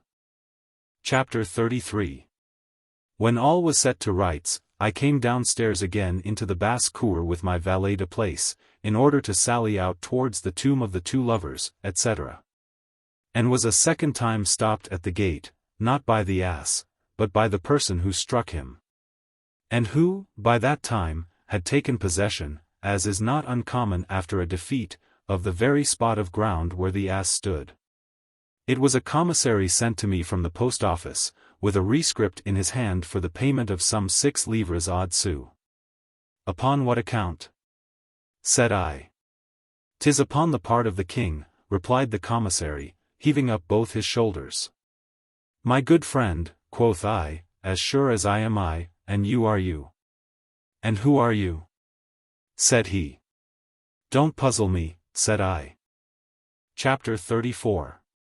But it is an indubitable verity, continued I, addressing myself to the commissary, changing only the form of my asseveration, that I owe the King of France nothing but my goodwill. For he is a very honest man, and I wish him all health and pastime in the world. Pardonnez-moi, replied the commissary, you are indebted to him 6 livres 4 sous. For the next post from hence to St. Fons, in your route to Avignon, which being a post royal, you pay double for the horses and postilion, otherwise 'twould have amounted to no more than 3 livres 2 sous. But I don't go by land. Said I. You may if you please, replied the commissary. Your most obedient servant, said I, making him a low bow. The commissary, with all the sincerity of grave good breeding, made me one, as low again. I never was more disconcerted with a bow in my life. The devil take the serious character of these people. Quoth I, aside, they understand no more of irony than this. The comparison was standing close by with his panniers, but something sealed up my lips, I could not pronounce the name. Sir, said I, collecting myself, it is not my intention to take post. But you may, said he. Persisting in his first reply, you may take post if you choose. And I may take salt to my pickled herring, said I, if I choose. But I do not choose. But you must pay for it. Whether you do or no. I. For the salt, said I know. And for the post too, added he. Defend me, cried I. I travel by water, I am going down the Rhone this very afternoon, my baggage is in the boat, and I have actually paid 9 livres for my passage. Say tout eagle, 'tis all one, said he. Bon Dieu. What, pay for the way I go? And for the way I do not go? Say tout eagle, replied the commissary. The devil it is, said I, but I will go to 10,000 Bastilles first. O England! England. Thou land of liberty, and climate of good sense, thou tenderest of mothers, and gentlest of nurses, cried I, kneeling upon one knee, as I was beginning my apostrophe. When the director of Madame Leblanc's conscience coming in at that instant, and seeing a person in black, with a face as pale as ashes, at his devotions, looking still paler by the contrast and distress of his drapery, asked if I stood in want of the aids of the church. I go by water, said I, and here's another will be for making me pay for going by oil. Chapter 35. As I perceived the commissary of the post office would have his 6 livres 4 sous, I had nothing else for it, but to say some smart thing upon the occasion. Worth the money. And so I set off thus. And pray, Mr. Commissary, by what law of courtesy is a defenseless stranger to be used just the reverse from what you use a Frenchman in this matter?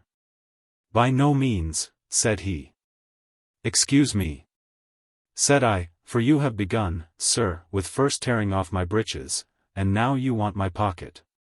Whereas, had you first taken my pocket, as you do with your own people, and then left me bare a d after, I had been a beast to have complained. As it is, 'tis contrary to the law of nature. 'Tis contrary to reason. 'Tis contrary to the gospel. But not to this, said he, putting a printed paper into my hand. Par le roi. 'Tis a pithy prolegomenon. Quoth I, and so read on. By all which it appears, quoth I, having read it over, a little too rapidly, that if a man sets out in a post-chaise from Paris, he must go on travelling in one, all the days of his life, or pay for it. Excuse me, said the commissary, the spirit of the ordinance is this, that if you set out with an intention of running post from Paris to Avignon, etc., you shall not change that intention or mode of travelling, without first satisfying the fermiers for 2 posts further than the place you repent at, and 'tis founded, continued he, upon this, that the revenues are not to fall short through your fickleness. Oh, by heavens! Cried I, if fickleness is taxable in France, we have nothing to do but to make the best peace with you we can. And so the peace was made. And if it is a bad one, as Tristram Shandy laid the cornerstone of it, nobody but Tristram Shandy ought to be hanged. Chapter 36. Though I was sensible I had said as many clever things to the commissary as came to 6 livres 4 sous. Yet I was determined to note down the imposition amongst my remarks before I retired from the place. So putting my hand into my coat pocket for my remarks, which, by the by, may be a caution to travellers to take a little more care of their remarks for the future, my remarks were stolen. Never did sorry traveller make such a pother and racket about his remarks as I did about mine.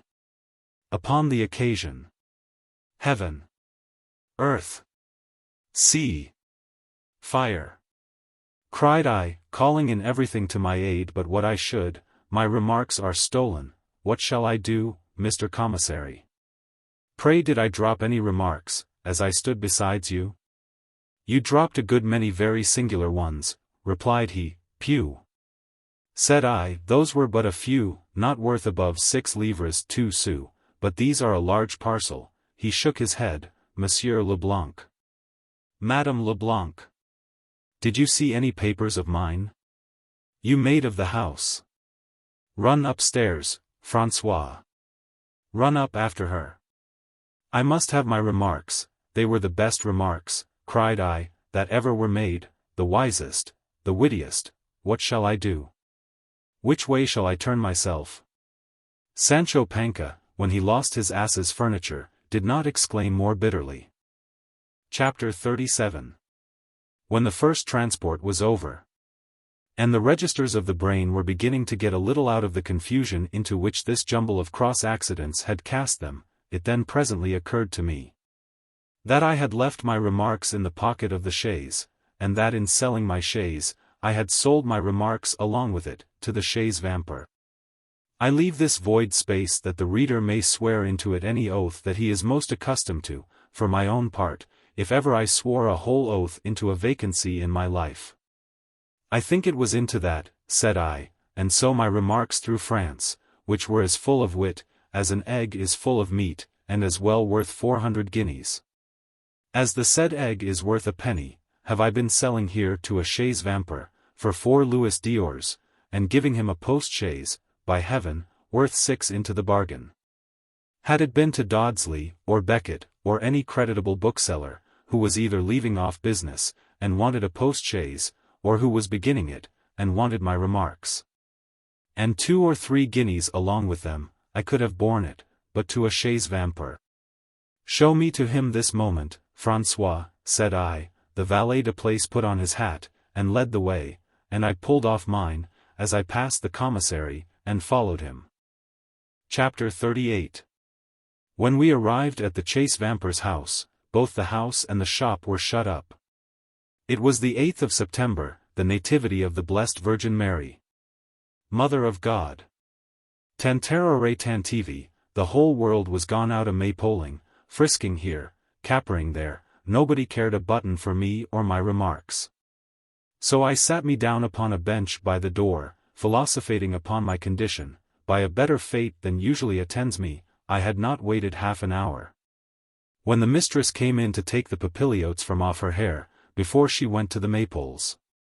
The French women, by the by, love maypoles, à la folie, that is, as much as their matins, give 'em but a maypole, whether in May, June, July, or September, they never count the times, down it goes, 'tis meat, drink, washing, and lodging to M, and had we but the policy, and please your worships, as wood is a little scarce in France, to send them but plenty of maypoles, the women would set them up, and when they had done, they would dance round them, and the men for company, till they were all blind. The wife of the chaise vamper stepped in, I told you, to take the papiliotes from off her hair. The toilet stands still for no man, so she jerked off her cap, to begin with them as she opened the door, in doing which, one of them fell upon the ground. I instantly saw it was my own writing. "Oh, Seigneur!" cried I, "you have got all my remarks upon your head, madam." "Je suis bien mortifié," said she. "'Tis well, thinks I, they have stuck there, for could they have gone deeper, they would have made such confusion in a French woman's noddle. She had better have gone with it unfrizzled, to the day of eternity." "Tenez," said she, so without any idea of the nature of my suffering, she took them from her curls, and put them gravely one by one into my hat. One was twisted this way, another twisted that, by my faith, and when they are published, quoth I, they will be worse twisted still. Chapter 39. "And now for Lippius's clock," said I, with the air of a man who had got through all his difficulties. "Nothing can prevent us seeing that, and the Chinese history, etc." "Except the time," said François, "for it is almost 11, then we must speed the faster," said I, striding it away to the cathedral. I cannot say, in my heart, that it gave me any concern in being told by one of the minor canons, as I was entering the west door, that Lippius's great clock was all out of joints, and had not gone for some years. It will give me the more time, thought I, to peruse the Chinese history. And besides I shall be able to give the world a better account of the clock in its decay than I could have done in its flourishing condition. And so away I posted to the College of the Jesuits. Now it is with the project of getting a peep at the history of China in Chinese characters, as with many others I could mention, which strike the fancy only at a distance. For as I came nearer and nearer to the point, my blood cooled, the freak gradually went off, till at length I would not have given a cherrystone to have it gratified. The truth was, my time was short, and my heart was at the tomb of the lovers. "I wish to God," said I, as I got the wrapper in my hand, "that the key of the library may be but lost." It fell out as well. For all the Jesuits had got the colic, and to that degree, as never was known in the memory of the oldest practitioner. Chapter 40. As I knew the geography of the tomb of the lovers, as well as if I had lived 20 years in Lyons, namely, that it was upon the turning of my right hand, just without the gate leading to the Fauxbourg de Vez, I dispatched François to the boat, that I might pay the homage I so long outed. Without a witness of my weakness, I walked with all imaginable joy towards the place. When I saw the gate which intercepted the tomb, my heart glowed within me. Tender and faithful spirits!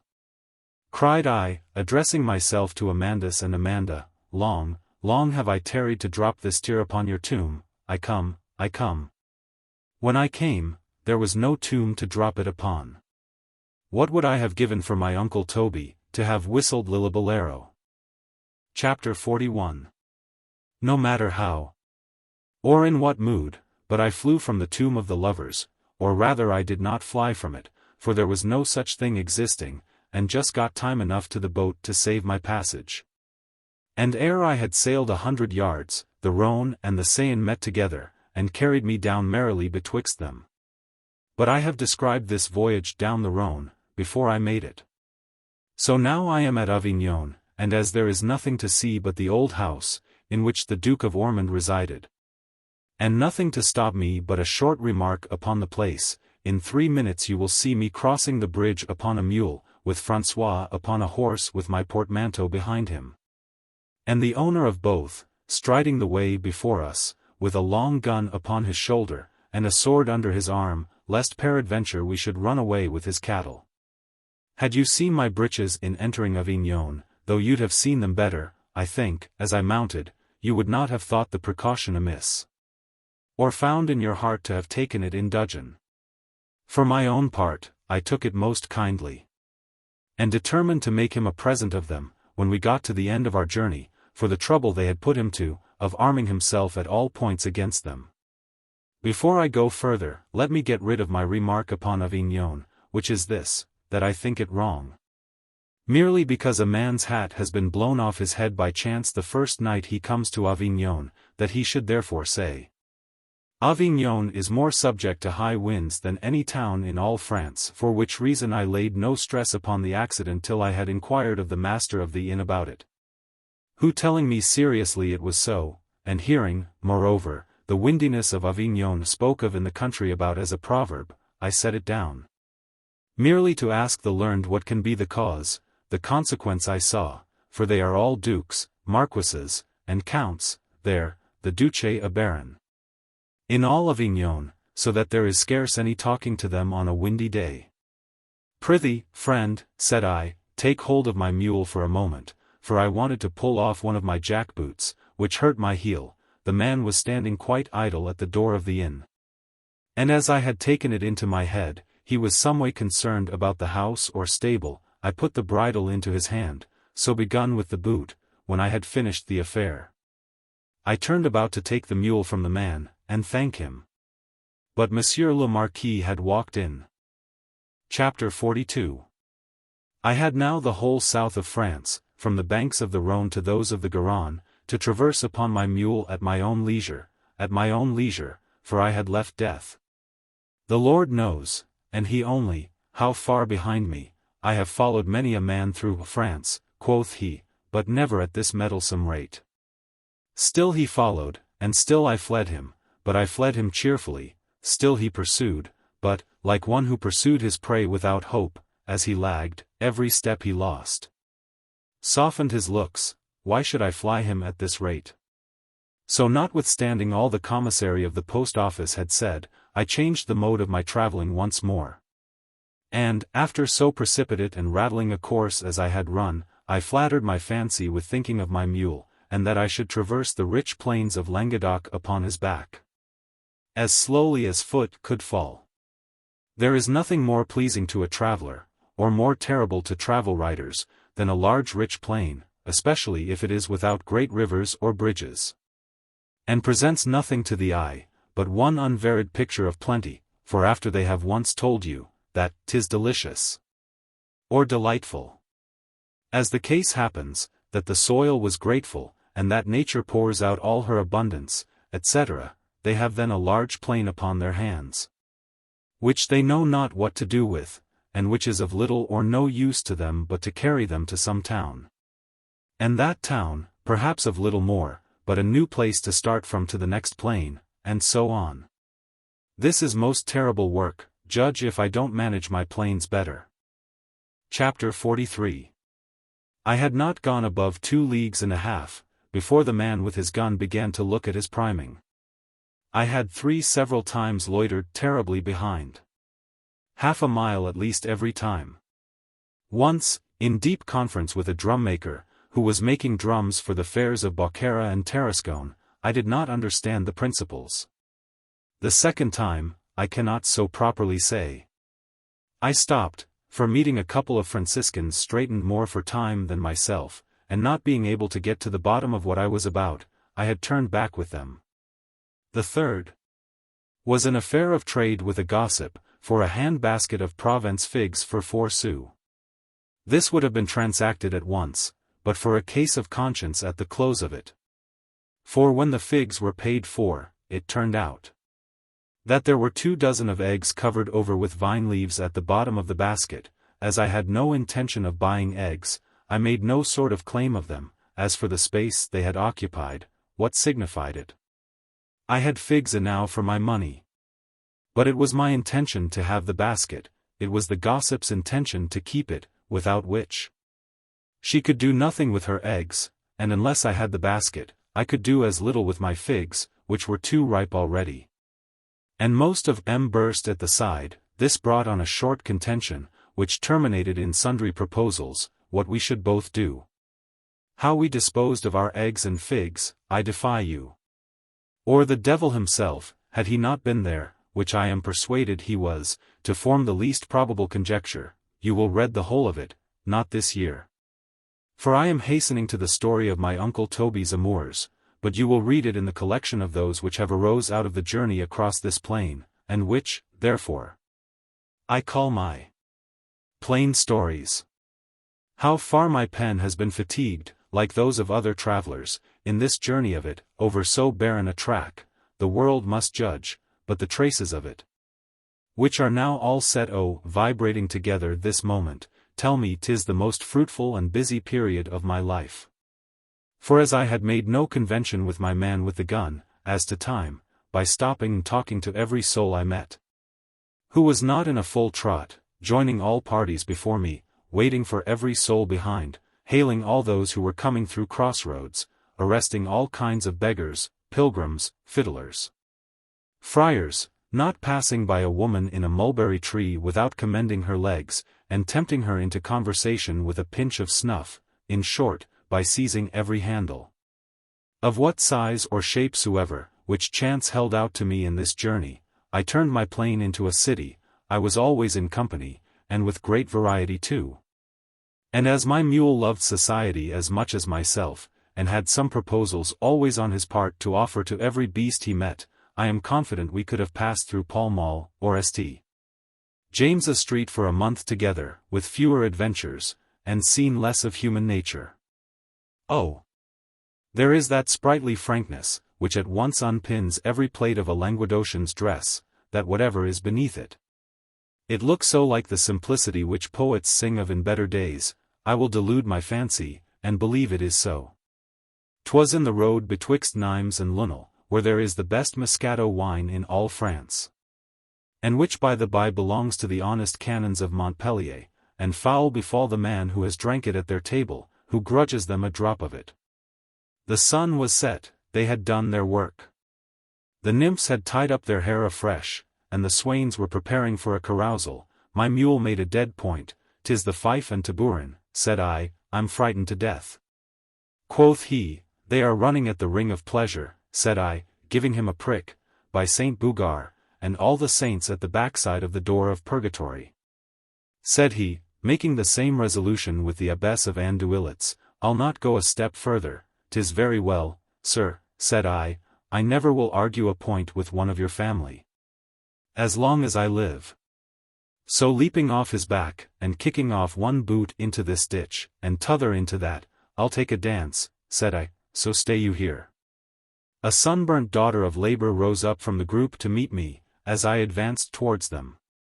Her hair, which was a dark chestnut approaching rather to a black, was tied up in a knot, all but a single tress. We want a cavalier, said she, holding out both her hands, as if to offer them, and a cavalier ye shall have, said I, taking hold of both of them. Hadst thou, Nanette, been arrayed like a duchess. But that cursed slit in thy petticoat. Nanette cared not for it. We could not have done without you, said she, letting go one hand, with self-taught politeness, leading me up with the other. A lame youth, whom Apollo had recompensed with a pipe, and to which he had added a tabourin of his own accord, ran sweetly over the prelude. As he sat upon the bank, tie me up this tress instantly, said Nanette. Putting a piece of string into my hand, it taught me to forget I was a stranger, the whole knot fell down, we had been 7 years acquainted. The youth struck the note upon the tabourin, his pipe followed, and off we bounded, the Duce take that slit. The sister of the youth, who had stolen her voice from heaven, sung alternately with her brother, 'twas a Gascoigne roundelay. Viva la joya! Fiden la tristessa! The nymphs joined in unison, and their swains an octave below them. I would have given a crown to have it sewed up, Nanette would not have given a sou, viva la joya. Was in her lips, viva la joya. Was in her eyes. A transient spark of amity shot across the space betwixt us, she looked amiable, why could I not live, and end my days thus? Just disposer of our joys and sorrows, cried I, why could not a man sit down in the lap of content here, and dance, and sing, and say his prayers, and go to heaven with this nut-brown maid? Capriciously did she bend her head on one side, and dance up insidious, then, 'tis time to dance off, quoth I. So changing only partners and tunes, I danced it away from Lunel to Montpellier, from thence to Pesquennes, Béziers, I danced it along through Narbonne, Carcassonne, and Castle Naudary. Till at last I danced myself into Pedrillo's pavilion, where pulling out a paper of black lines, that I might go on straight forwards, without digression or parenthesis. In my uncle Toby's amours. I begun thus. Book. Chapter 8. Chapter 1.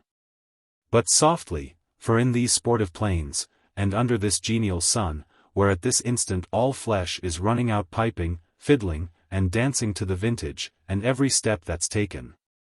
The judgment is surprised by the imagination, I defy, notwithstanding all that has been said upon straight lines 33 in sundry pages of my book, I defy the best cabbage planter that ever existed.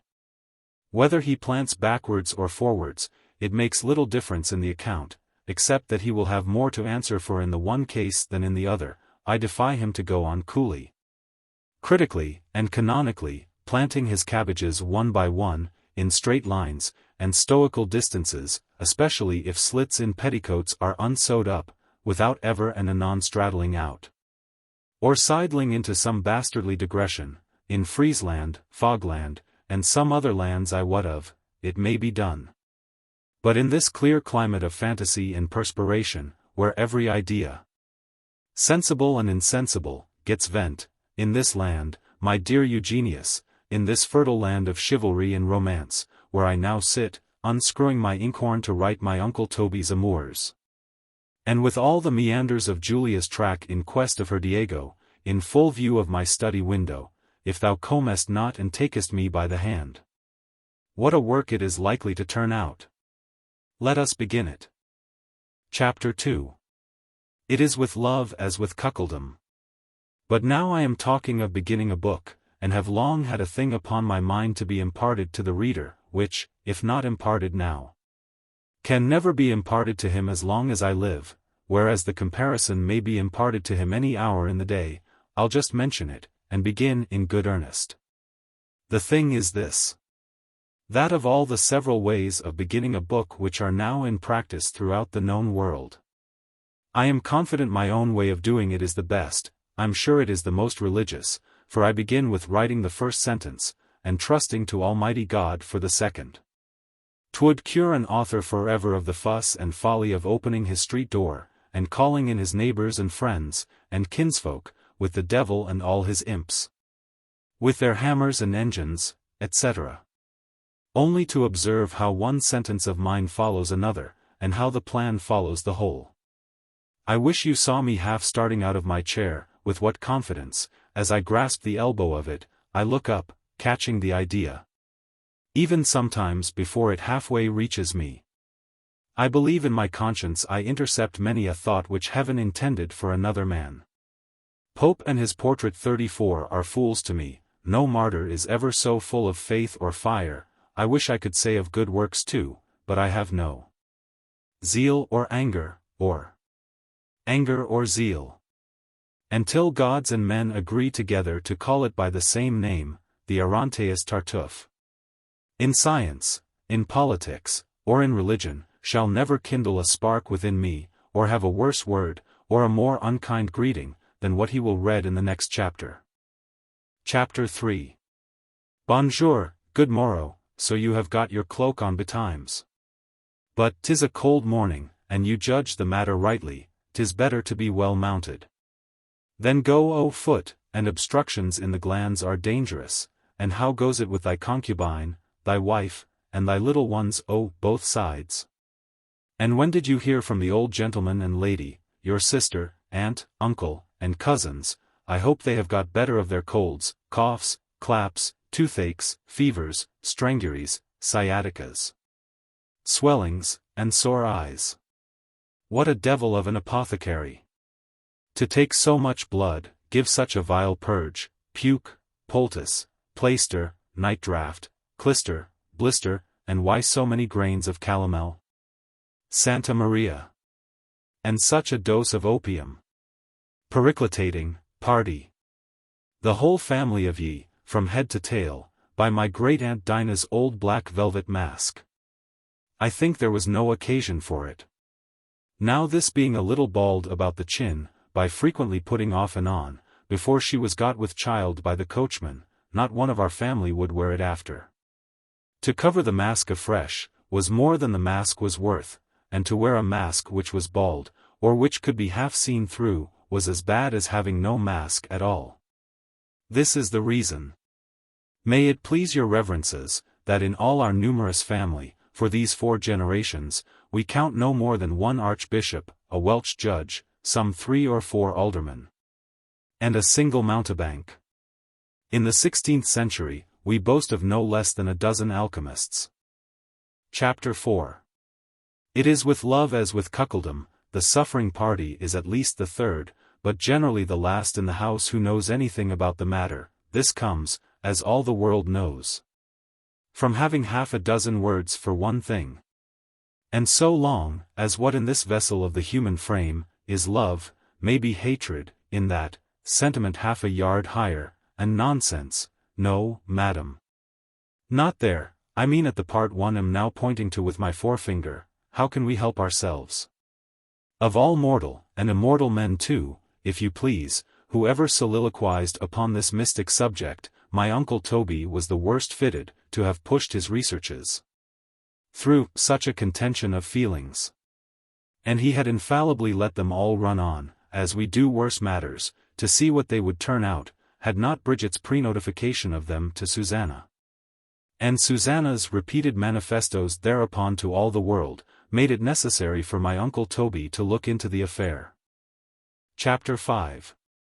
Why weavers, gardeners, and gladiators, or a man with a pined leg, proceeding from some ailment in the foot, should ever have had some tender nymph breaking her heart in secret for them, are points well and duly settled and accounted for by ancient and modern physiologists. A water drinker, provided he is a professed one, and does it without fraud or coven, is precisely in the same predicament, not that, at first sight, there is any consequence, or show of logic in it. That a rill of cold water dribbling through my inward parts, should light up a torch in my jennies. The proposition does not strike one. On the contrary, it seems to run opposite to the natural workings of causes and effects. But it shows the weakness and imbecility of human reason. And in perfect good health with it? The most perfect, madam, that friendship herself could wish me. And drink nothing, nothing but water? Impetuous fluid. The moment thou pressest against the floodgates of the brain, see how they give way. In swims curiosity, beckoning to her damsels to follow, they dive into the center of the current. Fancy sits musing upon the bank, and with her eyes following the stream, turns straws and bulrushes into masts and bowsprits, and desire, with vest held up to the knee in one hand, snatches at them, as they swim by her with the other. O ye water drinkers! Is it then by this delusive fountain that ye have so often governed and turned this world about like a mill wheel, grinding the faces of the impotent, bepowdering their ribs, bepeppering their noses, and changing sometimes even the very frame and face of nature? If I was you, quoth Yorick, I would drink more water, Eugenius, and, if I was you, Yorick, replied Eugenius, so would I. Which shows they had both read Longinus. For my own part, I am resolved never to read any book but my own, as long as I live. Chapter 6. I wish my uncle Toby had been a water drinker. For then the thing had been accounted for, that the first moment Widow Wadman saw him, she felt something stirring within her in his favor, something perhaps more than friendship, less than love, something, no matter what, no matter where, I would not give a single hair off my mule's tail, and be obliged to pluck it off myself. Indeed the villain has not many to spare, and is not a little vicious into the bargain, to be let by your worships into the secret. But the truth is, my uncle Toby was not a water drinker. He drank it neither pure nor mixed, or anyhow, or anywhere, except fortuitously upon some advanced posts, where better liquor was not to be had, or during the time he was under cure, when the surgeon telling him it would extend the fibers, and bring them sooner into contact, my uncle Toby drank it for quietness' sake. Now as all the world knows, that no effect in nature can be produced without a cause, and as it is as well known, that my uncle Toby was neither a weaver, a gardener, or a gladiator, unless as a captain, you will needs have him one, but then he was only a captain of foot, and besides, the whole is an equivocation, there is nothing left for us to suppose but that my uncle Toby's leg, but that will avail us little in the present hypothesis, unless it had proceeded from some ailment in the foot, whereas his leg was not emaciated from any disorder in his foot, for my uncle Toby's leg was not emaciated at all. It was a little stiff and awkward, from a total disuse of it, for the 3 years he lay confined at my father's house in town. But it was plump and muscular, and in all other respects as good and promising a leg as the other. I declare, I do not recollect any one opinion or passage of my life, where my understanding was more at a loss to make ends meet and torture the chapter one had been writing, to the service of the chapter following it, than in the present case. One would think I took a pleasure in running into difficulties of this kind, merely to make fresh experiments of getting out of inconsiderate soul that thou art. What are not the unavoidable distresses with which, as an author and a man, thou art hemmed in on every side of thee? Are they, Tristram, not sufficient, but thou must entangle thyself still more? Is it not enough that thou art in debt, and that thou hast 10 cartloads of thy 5th and 6th volumes still unsold, and art almost at thy wits' ends, how to get them off thy hands? To this hour art thou not tormented with the vile asthma that thou gattest in skating against the wind in Flanders? And is it but 2 months ago, that in a fit of laughter, on seeing a cardinal make water like a quirister, with both hands, thou breakest a vessel in thy lungs, whereby, in 2 hours, thou lost as many quarts of blood? And hadst thou lost as much more, did not the faculty tell thee, it would have amounted to a gallon? Chapter 7.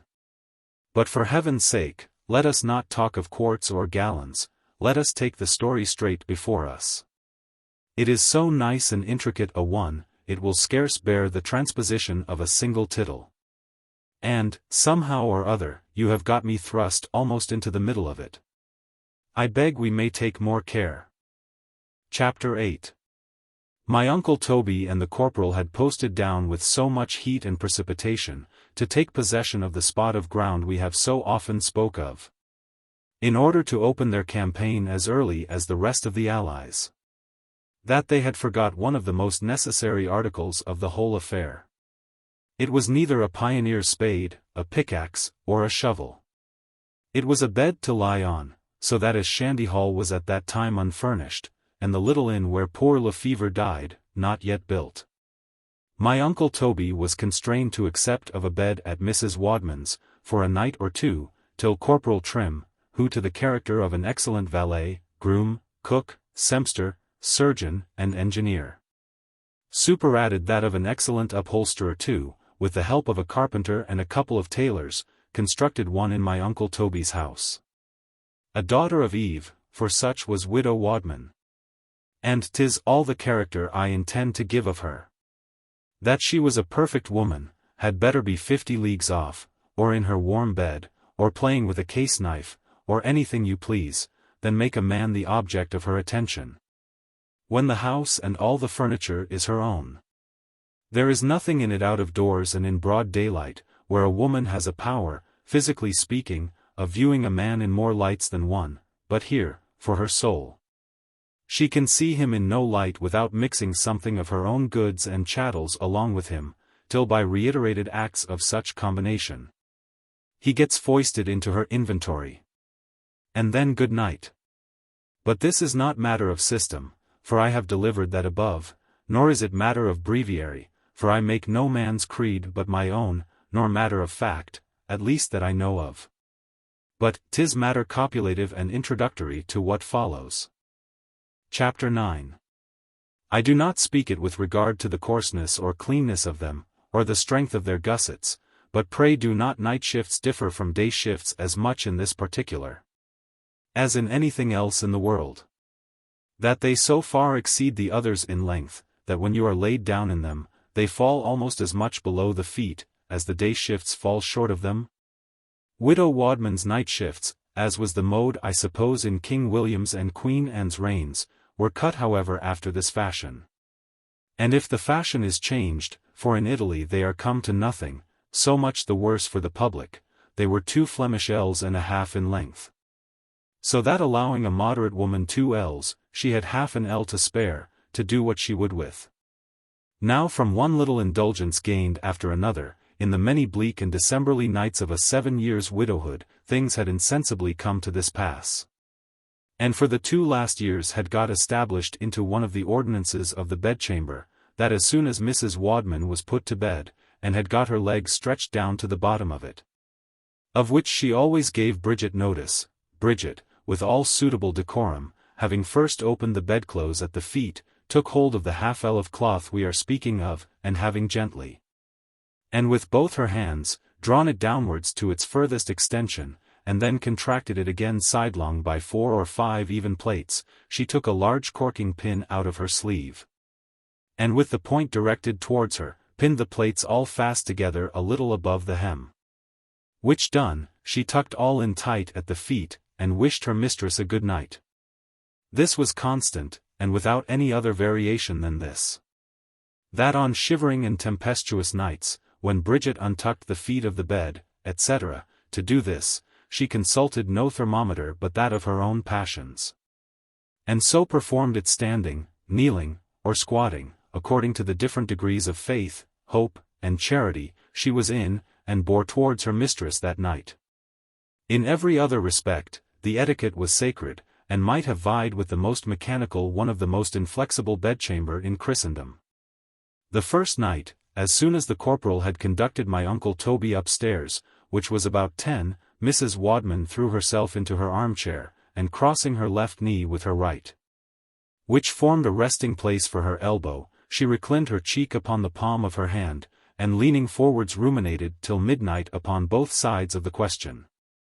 The second night she went to her bureau, and having ordered Bridget to bring her up a couple of fresh candles and leave them upon the table, she took out her marriage settlement, and read it over with great devotion. And the third night, which was the last of my uncle Toby's stay, when Bridget had pulled down the night shift, and was essaying to stick in the corking pin, with a kick of both heels at once, but at the same time the most natural kick that could be kicked in her situation, for supposing to be the sun in its meridian, it was a northeast kick. She kicked the pin out of her fingers, the etiquette which hung upon it, down it fell to the ground, and was shivered into 1,000 atoms.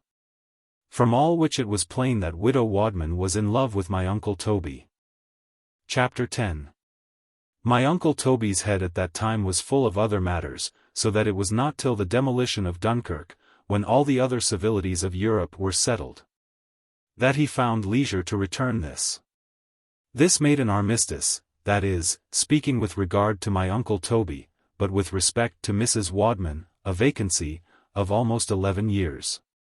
But in all cases of this nature, as it is the second blow, happen at what distance of time it will, which makes the fray, I choose for that reason to call these the amours of my uncle Toby with Mrs. Wadman, rather than the amours of Mrs. Wadman with my uncle Toby. This is not a distinction without a difference. It is not like the affair of an old hat cocked, and a cocked old hat, about which your reverences have so often been at odds with one another, but there is a difference here in the nature of things. And let me tell you, gentry, a wide one too. Chapter 11. Now as Widow Wadman did love my uncle Toby, and my uncle Toby did not love Widow Wadman, there was nothing for Widow Wadman to do, but to go on and love my uncle Toby, or let it alone. Widow Wadman would do neither the one or the other. Gracious heaven, but I forget I am a little of her temper myself. For whenever it so falls out, which it sometimes does about the equinoxes, that an earthly goddess is so much this, and that, and t'other, that I cannot eat my breakfast for her, and that she careth not 3 halfpence whether I eat my breakfast or no. Curse on her. And so I send her to Tartary, and from Tartary to Terra del Fuogo, and so on to the devil. In short, there is not an infernal niche where I do not take her divinityship and stick it. But as the heart is tender, and the passions in these tides ebb and flow 10 times in a minute, I instantly bring her back again. And as I do all things in extremes, I place her in the very center of the Milky Way. Brightest of stars, thou wilt shed thy influence upon someone. The Duce take her and her influence too, for at that word I lose all patience. Much good may it do him. By all that is hirsute and gashly, I cry, taking off my furred cap, and twisting it round my finger, I would not give 6pence for a dozen such. But 'tis an excellent cap too, putting it upon my head, and pressing it close to my ears, and warm, and soft, especially if you stroke it the right way, but alas, that will never be my luck, so here my philosophy is shipwrecked again. No, I shall never have a finger in the pie, so here I break my metaphor. Crust and crumb, inside and out, top and bottom, I detest it, I hate it, I repudiate it, I'm sick at the sight of it. 'Tis all pepper, garlic, staragon, salt, and devil's dung, by the great arch-cook of cooks, who does nothing, I think, from morning to night, but sit down by the fireside and invent inflammatory dishes for us, would not touch it for the world. Oh Tristram! Tristram! Cried Jenny. Oh Jenny! Jenny! Replied I, and so went on with the 12th chapter. Chapter 12. Not touch it for the world, did I say? Lord, how I have heated my imagination with this metaphor. Chapter 13. Which shows, let your reverences and worship say what you will of it, for as for thinking, all who do think pretty much alike both upon it and other matters. Love is certainly, at least alphabetically speaking, one of the most agitating, bewitching, confounded, devilish affairs of life, the most extravagant, futilitous, galligaskinish, handy-dandy-ish, irrecondulous, there is no K to it, and lyrical of all human passions, at the same time, the most misgiving, ninny-hammering, obstipating, pragmatical, stridulous, ridiculous, though by the by the R should have gone first, but in short, 'tis of such a nature. As my father once told my uncle Toby upon the close of a long dissertation upon the subject, you can scarce, said he, combine 2 ideas together upon it, brother Toby. Without an hypology, what's that? Cried my uncle Toby. The cart before the horse, replied my father. "And what is he to do there?" cried my uncle Toby. "Nothing," quoth my father, "but to get in, or let it alone." Now widow Wadman, as I told you before, would do neither the one or the other. She stood however ready harnessed and caparisoned at all points, to watch accidents. Chapter 14. The Fates, who certainly all foreknew of these amours of widow Wadman and my uncle Toby, had, from the first creation of matter and motion, and with more courtesy than they usually do things of this kind, established such a chain of causes and effects hanging so fast to one another, that it was scarce possible for my uncle Toby to have dwelt in any other house in the world, or to have occupied any other garden in Christendom. But the very house and garden which joined and laid parallel to Mrs. Wadman's. This, with the advantage of a thick-set arbor in Mrs. Wadman's garden, but planted in the hedgerow of my uncle Toby's, put all the occasions into her hands which love militancy wanted. She could observe my uncle Toby's motions, and was mistress likewise of his councils of war. And as his unsuspecting heart had given leave to the corporal, through the mediation of Bridget, to make her a wicker gate of communication to enlarge her walks, it enabled her to carry on her approaches to the very door of the sentry-box, and sometimes out of gratitude, to make an attack, and endeavor to blow my uncle Toby up in the very sentry-box itself. Chapter 15. It is a great pity, but 'tis certain from every day's observation of man, that he may be set on fire like a candle, at either end, provided there is a sufficient wick standing out.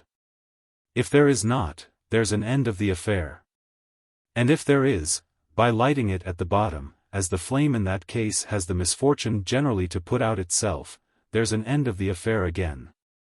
For my part, could I always have the ordering of it which way I would be burnt myself, for I cannot bear the thoughts of being burnt like a beast, I would oblige a housewife constantly to light me at the top.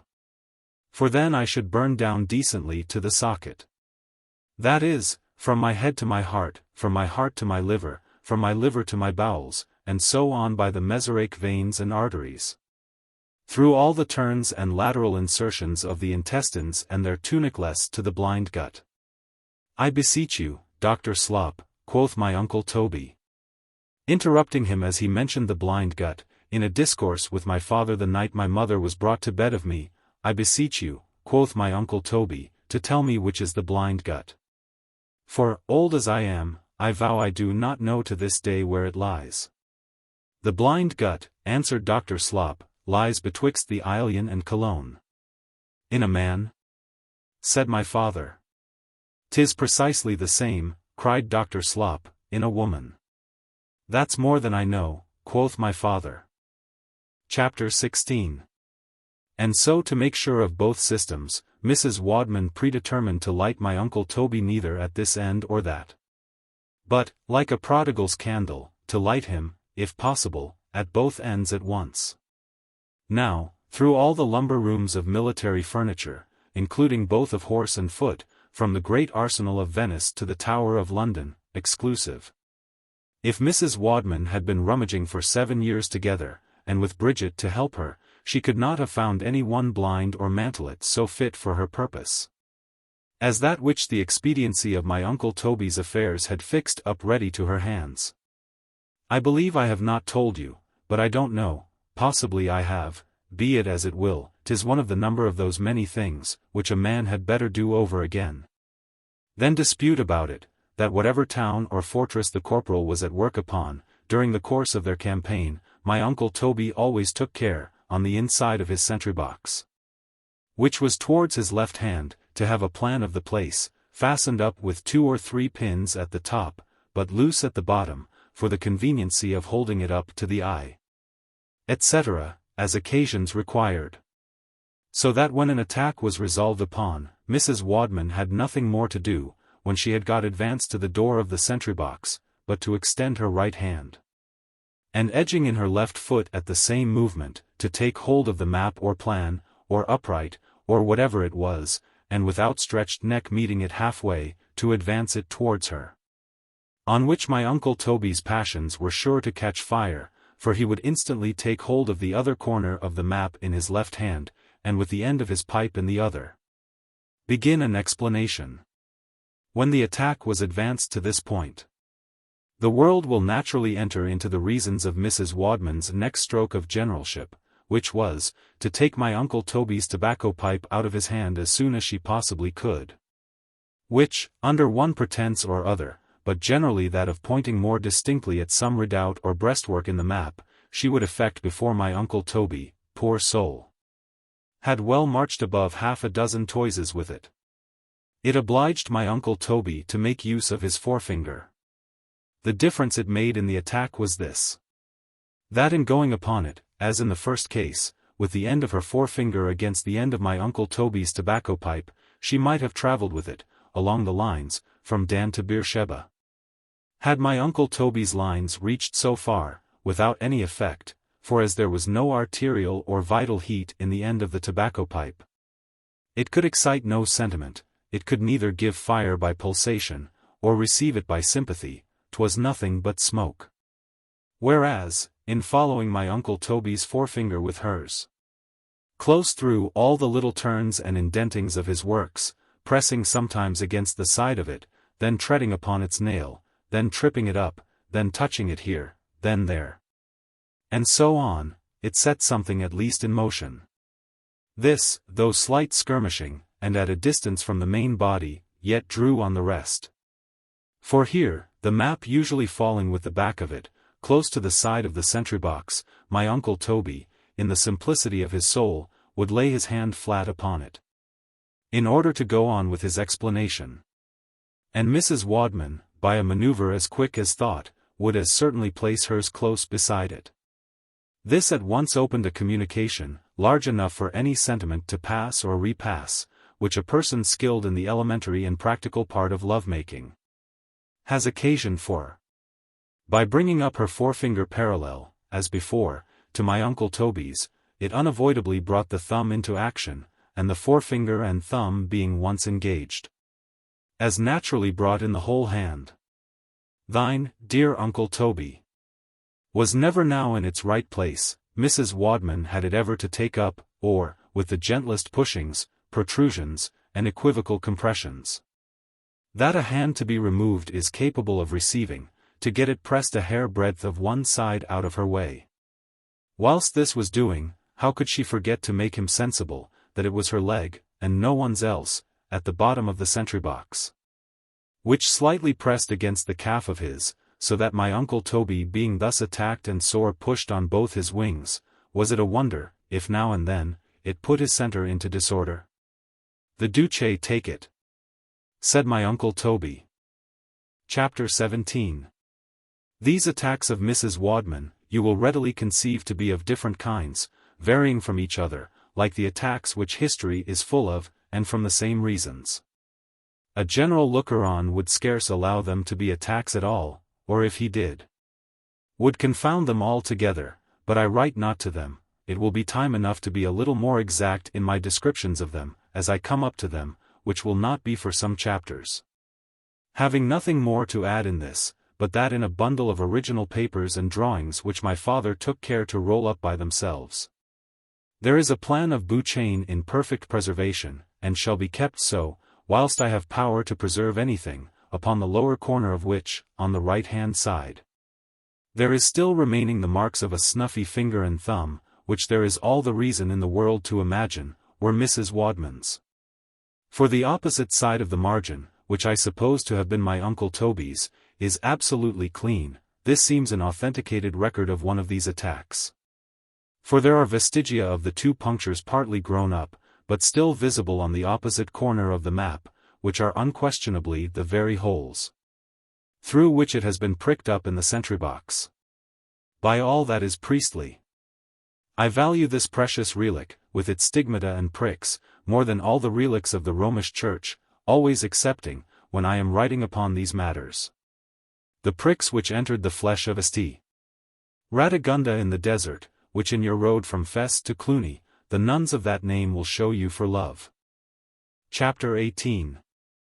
I think, and please your honour, quoth Trim, the fortifications are quite destroyed, and the basin is upon a level with the mole. I think so too, replied my Uncle Toby with a sigh half suppressed, but step into the parlour, Trim, for the stipulation, it lies upon the table.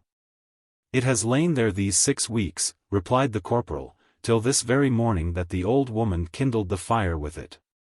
Then, said my uncle Toby, there is no further occasion for our services. The more, and please your honour, the pity, said the corporal. In uttering which he cast his spade into the wheelbarrow, which was beside him, with an air the most expressive of disconsolation that can be imagined. And was heavily turning about to look for his pickaxe, his pioneer's shovel, his piquets, and other little military stores, in order to carry them off the field, when a hi-ho from the sentry-box, which being made of thin slit deal, reverberated the sound more sorrowfully to his ear, forbade him. No, said the corporal to himself, I'll do it before his honour rises tomorrow morning. So taking his spade out of the wheelbarrow again, with a little earth in it, as if to level something at the foot of the glacis, but with a real intent to approach nearer to his master.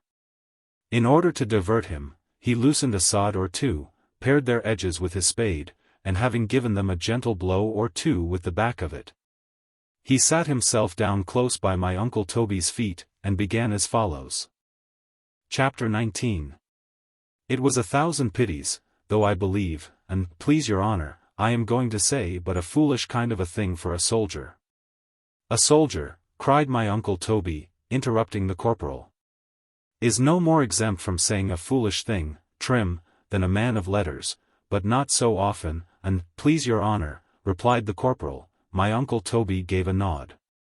It was 1,000 pities then, said the corporal, casting his eye upon Dunkirk, and the mole, as Servius Sulpicius, in returning out of Asia, when he sailed from Aegina towards Megara, did upon Corinth and Piraeus.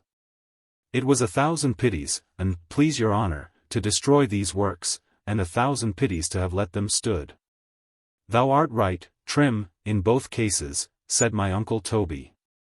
This, continued the corporal, is the reason, that from the beginning of their demolition to the end, I have never once whistled, or sung, or laughed, or cried, or talked of past done deeds, or told your honour one story good or bad. Thou hast many excellencies, Trim, said my uncle Toby, and I hold it not the least of them, as thou happenest to be a storyteller. That of the number thou hast told me, either to amuse me in my painful hours, or divert me in my grave ones, thou hast seldom told me a bad one. Because, and please your honour, except one of a king of Bohemia and his 7 castles, they are all true. For they are about myself. I do not like the subject the worse, Trim, said my uncle Toby, on that score, but prithee what is this story? Thou hast excited my curiosity. I'll tell it your honour, quoth the corporal, directly, provided, said my uncle Toby, looking earnestly towards Dunkirk and the mole again, provided it is not a merry one. To such, Trim, a man should ever bring one half of the entertainment along with him. And the disposition I am in at present would wrong both thee, Trim, and thy story. It is not a merry one by any means, replied the corporal, nor would I have it altogether a grave one.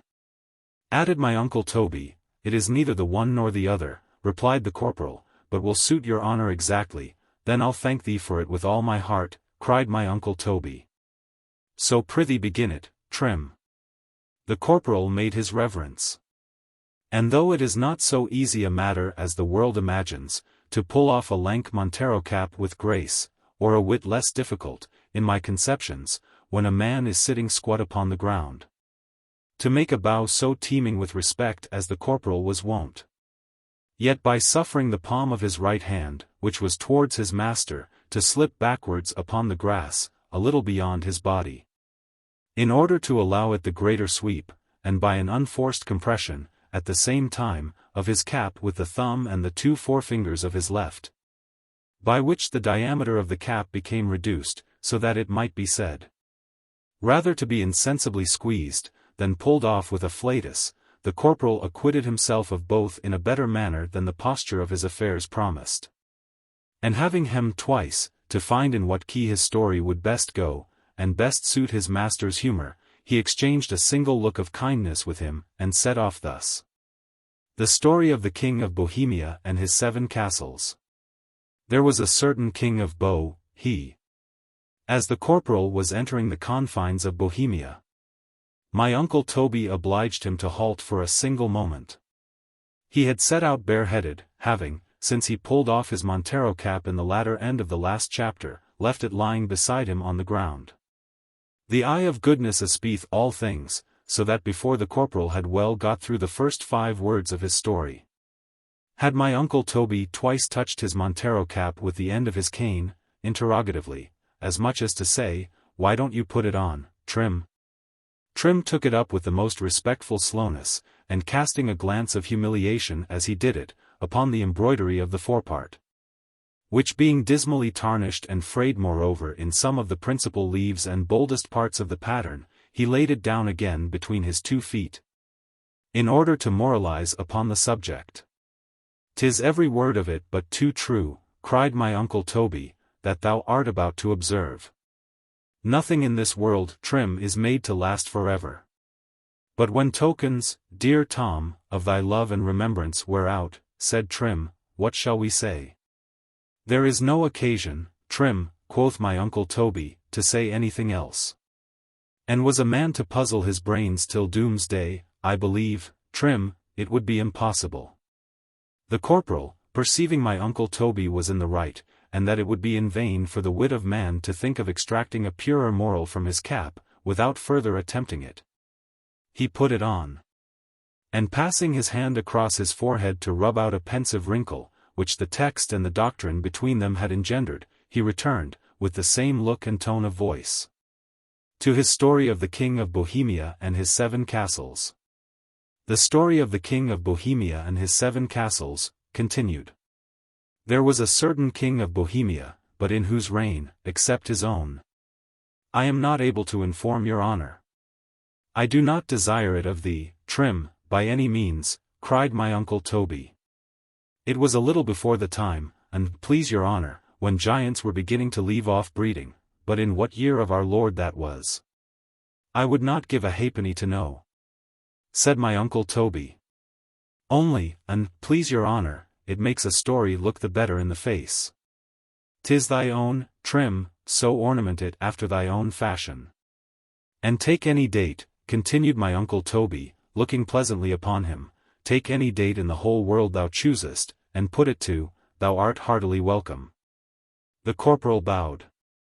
For of every century, and of every year of that century, from the first creation of the world down to Noah's flood, and from Noah's flood to the birth of Abraham, through all the pilgrimages of the patriarchs, to the departure of the Israelites out of Egypt, and throughout all the dynasties, Olympiads, Urbiconditas, and other memorable epochas of the different nations of the world, down to the coming of Christ, and from thence to the very moment in which the corporal was telling his story, had my uncle Toby subjected this vast empire of time and all its abysses at his feet. But as modesty scarce touches with a finger what liberality offers her with both hands open, the corporal contented himself with the very worst year of the whole bunch, which, to prevent your honors of the majority and minority from tearing the very flesh off your bones in contestation, whether that year is not always the last cast year of the last cast almanac, I tell you plainly it was. But from a different reason than you wot of. It was the year next him, which being, the year of our Lord 1712. When the Duke of Ormond was playing the devil in Flanders, the corporal took it, and set out with it afresh on his expedition to Bohemia. The story of the King of Bohemia and his 7 castles, continued. In the year of our Lord 1712, there was, and please your honor, to tell thee truly, Trim, quoth my uncle Toby, any other date would have pleased me much better, not only on account of the sad stain upon our history that year, in marching off our troops, and refusing to cover the siege of Quesnoy, though Fagel was carrying on the works with such incredible vigor, but likewise on the score, Trim, of thy own story. Because if there are, and which, from what thou hast dropped, I partly suspect to be the fact, if there are giants in it, there is but one, and, please your honor, 'tis as bad as 20. Replied my uncle Toby, thou shouldst have carried him back some 700 or 800 years out of harm's way, both of critics and other people, and therefore I would advise thee, if ever thou tellest it again. If I live, and please your honour, but once to get through it, I will never tell it again, quoth Trim, either to man, woman, or child. Pooh, pooh, said my uncle Toby, but with accents of such sweet encouragement did he utter it, that the corporal went on with his story with more alacrity than ever. The story of the King of Bohemia and his 7 castles, continued.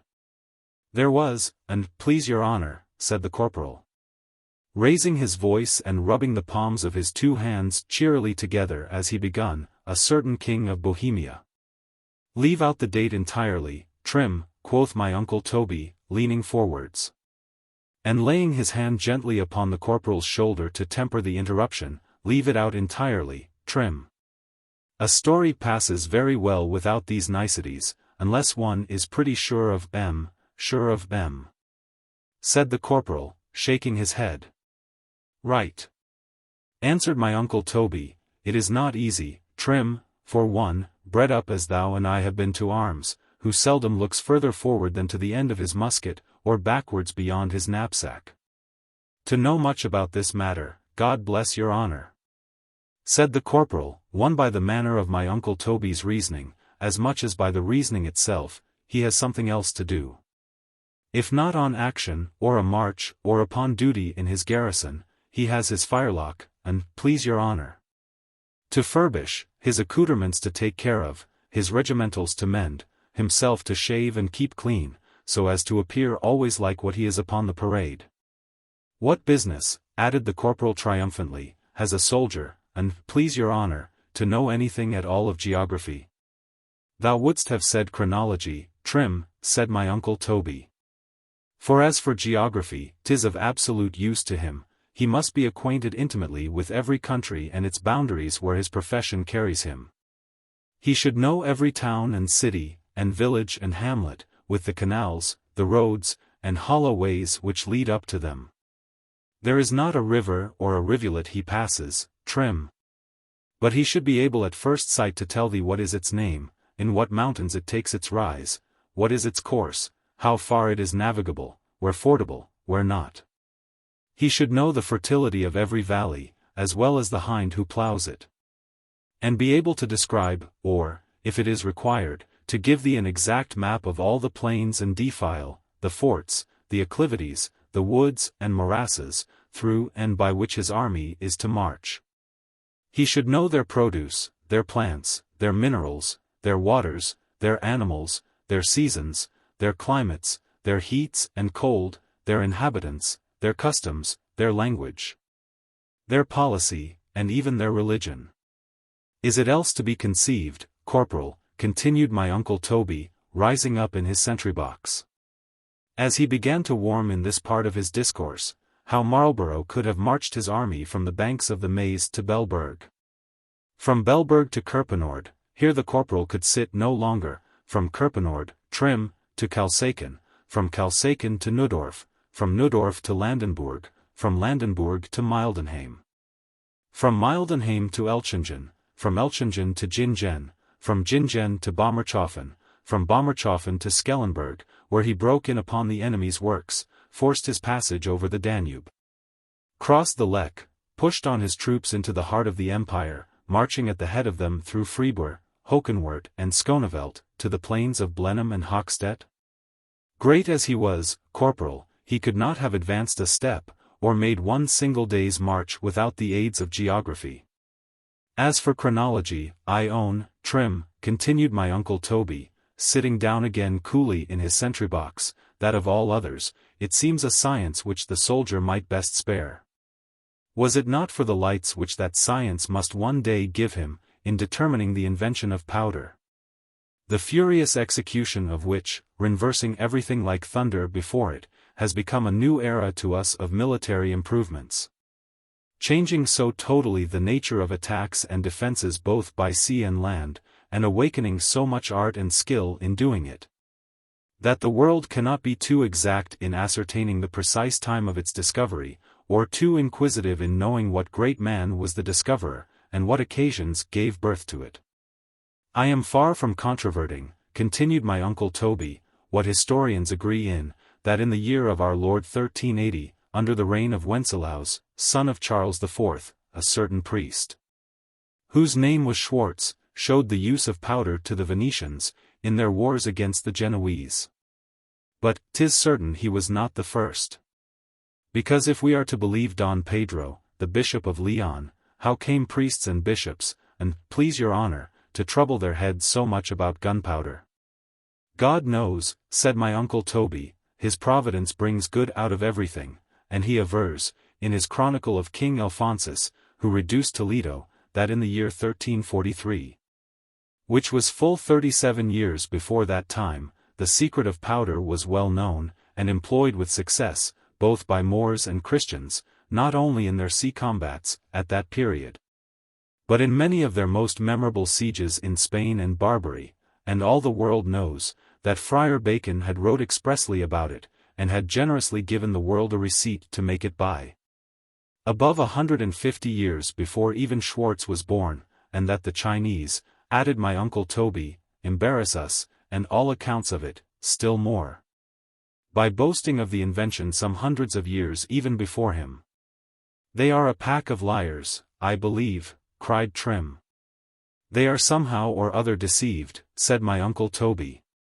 In this matter, as is plain to me from the present miserable state of military architecture amongst them, which consists of nothing more than a fosse with a brick wall without flanks, and for what they gave us as a bastion at each angle of it, 'tis so barbarously constructed, that it looks for all the world, like one of my 7 castles, and, please your honor, quoth Trim. My uncle Toby, though in the utmost distress for a comparison, most courteously refused Trim's offer, till Trim telling him, he had half a dozen more in Bohemia, which he knew not how to get off his hands.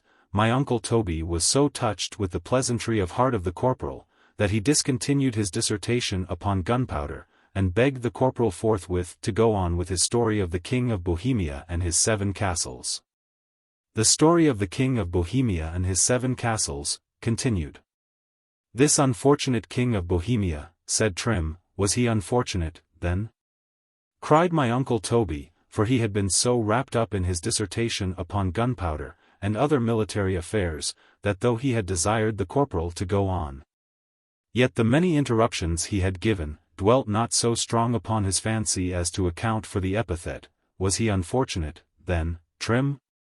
Said my uncle Toby, pathetically. The corporal, wishing first the word and all its synonyms at the devil, forthwith began to run back in his mind the principal events in the King of Bohemia's story, from every one of which, it appearing that he was the most fortunate man that ever existed in the world, it put the corporal to a stand, for not caring to retract his epithet, and less to explain it, and least of all to twist his tale, like men of lore, to serve a system. He looked up in my uncle Toby's face for assistance, but seeing it was the very thing my uncle Toby sat in expectation of himself, after a hum and a haw, he went on. The King of Bohemia, and, please your honor, replied the corporal, was unfortunate, as thus, that taking great pleasure and delight in navigation and all sort of sea affairs, and there happening throughout the whole kingdom of Bohemia to be no seaport town whatever. How the Duce should there, Trim? Cried my uncle Toby. For Bohemia being totally inland, it could have happened no otherwise. It might, said Trim, if it had pleased God. My uncle Toby never spoke of the being and natural attributes of God, but with diffidence and hesitation. I believe not, replied my uncle Toby, after some pause, for being inland, as I said, and having Silesia and Moravia to the east, Lusatia and Upper Saxony to the north, Franconia to the west, Bavaria to the south, Bohemia could not have been propelled to the sea without ceasing to be Bohemia, nor could the sea, on the other hand, have come up to Bohemia, without overflowing a great part of Germany, and destroying millions of unfortunate inhabitants who could make no defense against it. Scandalous! Cried Trim, which would bespeak, added my uncle Toby, mildly, such a want of compassion in him who is the father of it, that, I think, Trim, the thing could have happened no way. The corporal made the bow of unfeigned conviction, and went on. Now the King of Bohemia with his queen and courtiers happening one fine summer's evening to walk out, aye. There the word happening is right, Trim, cried my uncle Toby. For the King of Bohemia and his queen might have walked out or let it alone, 'twas a matter of contingency, which might happen, or not, just as chance ordered it. King William was of an opinion, and, please your honour, quoth Trim, that everything was predestined for us in this world. Insomuch, that he would often say to his soldiers, that every ball had its billet. He was a great man, said my uncle Toby, and I believe, continued Trim, to this day, that the shot which disabled me at the Battle of Landen, was pointed at my knee for no other purpose. But to take me out of his service, and place me in your honours, where I should be taken so much better care of in my old age, it shall never, Trim, be construed otherwise, said my uncle Toby. The heart, both of the master and the man, were alike subject to sudden overflowings. A short silence ensued. Besides, said the corporal, resuming the discourse, but in a gayer accent, if it had not been for that single shot, I had never, and please your honour, been in love. So. Thou wast once in love, Trim? Said my uncle Toby, smiling. Souse. Replied the corporal, over head and ears. And, please your honour. Prithee when? Where, and how came it to pass? I never heard one word of it before. Quoth my uncle Toby, I dare say, answered Trim, that every drummer and sergeant's son in the regiment knew of it. It's high time I should, said my uncle Toby. Your honour remembers with concern, said the corporal, the total rout and confusion of our camp and army at the affair of Landen. Everyone was left to shift for himself. And if it had not been for the regiments of Windham, Lumley, and Galway, which covered the retreat over the bridge of Neerspeaken, the king himself could scarce have gained it. He was pressed hard, as your honour knows, on every side of him. Gallant mortal! Cried my uncle Toby, caught up with enthusiasm, this moment, now that all is lost, I see him galloping across me, corporal, to the left. To bring up the remains of the English horse along with him to support the right, and tear the laurel from Luxembourg's brows. If yet 'tis possible, I see him with the knot of his scarf just shot off, infusing fresh spirits into poor Galway's regiment, riding along the line, then wheeling about. And charging Conti at the head of it, brave! Brave, by heaven! Cried my uncle Toby, he deserves a crown, as richly, as a thief a halter, shouted Trim. My uncle Toby knew the corporal's loyalty. Otherwise the comparison was not at all to his mind. It did not altogether strike the corporal's fancy when he had made it, but it could not be recalled, so he had nothing to do. But proceed. As the number of wounded was prodigious, and no one had time to think of anything but his own safety, though Talmash, said my uncle Toby, brought off the foot with great prudence, but I was left upon the field, said the corporal. Thou wast so, poor fellow.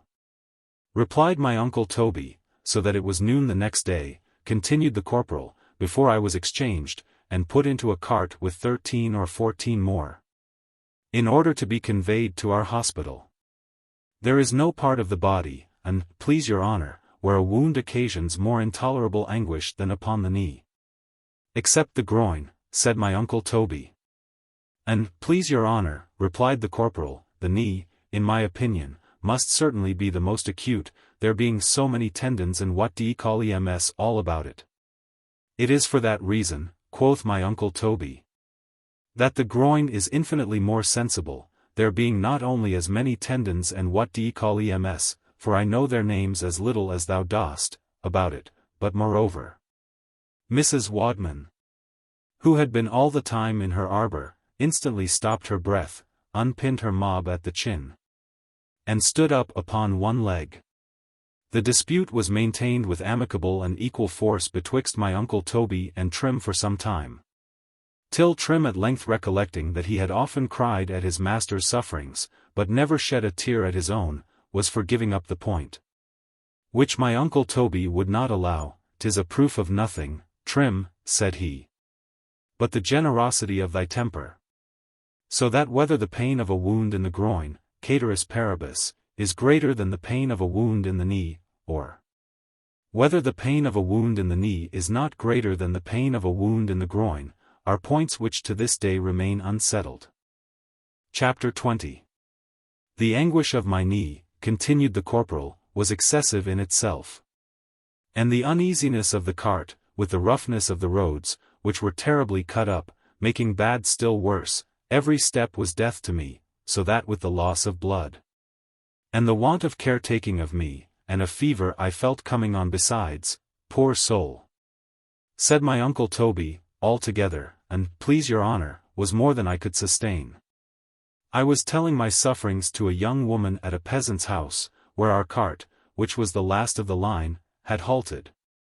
They had helped me in, and the young woman had taken a cordial out of her pocket and dropped it upon some sugar, and seeing it had cheered me. She had given it me a second and a third time, so I was telling her, and, please your honour, the anguish I was in, and was saying it was so intolerable to me, that I had much rather lie down upon the bed, turning my face towards one which was in the corner of the room, and die, than go on, when, upon her attempting to lead me to it, I fainted away in her arms. She was a good soul. As your honour, said the corporal, wiping his eyes, will hear. I thought love had been a joyous thing, quoth my uncle Toby. 'Tis the most serious thing, and, please your honour, sometimes, that is in the world. By the persuasion of the young woman, continued the corporal, the cart with the wounded men set off without me. She had assured them I should expire immediately if I was put into the cart. So when I came to myself, I found myself in a still quiet cottage, with no one but the young woman, and the peasant and his wife. I was laid across the bed in the corner of the room, with my wounded leg upon a chair, and the young woman beside me, holding the corner of her handkerchief dipped in vinegar to my nose with one hand, and rubbing my temples with the other. I took her at first for the daughter of the peasant, for it was no inn, so had offered her a little purse with 18 florins, which my poor brother Tom, here Trim whipped his eyes, had sent me as a token, by a recruit, just before he set out for Lisbon. I never told your honour that piteous story yet. Here Trim wiped his eyes a third time. The young woman called the old man and his wife into the room, to show them the money, in order to gain me credit for a bed and what little necessaries I should want, till I should be in a condition to be got to the hospital. Come then, said she, tying up the little purse, I'll be your banker, but as that office alone will not keep me employed, I'll be your nurse too. I thought by her manner of speaking this, as well as by her dress, which I then began to consider more attentively, that the young woman could not be the daughter of the peasant. She was in black down to her toes, with her hair concealed under a cambric border, laid close to her forehead. She was one of those kind of nuns, and, please your honour, of which, your honour knows. There are a good many in Flanders, which they let go loose. By thy description, Trim, said my uncle Toby, I dare say she was a young beguine, of which there are none to be found anywhere but in the Spanish Netherlands, except at Amsterdam. They differ from nuns in this, that they can quit their cloister if they choose to marry. They visit and take care of the sick by profession. I had rather, for my own part, they did it out of good nature. She often told me, quoth Trim, she did it for the love of Christ. I did not like it. I believe, Trim, we are both wrong, said my uncle Toby. We'll ask Mr. Yorick about it tonight at my brother Shandy's, so put me in mind, added my uncle Toby. The young beguine, continued the corporal, had scarce given herself time to tell me she would be my nurse, when she hastily turned about to begin the office of one, and prepare something for me, and in a short time, though I thought it a long one, she came back with flannels, etc., etc., and having fomented my knee soundly for a couple of hours, etc., and made me a thin basin of gruel for my supper, she wished me rest, and promised to be with me early in the morning. She wished me, and, please your honour, what was not to be had. My fever ran very high that night, her figure made sad disturbance within me. I was every moment cutting the world in two, to give her half of it, and every moment was I crying. That I had nothing but a knapsack and 18 florins to share with her. The whole night long was the fair Begine, like an angel, close by my bedside, holding back the curtain and offering me cordials, and I was only awakened from my dream by her coming there at the hour promised, and giving them in reality.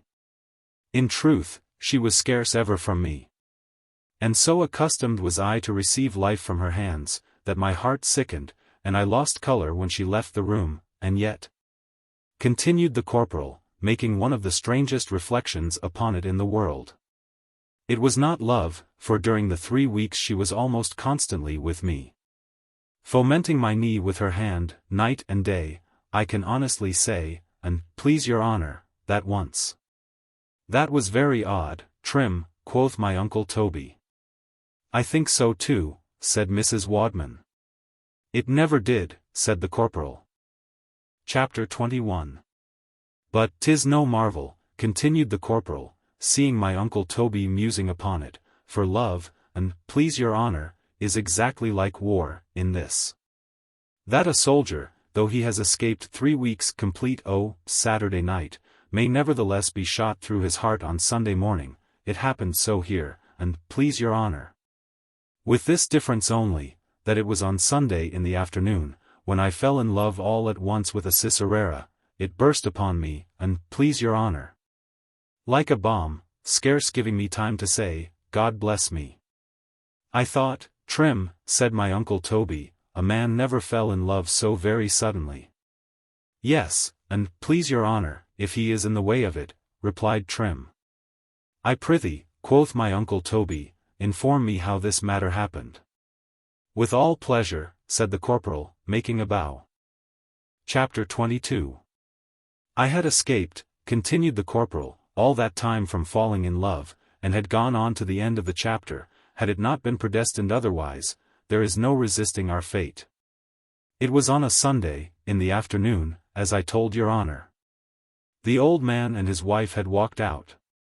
Everything was still and hush as midnight about the house. There was not so much as a duck or a duckling about the yard. When the fair Begine came in to see me. My wound was then in a fair way of doing well. The inflammation had been gone off for some time, but it was succeeded with an itching both above and below my knee, so insufferable, that I had not shut my eyes the whole night for it. Let me see it, said she, kneeling down upon the ground parallel to my knee, and laying her hand upon the part below it. It only wants rubbing a little, said the Begine.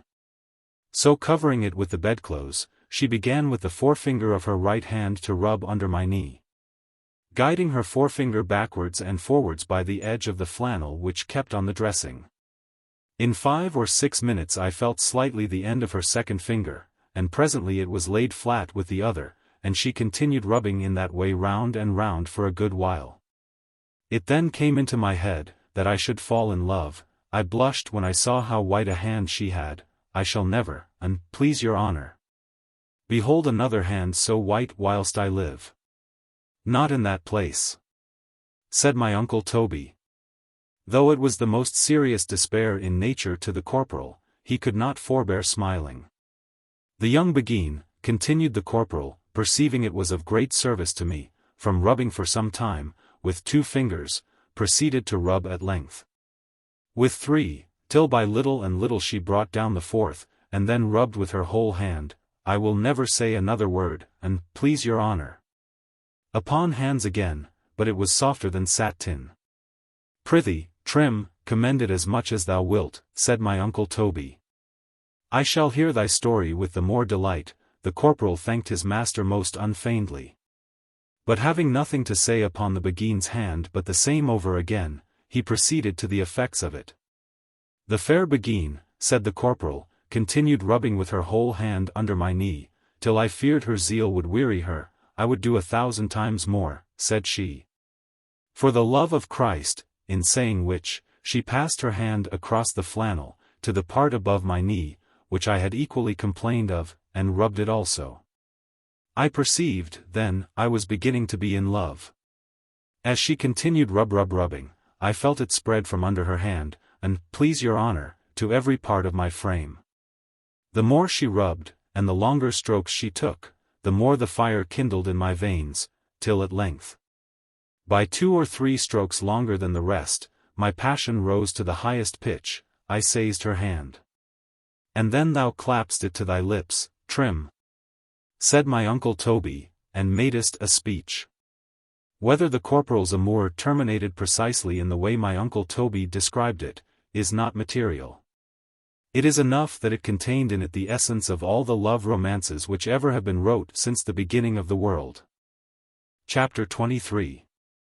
As soon as the corporal had finished the story of his amour, or rather my uncle Toby for him, Mrs. Wadman silently sallied forth from her arbour, replaced the pin in her mob, passed the wicker gate, and advanced slowly towards my uncle Toby's sentry box. The disposition which Trim had made in my uncle Toby's mind was too favourable a crisis to be let slip. The attack was determined upon. It was facilitated still more by my uncle Toby's having ordered the corporal to wheel off the pioneer's shovel, the spade, the pickaxe, the piquets, and other military stores which lay scattered upon the ground where Dunkirk stood. The corporal had marched, the field was clear.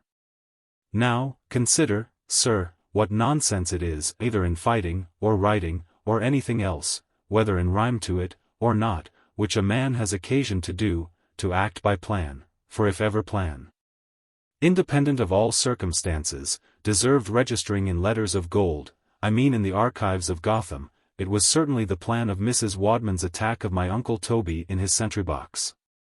By plan, now the plan hanging up in it at this juncture, being the plan of Dunkirk, and the tale of Dunkirk a tale of relaxation, it opposed every impression she could make, and besides, could she have gone upon it, the maneuver of fingers and hands in the attack of the sentry box was so outdone by that of the fair Beguines, in Trim's story, that just then, that particular attack, however successful before, became the most heartless attack that could be made. Oh! Let woman alone for this. Mrs. Wadman had scarce opened the wicket gate, when her genius sported with the change of circumstances. She formed a new attack in a moment. Chapter 24. I am half distracted, Captain Shandy, said Mrs. Wadman, holding up her cambric handkerchief to her left eye, as she approached the door of my uncle Toby's sentry box. A mote, or sand, or something, I know not what, has got into this eye of mine. Do look into it, it is not in the white. In saying which, Mrs. Wadman edged herself close in beside my uncle Toby, and squeezing herself down upon the corner of his bench, she gave him an opportunity of doing it without rising up. Do look into it, said she. Honest soul! Thou didst look into it with as much innocency of heart, as ever child looked into a raree show-box, and 'twere as much a sin to have hurt thee. If a man will be peeping of his own accord into things of that nature, I've nothing to say to it. My uncle Toby never did, and I will answer for him, that he would have sat quietly upon a sofa from June to January, which, you know, takes in both the hot and cold months, with an eye as fine as the Thracian 35 rhodopes beside him, without being able to tell whether it was a black or blue one. The difficulty was to get my uncle Toby to look at one at all. 'Tis surmounted. And I see him yonder with his pipe pendulous in his hand, and the ashes falling out of it, looking, and looking, then rubbing his eyes, and looking again, with twice the good nature that ever Galileo looked for a spot in the sun. In vain. For by all the powers which animate the organ, Widow Wadman's left eye shines this moment as lucid as her right. There is neither mote, or sand, or dust, or chaff, or speck, or particle of opaque matter floating in it. There is nothing, my dear paternal uncle, but one lambent delicious fire, furtively shooting out from every part of it, in all directions, into thine. If thou lookest, Uncle Toby, in search of this mote one moment longer, thou art undone. Chapter 25. An eye is for all the world exactly like a cannon, in this respect, that it is not so much the eye or the cannon, in themselves, as it is the carriage of the eye, and the carriage of the cannon. by which both the one and the other are enabled to do so much execution. I don't think the comparison a bad one. However, as 'tis made and placed at the head of the chapter, as much for use as ornament, all I desire in return is, that whenever I speak of Mrs. Wadman's eyes, except once in the next period, that you keep it in your fancy. I protest, madam, said my uncle Toby, I can see nothing whatever in your eye. It is not in the white. Said Mrs. Wadman. My uncle Toby looked with might and main into the pupil. Now of all the eyes which ever were created, from your own, madam, up to those of Venus herself, which certainly were as venereal a pair of eyes as ever stood in a head, there never was an eye of them all, so fitted to rob my uncle Toby of his repose, as the very eye at which he was looking. It was not, madam, a rolling eye, a romping or a wanton one, nor was it an eye sparkling, petulant or imperious, of high claims and terrifying exactions, which would have curdled at once that milk of human nature, of which my uncle Toby was made up, but 'twas an eye full of gentle salutations, and soft responses, speaking, not like the trumpet stop of some ill-made organ, in which many an eye I talk to, holds coarse converse, but whispering soft, like the last low accent of an expiring saint, how can you live comfortless, Captain Shandy, and alone, without a bosom to lean your head on, or trust your cares to? It was an eye. But I shall be in love with it myself, if I say another word about it.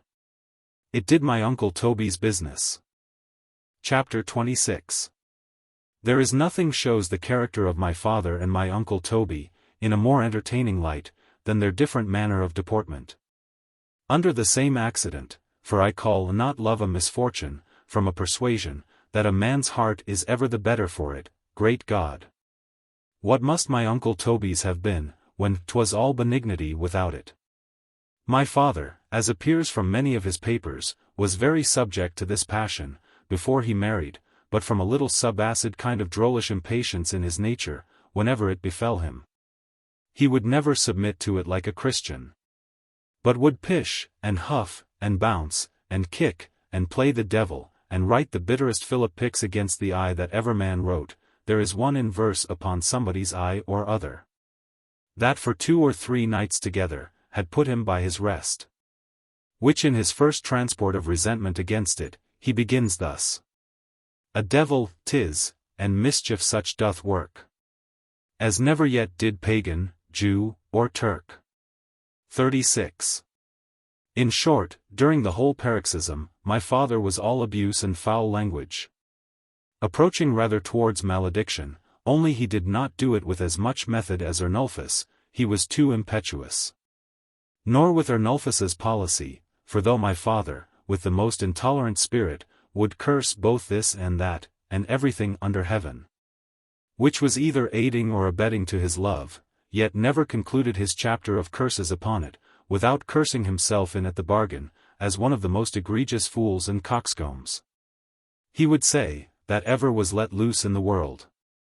My uncle Toby, on the contrary, took it like a lamb, sat still and let the poison work in his veins without resistance.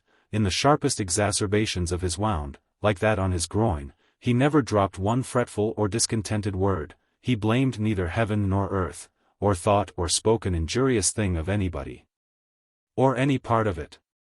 He sat solitary and pensive with his pipe, looking at his lame leg, then whiffing out a sentimental hey-ho, which mixing with the smoke, incommoded no one mortal. He took it like a lamb, I say. In truth he had mistook it at first. For having taken a ride with my father, that very morning, to save if possible a beautiful wood, which the dean and chapter were hewing down to give to the poor. 37 which said would being in full view of my uncle Toby's house, and of singular service to him in his description of the battle of Winendale, by trotting on too hastily to save it, upon an uneasy saddle, worse horse, etc. etc. It had so happened, that the serous part of the blood had got betwixt the 2 skins, in the nethermost part of my uncle Toby, the first shootings of which, as my uncle Toby had no experience of love, he had taken for a part of the passion, till the blister breaking in the one case, and the other remaining, my uncle Toby was presently convinced that his wound was not a skin-deep wound, but that it had gone to his heart. Chapter 27. The world is ashamed of being virtuous. My uncle Toby knew little of the world. And therefore when he felt he was in love with Widow Wadman, he had no conception that the thing was any more to be made a mystery of than if Mrs. Wadman had given him a cut with a gapped knife across his finger. Had it been otherwise, yet as he ever looked upon Trim as a humble friend, and saw fresh reasons every day of his life to treat him as such, it would have made no variation in the manner in which he informed him of the affair. "I am in love, Corporal," quoth my uncle Toby. Chapter 28. "In love," said the Corporal, "your honour was very well the day before yesterday, when I was telling your honour the story of the King of Bohemia." "Bohemia," said my uncle Toby, musing a long time. "What became of that story, Trim?" "We lost it, and, please your honour, somehow betwixt us, but your honour was as free from love then, as I am. 'Twas just whilst thou wentst off with the wheelbarrow, with Mrs. Wadman." Quoth my uncle Toby. "She has left a ball here," added my uncle Toby, pointing to his breast. "She can no more, and, please your honour, stand a siege." "Then she can fly," cried the Corporal. "But as we are neighbours, Trim, the best way I think is to let her know it civilly first," quoth my uncle Toby. "Now if I might presume," said the Corporal, "to differ from your honour." "Why else do I talk to thee, Trim?" said my uncle Toby, mildly. "Then I would begin, and, please your honour, with making a good thundering attack upon her in return, and telling her civilly afterwards, for if she knows anything of your honour's being in love, beforehand, L.D. help her. She knows no more at present of it, Trim," said my uncle Toby, "than the child unborn." Precious souls! Mrs. Wadman had told it, with all its circumstances, to Mrs. Bridget 24 hours before, and was at that very moment sitting in council with her, touching some slight misgivings with regard to the issue of the affairs, which the devil, who never lies dead in a ditch, had put into her head, before he would allow half time, to get quietly through her Te Deum. "I am terribly afraid," said Widow Wadman, "in case I should marry him, Bridget, that the poor captain will not enjoy his health, with the monstrous wound upon his groin." "It may not, madam, be so very large," replied Bridget, "as you think, and I believe, besides," added she, "that 'tis dried up." "I could like to know, merely for his sake," said Mrs. Wadman. "We'll know the long and the broad of it, in 10 days, answered Mrs. Bridget. "For whilst the captain is paying his addresses to you, I'm confident Mr. Trim will be for making love to me, and I'll let him as much as he will," added Bridget, "to get it all out of him." The measures were taken at once, and my uncle Toby and the Corporal went on with theirs. "Now," quoth the Corporal, setting his left hand akimbo, and giving such a flourish with his right, as just promised success, and no more, if your honour will give me leave to lay down the plan of this attack. "Thou wilt please me by it, Trim," said my uncle Toby. "Exceedingly, and as I foresee thou must act in it as my aide-de-camp, here's a crown, Corporal, to begin with, to steep thy commission." "Then, and please your honour," said the Corporal, making a bow first for his commission, "we will begin with getting your honour's laced clothes out of the great campaign trunk, to be well aired, and have the blue and gold taken up at the sleeves, and I'll put your white ramily wig fresh into pipes, and send for a tailor to have your honour's thin scarlet breeches turned." "I had better take the red plush ones," quoth my uncle Toby, "they will be too clumsy," said the Corporal. Chapter 29. "Thou wilt get a brush and a little chalk to my sword, 'twill be only in your honour's way," replied Trim. Chapter 30. "But your honour's 2 razors shall be new set, and I will get my Montero cap furbished up, and put on poor Lieutenant Lefever's regimental coat, which your honour gave me to wear for his sake, and as soon as your honour is clean shaved, and has got your clean shirt on, with your blue and gold, or your fine scarlet, sometimes one and sometimes t'other, and everything is ready for the attack, will march up boldly, as if 'twas to the face of a bastion.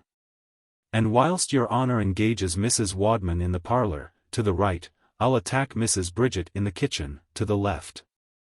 And having seized the pass, I'll answer for it, said the corporal, snapping his fingers over his head, that the day is our own. I wish I may but manage it right. Said my uncle Toby, but I declare, corporal, I had rather march up to the very edge of a trench. A woman is quite a different thing, said the corporal. I suppose so, quoth my uncle Toby. Chapter 31. If anything in this world, which my father said, could have provoked my uncle Toby, during the time he was in love, it was the perverse use my father was always making of an expression of Hilarion the hermit, who, in speaking of his abstinence, his watchings, flagellations, and other instrumental parts of his religion, would say, though with more facetiousness than became an hermit, that they were the means he used to make his ass, meaning his body, leave off kicking. It pleased my father well. It was not only a laconic way of expressing, but of libelling, at the same time, the desires and appetites of the lower part of us. So that for many years of my father's life, 'twas his constant mode of expression, he never used the word passions once, but ass always instead of them, so that he might be said truly to have been upon the bones, or the back of his own ass, or else of some other man's, during all that time. I must here observe to you the difference betwixt my father's ass and my hobby horse, in order to keep characters as separate as may be, in our fancies as we go along. For my hobby horse, if you recollect a little, is no way a vicious beast. He has scarce one hair or lineament of the ass about him. 'Tis the sporting little filly folly which carries you out for the present hour, a maggot, a butterfly, a picture, a fiddlestick, an Uncle Toby's siege, or an anything, which a man makes a shift to get astride on. To canter it away from the cares and solicitudes of life, 'tis as useful a beast as is in the whole creation, nor do I really see how the world would do without it. But for my father's ass, oh! Mount him, mount him, mount him, that's 3 times, is it not?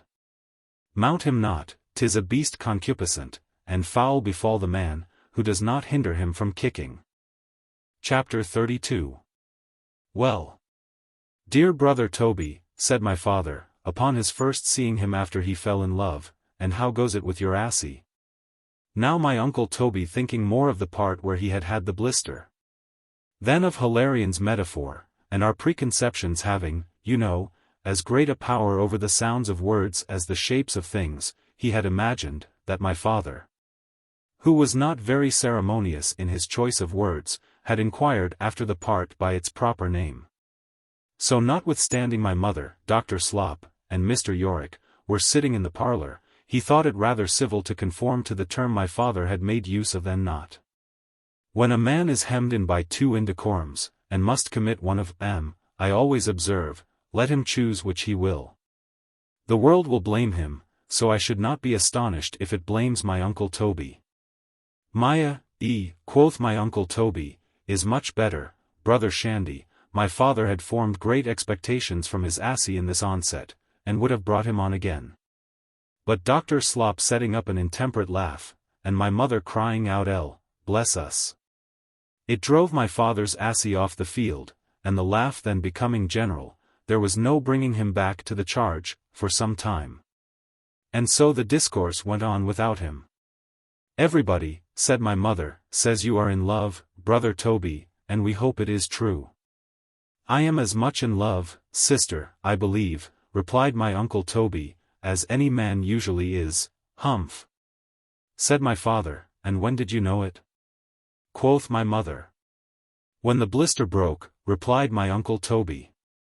My uncle Toby's reply put my father into good temper, so he charged foot. Chapter 33.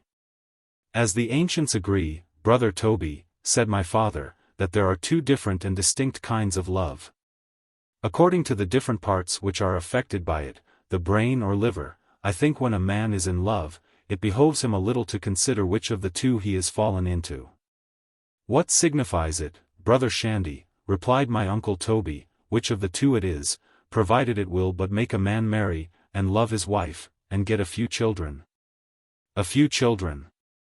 Cried my father, rising out of his chair, and looking full in my mother's face, as he forced his way betwixt hers and Dr. Slop's. A few children!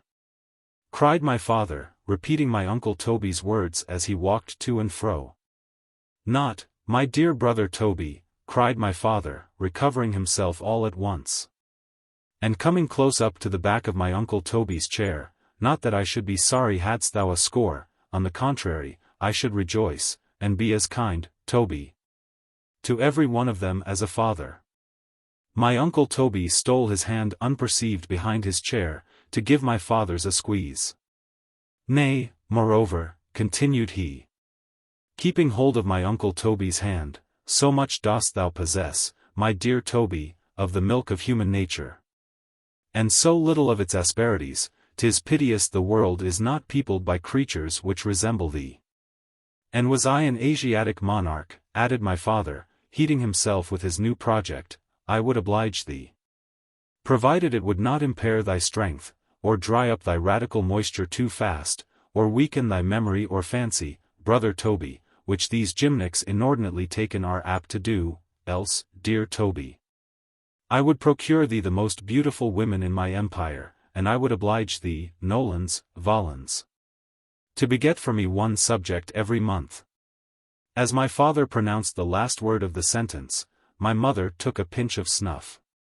Now I would not, quoth my Uncle Toby, get a child, nolens, volens, that is, whether I would or no, to please the greatest prince upon earth.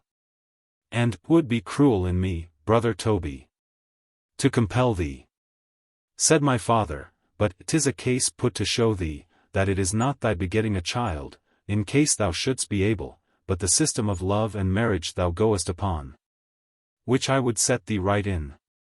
There is at least, said Yorick, a great deal of reason and plain sense in Captain Shandy's opinion of love. And 'tis amongst the ill-spent hours of my life, which I have to answer for, that I have read so many flourishing poets and rhetoricians in my time, from whom I never could extract so much. I wish, Yorick, said my father, you had read Plato. For there you would have learnt that there are two loves. I know there were two religions, replied Yorick, amongst the ancients, one, for the vulgar, and another for the learned. But I think one love might have served both of them very well. It could not, replied my father, and for the same reasons, for of these loves, according to Ficinus's comment upon Velasius, the one is rational, the other is natural. The first ancient, without mother, where Venus had nothing to do, the second, begotten of Jupiter and Dion. Pray, brother, quoth my Uncle Toby, what has a man who believes in God to do with this? My father could not stop to answer, for fear of breaking the thread of his discourse. This latter, continued he, partakes wholly of the nature of Venus. The first, which is the golden chain let down from heaven, excites to love heroic, which comprehends in it, and excites to the desire of philosophy and truth. The second, excites to desire.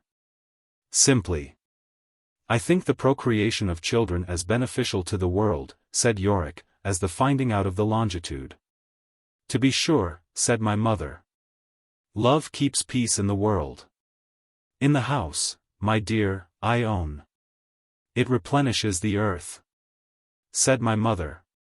But it keeps heaven empty, my dear, replied my father. 'Tis virginity, cried Slop, triumphantly, which fills paradise. Well pushed, nun, quoth my father. Chapter 34. My father had such a skirmishing, cutting kind of a slashing way with him, in his disputations, thrusting and ripping, and giving everyone a stroke to remember him by in his turn, that if there were 20 people in company, in less than half an hour he was sure to have every one of them against him. What did not a little contribute to leave him thus without an ally, was, that if there was any one post more untenable than the rest, he would be sure to throw himself into it. And to do him justice, when he was once there, he would defend it so gallantly, that 'twould have been a concern either to a brave man or a good-natured one, to have seen him driven out. Yorick, for this reason, though he would often attack him, yet could never bear to do it with all his force. Dr. Slop's virginity, in the close of the last chapter, had got him for once on the right side of the rampart. And he was beginning to blow up all the convents in Christendom about Slop's ears, when Corporal Trim came into the parlour to inform my Uncle Toby, that his thin scarlet breeches, in which the attack was to be made upon Mrs. Wadman, would not do. For that the tailor, in ripping them up, in order to turn them, had found they had been turned before, then turn them again. Brother, said my father, rapidly. For there will be many a turning of them yet before all's done in the affair. They are as rotten as dirt, said the corporal. Then by all means, said my father, bespeak a new pair.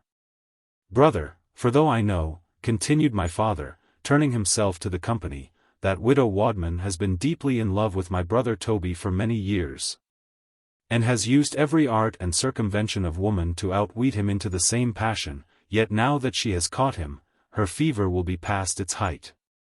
She has gained her point.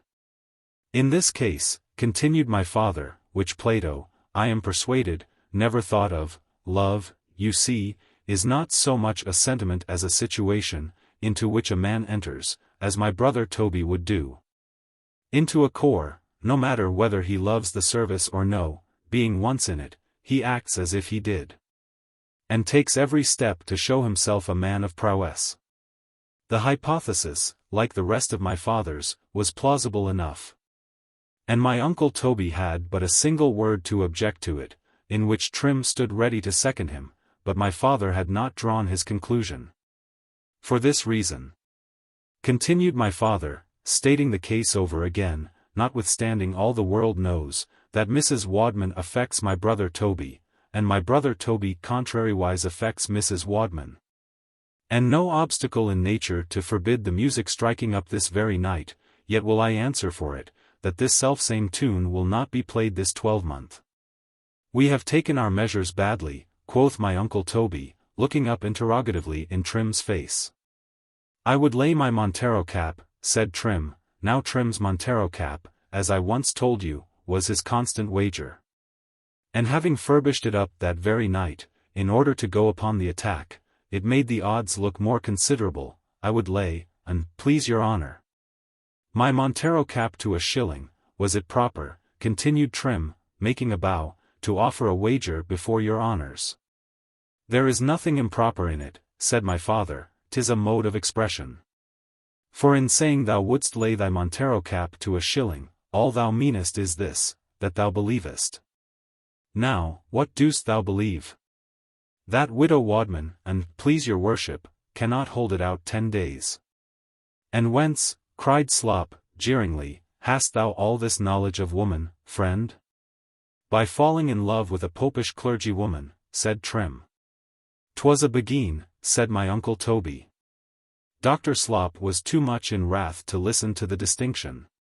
And my father taking that very crisis to fall in helter-skelter upon the whole order of nuns and beguines, a set of silly, fusty baggages, Slop could not stand it, and my Uncle Toby having some measures to take about his breeches, and Yorick about his 4th general division, in order for their several attacks next day, the company broke up, and my father being left alone, and having half an hour upon his hands betwixt that and bedtime, he called for pen, ink, and paper, and wrote my Uncle Toby the following letter of instructions.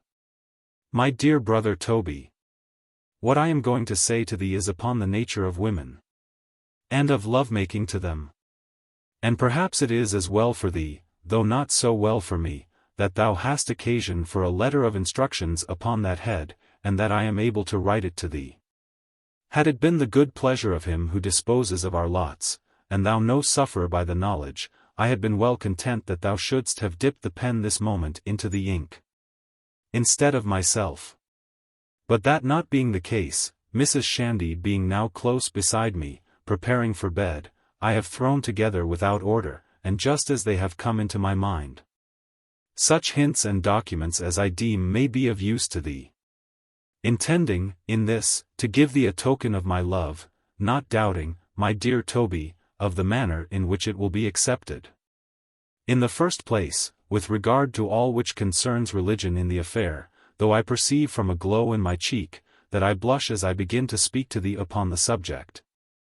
As well knowing, notwithstanding thy unaffected secrecy, how few of its offices thou neglectest, yet I would remind thee of one, during the continuance of thy courtship, in a particular manner, which I would not have omitted. And that is, never to go forth upon the enterprise, whether it be in the morning or the afternoon, without first recommending thyself to the protection of Almighty God, that he may defend thee from the evil one. Shave the whole top of thy crown clean once at least every 4 or 5 days, but oftener if convenient. Lest in taking off thy wig before her, through absence of mind, she should be able to discover how much has been cut away by time, how much by trim. 'Twere better to keep ideas of baldness out of her fancy. Always carry it in thy mind, and act upon it as a sure maxim, Toby.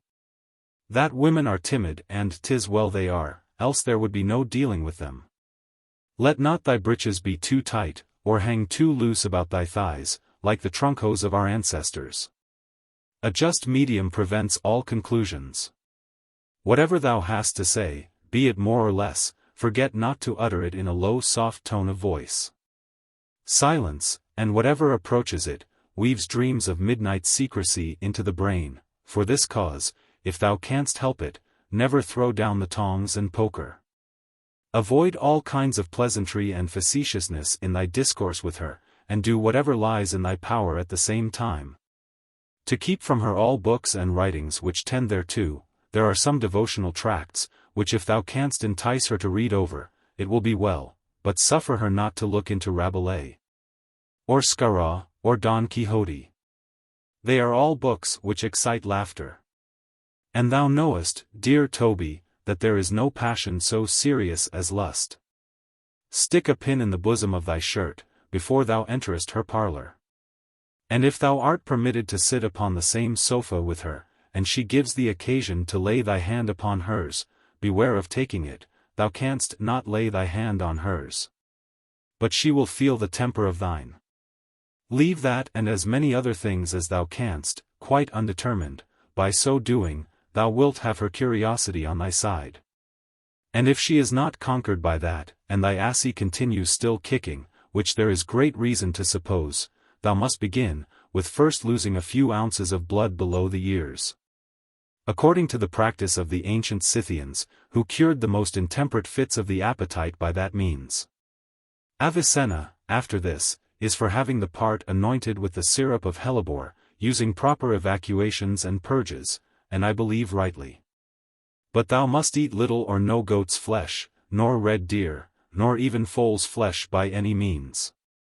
And carefully abstain, that is, as much as thou canst, from peacocks, cranes, coots, didappers, and water-hens. As for thy drink, I need not tell thee. It must be the infusion of vervain and the herb hania, of which Aelian relates such effects, but if thy stomach palls with it, discontinue it from time to time, taking cucumbers, melons, purslane, water lilies, woodbine, and lettuce, in the stead of them. There is nothing further for thee, which occurs to me at present. Unless the breaking out of a fresh war, so wishing everything, dear Toby, for the best. I rest thy affectionate brother, Walter Shandy. Chapter 35. Whilst my father was writing his letter of instructions, my uncle Toby and the corporal were busy in preparing everything for the attack. As the turning of the thin scarlet breeches was laid aside, at least for the present, there was nothing which should put it off beyond the next morning.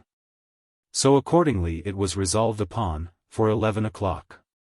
Come, my dear, said my father to my mother, 'twill be but like a brother and sister, if you and I take a walk down to my brother Toby's, to countenance him in this attack of his. My uncle Toby and the corporal had been accoutred both some time, when my father and mother entered, and the clock striking 11. Were that moment in motion to sally forth, but the account of this is worth more than to be wove into the fag end of the 8th volume of such a work as this. My father had no time but to put the letter of instructions into my uncle Toby's coat pocket, and join with my mother in wishing his attack prosperous. I could like, said my mother, to look through the keyhole out of curiosity, call it by its right name, my dear, quoth my father. And look through the keyhole as long as you will. Book. Chapter 9. Non enim excursus hic aegis, sed opus ipsum est. Plin. Lib v epist. 6. Si quid urbaniusculism a nobis, per musas et charitas et omnium poetarum numina, orote enemy male capius. A dedication to a great man. My lord. Having, a priori, intended to dedicate the amours of my uncle Toby to Mr., I see more reasons, a posteriori, for doing it to Lord. I should lament from my soul, if this exposed me to the jealousy of their reverences. Because a posteriori, in court Latin, signifies the kissing hands for preferment, or anything else, in order to get it. My opinion of Lord is neither better nor worse, than it was of Mr. Honors, like impressions upon coin, may give an ideal and local value to a bit of base metal, but gold and silver will pass all the world over without any other recommendation than their own weight. The same goodwill that made me think of offering up half an hour's amusement to Mr. when out of place, operates more forcibly at present. As half an hour's amusement will be more serviceable and refreshing after labor and sorrow, than after a philosophical repast. Nothing is so perfectly amusement as a total change of ideas. No ideas are so totally different as those of ministers, and innocent lovers, for which reason, when I come to talk of statesmen and patriots, and set such marks upon them as will prevent confusion and mistakes concerning them for the future, I propose to dedicate that volume to some gentle shepherd, whose thoughts proud science never taught to stray far as the statesman's walk or patriot way. Yet simple nature to his hopes had given out of a cloud-capped head a humbler heaven. Some untamed world in depths of wood embraced, some happier island in the watery waste. And where admitted to that equal sky, his faithful dog should bear him company. In a word, by thus introducing an entire new set of objects to his imagination, I shall unavoidably give a diversion to his passionate and lovesick contemplations. In the meantime, I am the author. Chapter 1. I call all the powers of time and chance, which severally check us in our careers in this world, to bear me witness, that I could never yet get fairly to my uncle Toby's amours. Till this very moment, that my mother's curiosity, as she stated the affair, or a different impulse in her, as my father would have it, wished her to take a peep at them through the keyhole. Call it, my dear, by its right name, quoth my father, and look through the keyhole as long as you will. Nothing but the fermentation of that little sub-acid humor, which I have often spoken of, in my father's habit, could have vented such an insinuation. He was however frank and generous in his nature, and at all times open to conviction. So that he had scarce got to the last word of this ungracious retort, when his conscience smote him.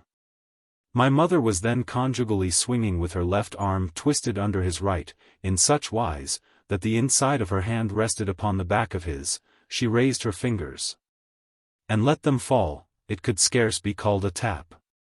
Or if it was a tap, 'twould have puzzled a casuist to say, whether 'twas a tap of remonstrance, or a tap of confession. My father, who was all sensibilities from head to foot, classed it right. Conscience redoubled her blow. He turned his face suddenly the other way, and my mother, supposing his body was about to turn with it in order to move homewards, by a cross movement of her right leg, keeping her left as its center, brought herself so far in front, that as he turned his head, he met her eye. Confusion again.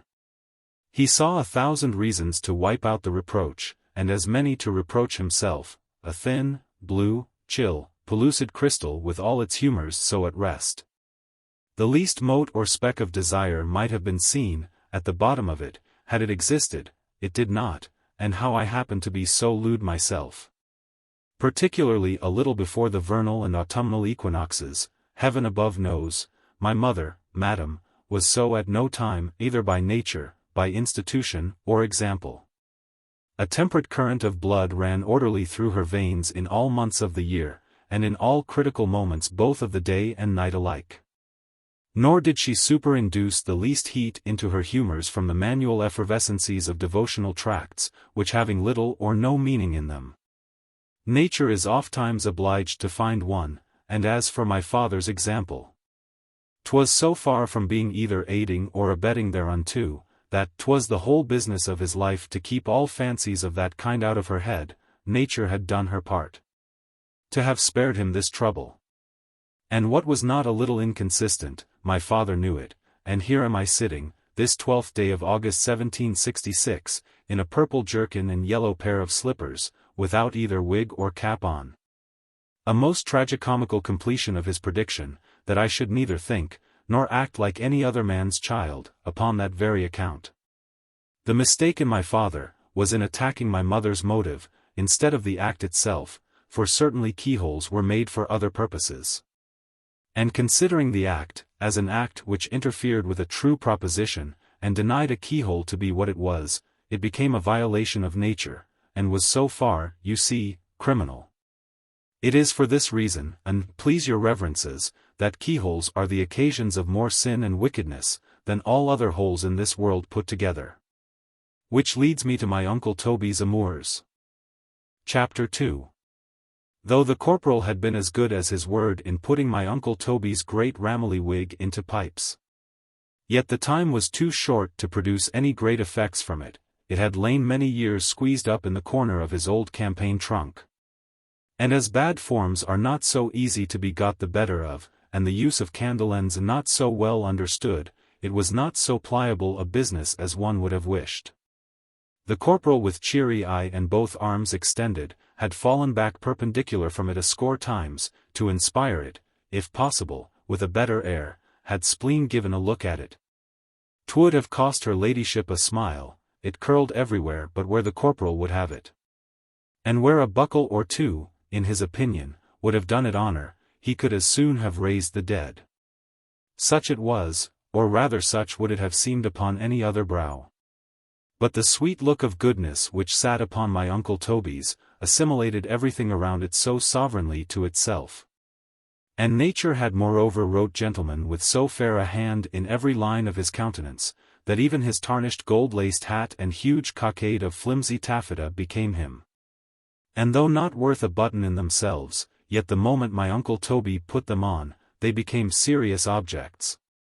And altogether seemed to have been picked up by the hand of science to set him off to advantage. Nothing in this world could have cooperated more powerfully towards this than my Uncle Toby's blue and gold, had not quantity in some measure been necessary to grace, in a period of 15 or 16 years since they had been made. By a total inactivity in my Uncle Toby's life, for he seldom went further than the Bowling Green, his blue and gold had become so miserably too straight for him, that it was with the utmost difficulty the corporal was able to get him into them. The taking them up at the sleeves, was of no advantage, they were laced however down the back, and at the seams of the sides, etc., in the mode of King William's reign. And to shorten all description, they shone so bright against the sun that morning, and had so metallic and doughty an air with them, that had my Uncle Toby thought of attacking in armour, nothing could have so well imposed upon his imagination. As for the thin scarlet breeches, they had been unripped by the tailor between the legs, and left at 6s and 7s. Yes, madam, but let us govern our fancies. It is enough they were held impracticable the night before, and as there was no alternative in my Uncle Toby's wardrobe, he sallied forth in the red plush.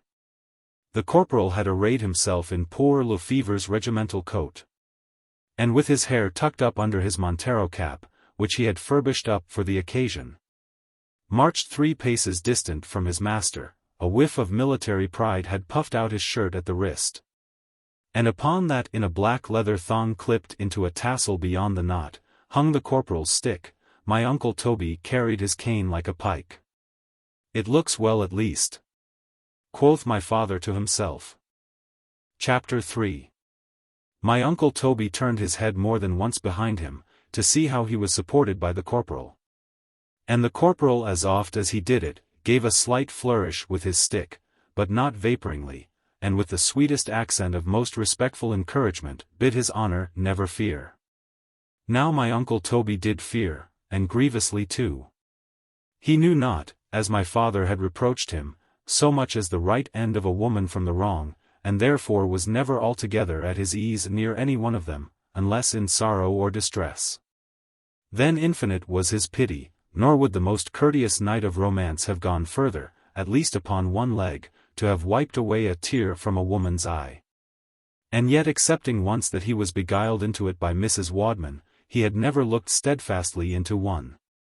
And would often tell my father in the simplicity of his heart, that it was almost, if not about, as bad as talking bawdy.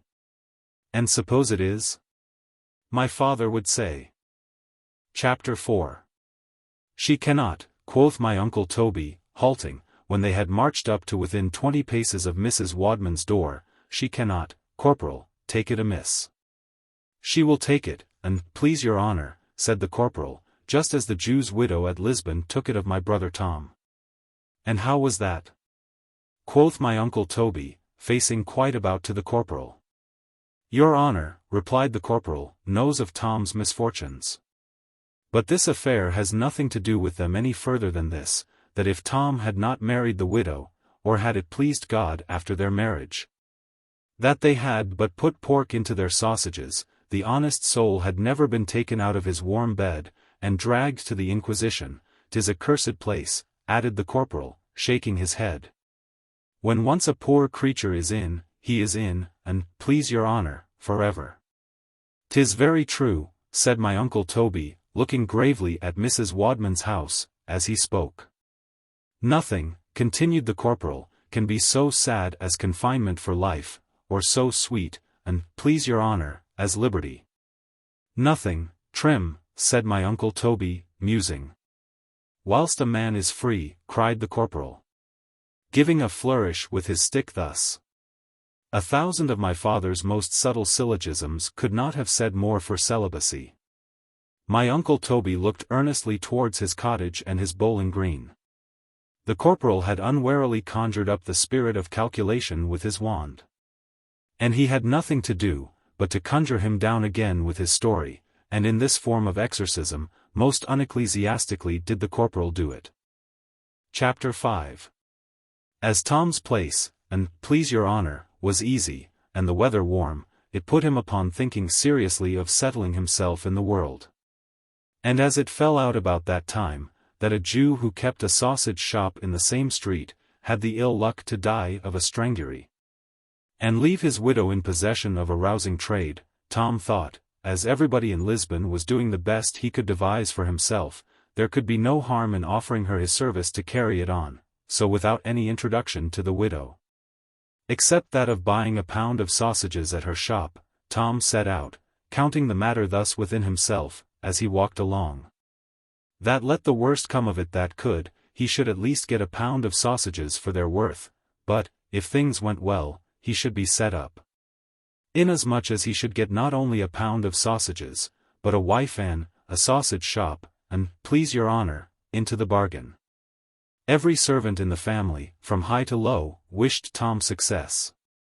And I can fancy, and, please your honour, I see him this moment with his white dimity waistcoat and breeches, and hat a little one side, passing jollily along the street, swinging his stick, with a smile and a cheerful word for everybody he met, but alas! Tom! Thou smilest no more, cried the corporal, looking on one side of him upon the ground, as if he apostrophized him in his dungeon. Poor fellow! Said my uncle Toby, feelingly.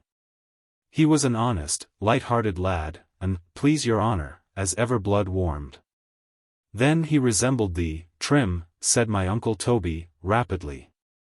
The corporal blushed down to his fingers' ends, a tear of sentimental bashfulness, another of gratitude to my uncle Toby, and a tear of sorrow for his brother's misfortunes, started into his eye, and ran sweetly down his cheek together. My uncle Toby's kindled as one lamp does at another. And taking hold of the breast of Trim's coat, which had been that of Lefever's, as if to ease his lame leg, but in reality to gratify a finer feeling, he stood silent for a minute and a half. At the end of which he took his hand away, and the corporal making a bow, went on with his story of his brother and the Jew's widow. Chapter 6. When Tom, and please your honor, got to the shop, there was nobody in it, but a poor negro girl, with a bunch of white feathers slightly tied to the end of a long cane. Flapping away flies, not killing them. "'Tis a pretty picture," said my Uncle Toby. She had suffered persecution, trim, and had learnt mercy. She was good, and please your honor, from nature, as well as from hardships. And there are circumstances in the story of that poor friendless slut, that would melt a heart of stone, said Trim. And some dismal winter's evening, when your honor is in the humor, they shall be told you with the rest of Tom's story, for it makes a part of it. Then do not forget, Trim, said my Uncle Toby. A negro has a soul? And please your honor, said the corporal, doubtingly. I am not much versed, corporal, quoth my Uncle Toby, in things of that kind. But I suppose, God would not leave him without one, any more than thee or me. It would be putting one sadly over the head of another, quoth the corporal. It would so, said my Uncle Toby. Why then, and please your honor, is a black wench to be used worse than a white one? I can give no reason, said my Uncle Toby. Only, cried the corporal, shaking his head, because she has no one to stand up for her. 'Tis that very thing, Trim, quoth my Uncle Toby, which recommends her to protection, and her brethren with her. 'Tis the fortune of war which has put the whip into our hands now, where it may be hereafter, heaven knows, but be it where it will, the brave, Trim, will not use it unkindly. God forbid, said the corporal. Amen, responded my Uncle Toby, laying his hand upon his heart. The corporal returned to his story, and went on, but with an embarrassment in doing it, which here and there a reader in this world will not be able to comprehend. For by the many sudden transitions all along, from one kind and cordial passion to another, in getting thus far on his way, he had lost the sportable key of his voice, which gave sense and spirit to his tale. He attempted twice to resume it, but could not please himself.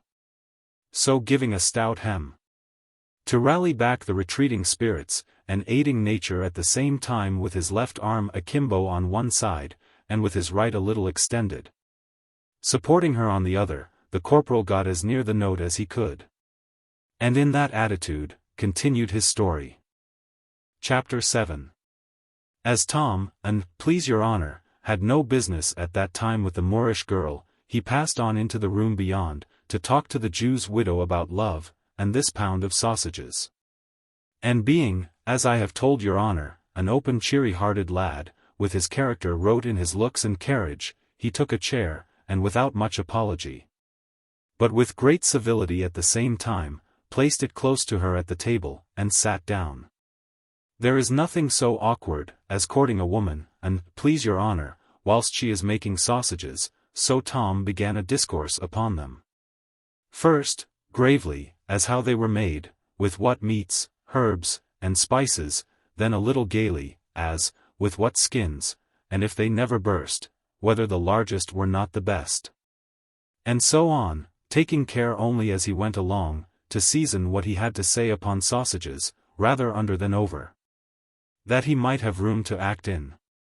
It was owing to the neglect of that very precaution, said my Uncle Toby, laying his hand upon Trim's shoulder, that Count de la Motte lost the battle of Wynendael. He pressed too speedily into the wood, which if he had not done, Lille had not fallen into our hands, nor Ghent and Bruges, which both followed her example. It was so late in the year, continued my Uncle Toby, and so terrible a season came on, that if things had not fallen out as they did, our troops must have perished in the open field.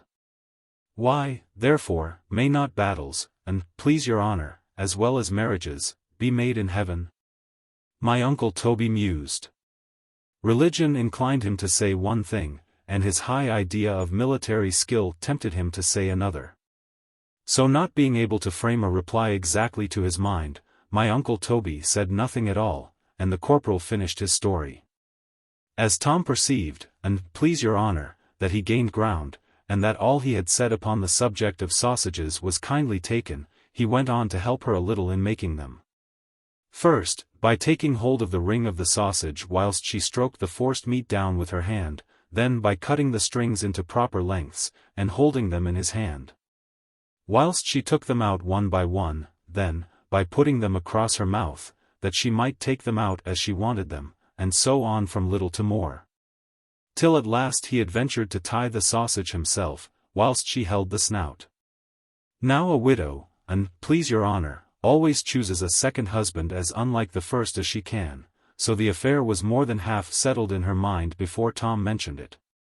She made a feint however of defending herself. By snatching up a sausage, Tom instantly laid hold of another. But seeing Tom's had more gristle in it, she signed the capitulation, and Tom sealed it. And there was an end of the matter. Chapter 8. All womankind, continued Trim, commenting upon his story, from the highest to the lowest, and, please your honour, love jokes. The difficulty is to know how they choose to have them cut. And there is no knowing that, but by trying, as we do with our artillery in the field, by raising or letting down their breeches, till we hit the mark. I like the comparison, said my uncle Toby, better than the thing itself. Because your honour, quoth the corporal, loves glory, more than pleasure.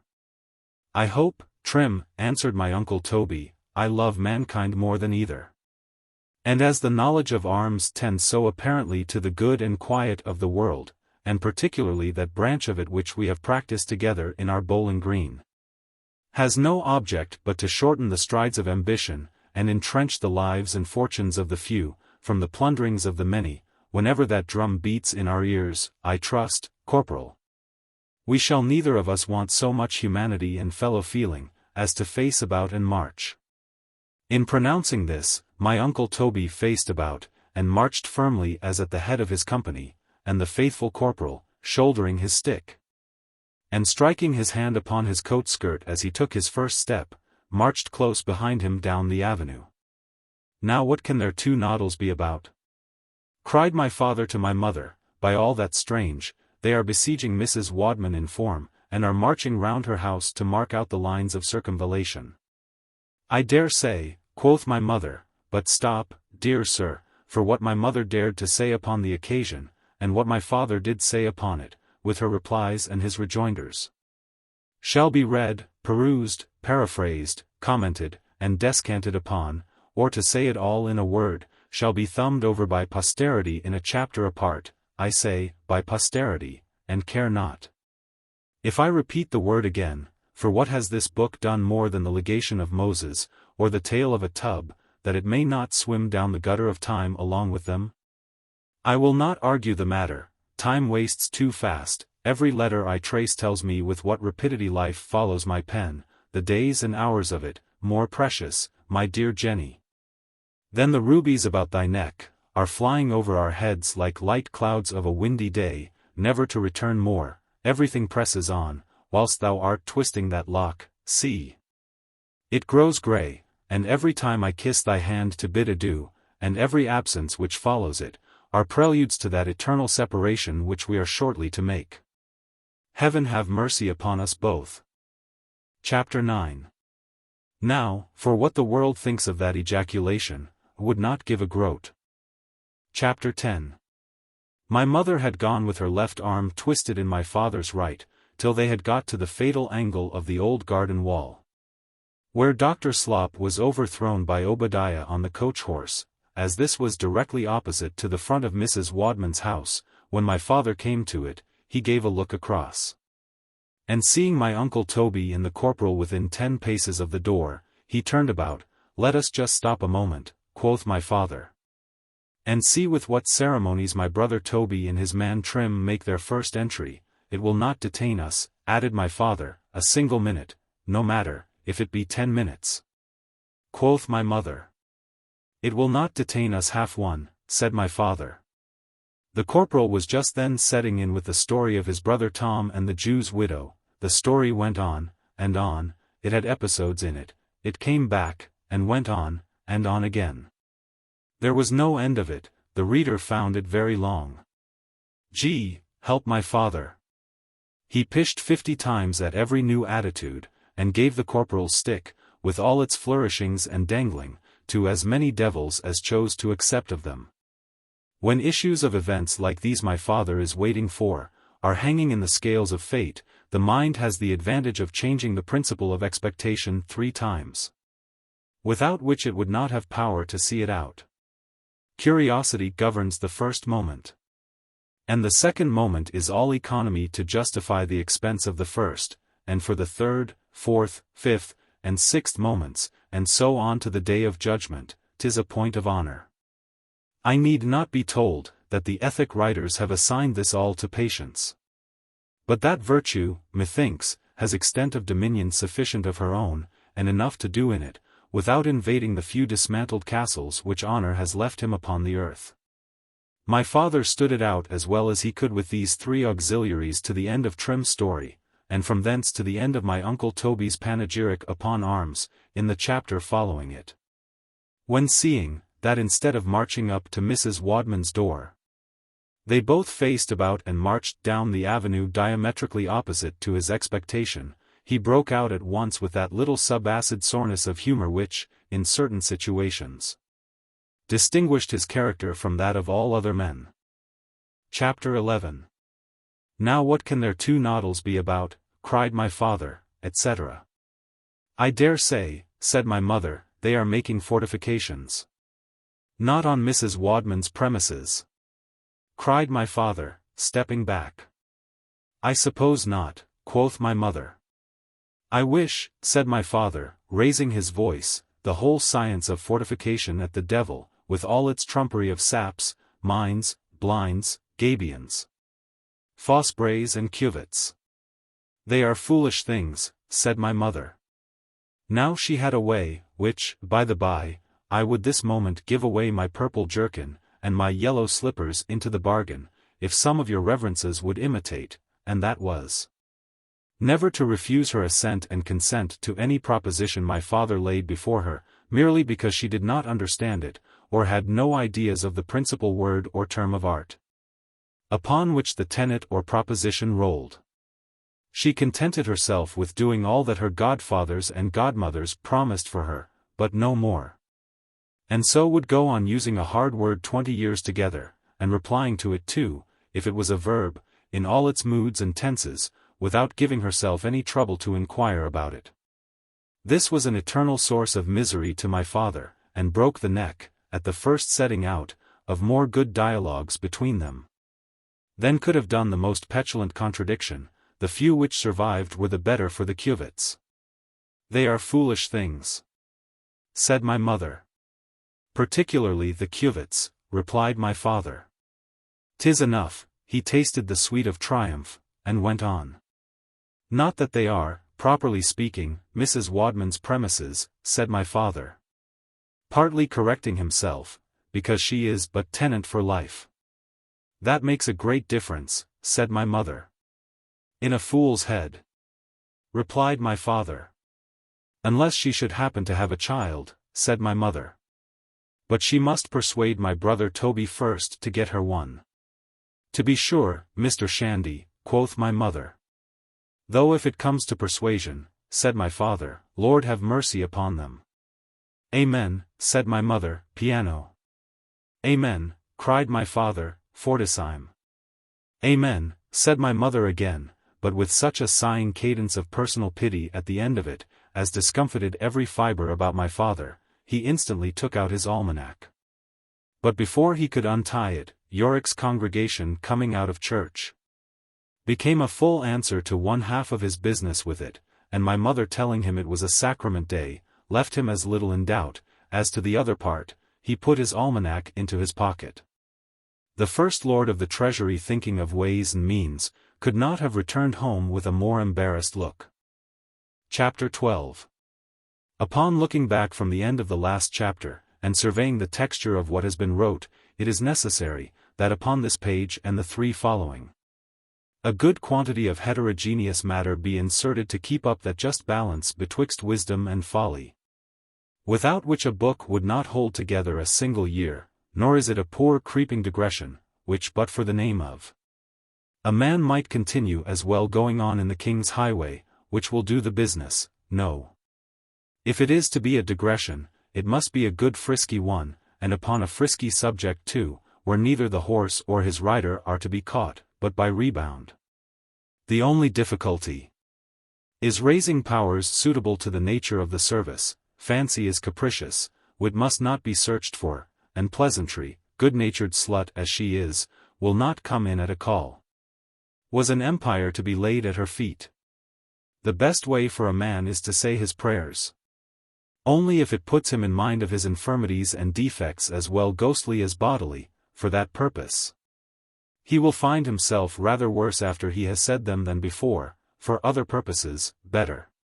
For my own part, there is not a way either moral or mechanical under heaven that I could think of, which I have not taken with myself in this case, sometimes by addressing myself directly to the soul herself, and arguing the point over and over again with her upon the extent of her own faculties.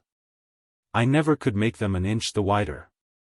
Then by changing my system, and trying what could be made of it upon the body, by temperance, soberness, and chastity, these are good, quoth I, in themselves, they are good, absolutely. They are good, relatively. They are good for health, they are good for happiness in this world, they are good for happiness in the next. In short, they were good for everything but the thing wanted. And there they were good for nothing, but to leave the soul just as heaven made it. As for the theological virtues of faith and hope, they give it courage. But then that sniveling virtue of meekness, as my father would always call it, takes it quite away again, so you are exactly where you started. Now in all common and ordinary cases, there is nothing which I have found to answer so well as this. Certainly, if there is any dependence upon logic, and that I am not blinded by self-love, there must be something of true genius about me, merely upon this symptom of it.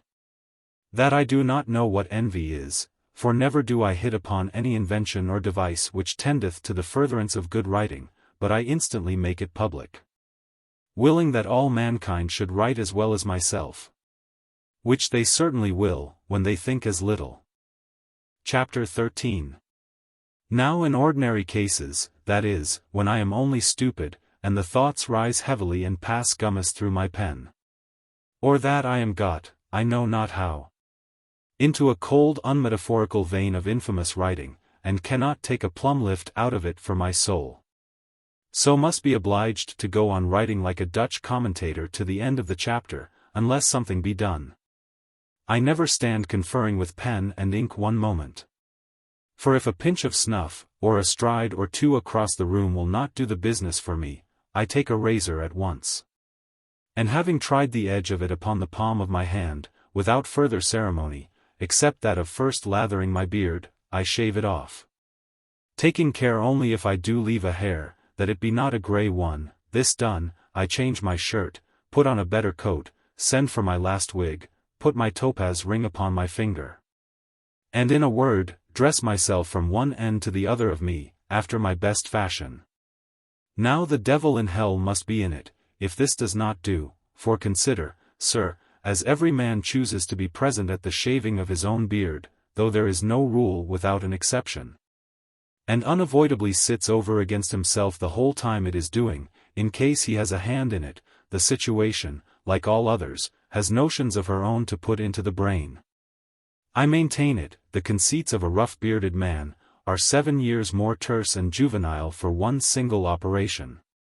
And if they did not run a risk of being quite shaved away, might be carried up by continual shavings, to the highest pitch of sublimity, how Homer could write with so long a beard, I don't know, and as it makes against my hypothesis, I as little care, but let us return to the toilet. Ludovicus Sorbonensis makes this entirely an affair of the body, xi omega tau epsilon rho iota kappa pi rho xi iota, as he calls it, but he is deceived. The soul and body are joint sharers in everything they get. A man cannot dress, but his ideas get clothed at the same time. And if he dresses like a gentleman, every one of them stands presented to his imagination, gentilized along with him, so that he has nothing to do, but take his pen, and write like himself. For this cause, when your honors and reverences would know whether I writ clean and fit to be read, you will be able to judge full as well by looking into my laundress's bill. As my book, there was one single month in which I can make it appear, that I dirted 31 shirts with clean writing. And after all, was more abused, cursed, criticized, and confounded, and had more mystic heads shaken at me, for what I had wrote in that 1 month, than in all the other months of that year put together. But their honors and reverences had not seen my bills. Chapter 14. As I never had any intention of beginning the digression I am making all this preparation for. Till I come to the 15th chapter, I have this chapter to put to whatever use I think proper. I have 20 this moment ready for it. I could write my chapter of buttonholes in it. Or my chapter of pishs, which should follow them. Or my chapter of knots, in case their reverences have done with them, they might lead me into mischief. The safest way is to follow the track of the learned, and raise objections against what I have been writing, though I declare beforehand, I know no more than my heels how to answer them. And first, it may be said, there is a pelting kind of thersidical satire, as black as the very ink 'tis wrote with, and by the by, whoever says so, is indebted to the muster-master general of the Grecian army, for suffering the name of so ugly and foul-mouthed a man as Thersites to continue upon his roll, for it has furnished him with an epithet. In these productions he will urge, all the personal washings and scrubbings upon earth do a sinking genius no sort of good, but just the contrary, inasmuch as the dirtier the fellow is, the better generally he succeeds in it. To this, I have no other answer, at least ready, but that the Archbishop of Benevento wrote his nasty romance of the Galatea, as all the world knows, in a purple coat, waistcoat, and purple pair of breeches. And that the penance set him of writing a commentary upon the book of the Revelations, as severe as it was looked upon by one part of the world, was far from being deemed so by the other, upon the single account of that investment. Another objection, to all this remedy, is its want of universality. Forasmuch as the shaving part of it, upon which so much stress is laid, by an unalterable law of nature excludes 1/2 of the species entirely from its use, all I can say is, that female writers, whether of England, or of France, must e'en go without it. As for the Spanish ladies, I am in no sort of distress. Chapter 15. The 15th chapter is come at last, and brings nothing with it but a sad signature of how our pleasures slip from under us in this world. For in talking of my digression, I declare before heaven I have made it. What a strange creature is mortal man, said she. 'Tis very true, said I, but 'twere better to get all these things out of our heads, and return to my Uncle Toby. Chapter 16. When my Uncle Toby and the corporal had marched down to the bottom of the avenue, they recollected their business lay the other way. So they faced about and marched up straight to Mrs. Wadman's door. I warrant your honor, said the corporal, touching his Montero cap with his hand, as he passed him in order to give a knock at the door, my Uncle Toby, contrary to his invariable way of treating his faithful servant, said nothing good or bad. The truth was, he had not altogether marshalled his ideas. He wished for another conference, and as the corporal was mounting up the 3 steps before the door, he hemmed twice. A portion of my Uncle Toby's most modest spirits fled, at each expulsion, towards the corporal. He stood with the wrapper of the door suspended for a full minute in his hand, he scarce knew why. Bridget stood perdue within, with her finger and her thumb upon the latch, benumbed with expectation. And Mrs. Wadman, with an eye ready to be deflowered again, sat breathless behind the window curtain of her bedchamber, watching their approach. Trim, said my Uncle Toby, but as he articulated the word, the minute expired, and Trim let fall the wrapper. My Uncle Toby, perceiving that all hopes of a conference were knocked on the head by it, whistled Lillabolero. Chapter 17. As Mrs. Bridget's finger and thumb were upon the latch, the corporal did not knock as oft as perchance your honor's tailor. I might have taken my example something nearer home. For I owe mine, some £25 at least, and wonder at the man's patience. But this is nothing at all to the world, only 'tis a cursed thing to be in debt. And there seems to be a fatality in the exchequers of some poor princes, particularly those of our house, which no economy can bind down in irons. For my own part, I'm persuaded there is not any one prince, prelate, pope, or potentate, great or small upon earth, more desirous in his heart of keeping straight with the world than I am, or who takes more likely means for it. I never give above half a guinea, or walk with boots, or cheapen toothpicks, or lay out a shilling upon a bandbox the year round.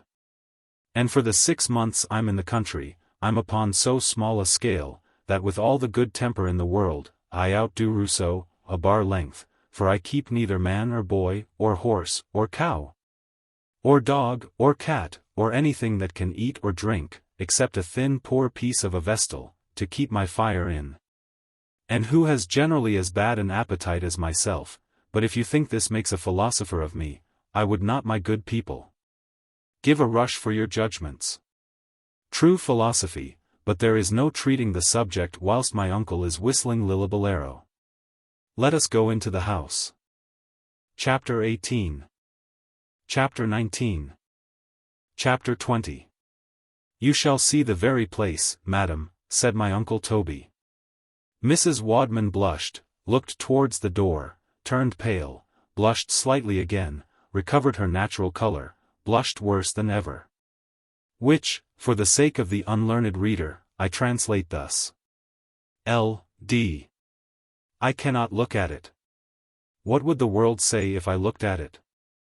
I should drop down, if I looked at it. I wish I could look at it. There can be no sin in looking at it. I will look at it.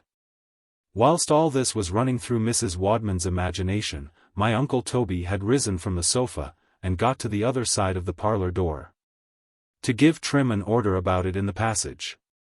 I believe it is in the garret, said my uncle Toby. I saw it there, and, please your honour, this morning, answered Trim. Then prithee, step directly for it, Trim, said my uncle Toby, and bring it into the parlour.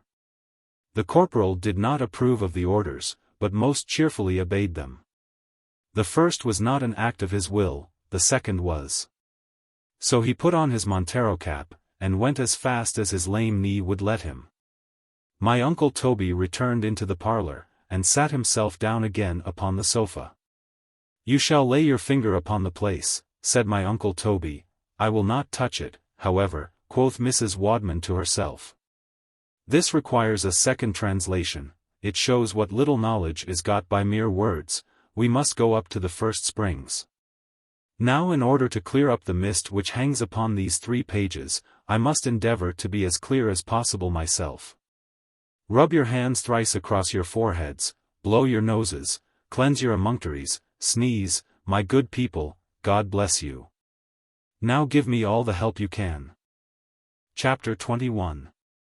As there are 50 different ends, counting all ends in, as well civil as religious, for which a woman takes a husband, she first sets about and carefully weighs. Then separates and distinguishes in her mind, which of all that number of ends is hers, then by discourse, inquiry, argumentation, and inference, she investigates and finds out whether she has got hold of the right one, and if she has, then, by pulling it gently this way and that way, she further forms a judgment whether it will not break in the drawing. The imagery under which Slawkenbergius impresses this upon the reader's fancy, in the beginning of his 3rd decad, is so ludicrous, that the honour I bear the sex will not suffer me to quote it, otherwise it is not destitute of humour. She first, saith Slawkenbergius, stops the assy, and holding his halter in her left hand, lest he should get away, she thrusts her right hand into the very bottom of his pannier to search for it. For what? You'll not know the sooner, quoth Slawkenbergius, for interrupting me. I have nothing, good lady, but empty bottles, says the assy. I'm loaded with tripes, says the second. And thou art little better, quoth she to the third. For nothing is there in thy panniers but trunkhose and pantofles, and so to the 4th and 5th, going on one by one through the whole string, till coming to the assy which carries it. She turns the pannier upside down, looks at it, considers it, samples it, measures it, stretches it, wets it, dries it, then takes her teeth both to the warp and weft of it. Of what? For the love of Christ. I am determined, answered Slawkenbergius, that all the powers upon earth shall never wring that secret from my breast. Chapter 22. We live in a world beset on all sides with mysteries and riddles, and so, 'tis no matter, else it seems strange, that nature, who makes everything so well to answer its destination, and seldom or never errs, unless for pastime, in giving such forms and aptitudes to whatever passes through her hands, that whether she designs for the plough, the caravan, the cart, or whatever other creature she models, be it but an ass's foal, you are sure to have the thing you wanted. And yet at the same time should so eternally bungle it as she does, in making so simple a thing as a married man. Whether it is in the choice of the clay, or that it is frequently spoiled in the baking, by an excess of which a husband may turn out too crusty, you know, on one hand, or not enough so, through defect of heat, on the other, or whether this great artificer is not so attentive to the little platonic exigences of that part of the species, for whose use she is fabricating this, or that her ladyship sometimes scarce knows what sort of a husband will do, I know not, we will discourse about it after supper. It is enough, that neither the observation itself, or the reasoning upon it, are at all to the purpose, but rather against it. Since with regard to my uncle Toby's fitness for the marriage state, nothing was ever better, she had formed him of the best and kindliest clay, had tempered it with her own milk, and breathed into it the sweetest spirit, she had made him all gentle, generous, and humane, she had filled his heart with trust and confidence, and disposed every passage which led to it. For the communication of the tenderest offices, she had moreover considered the other causes for which matrimony was ordained. And accordingly, the donation was not defeated by my uncle Toby's wound. Now this last article was somewhat apocryphal, and the devil, who is the great disturber of our faiths in this world, had raised scruples in Mrs. Wadman's brain about it.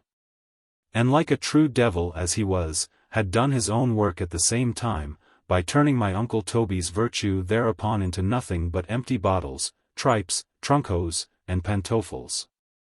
Chapter 23. Mrs. Bridget had pawned all the little stock of honor a poor chambermaid was worth in the world, that she would get to the bottom of the affair in 10 days. And it was built upon one of the most concessible postulata in nature, namely, that whilst my uncle Toby was making love to her mistress, the corporal could find nothing better to do.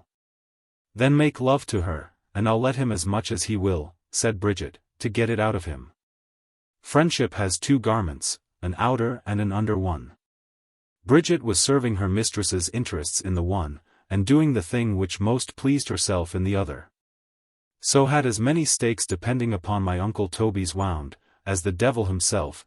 Mrs. Wadman had but one, and as it possibly might be her last, without discouraging Mrs. Bridget, or discrediting her talents, was determined to play her cards herself. She wanted not encouragement, a child might have looked into his hand, there was such a plainness and simplicity in his playing out what trumps he had, with such an unmistrusting ignorance of the 10 ace, and so naked and defenceless did he sit upon the same sofa with Widow Wadman, that a generous heart would have wept to have won the game of him. Let us drop the metaphor. Chapter 24. And the story too, if you please, for though I have all along been hastening towards this part of it, with so much earnest desire, as well knowing it to be the choicest morsel of what I had to offer to the world, yet now that I am got to it, anyone is welcome to take my pen, and go on with the story for me that will. I see the difficulties of the descriptions I'm going to give, and feel my want of powers. It is one comfort at least to me, that I lost some 80 ounces of blood this week in a most uncritical fever which attacked me at the beginning of this chapter. So that I have still some hopes remaining, it may be more in the serous or globular parts of the blood than in the subtle aura of the brain, be it which it will, an invocation can do no hurt, and I leave the affair entirely to the invoked, to inspire or to inject me according as he sees good. The invocation. Gentle spirit of sweetest humor, who erst did sit upon the easy pen of my beloved Cervantes, Thou who glidest daily through his lattice, and turnst the twilight of his prison into noonday brightness by thy presence, tingedst his little urn of water with heaven-sent nectar. And all the time he wrote of Sancho and his master, didst cast thy mystic mantle o'er his withered stump, 38 and wide extended it to all the evils of his life. Turn in hither, I beseech thee. Behold these breeches, they are all I have in the world, that piteous rent was given them at Lyons. My shirts.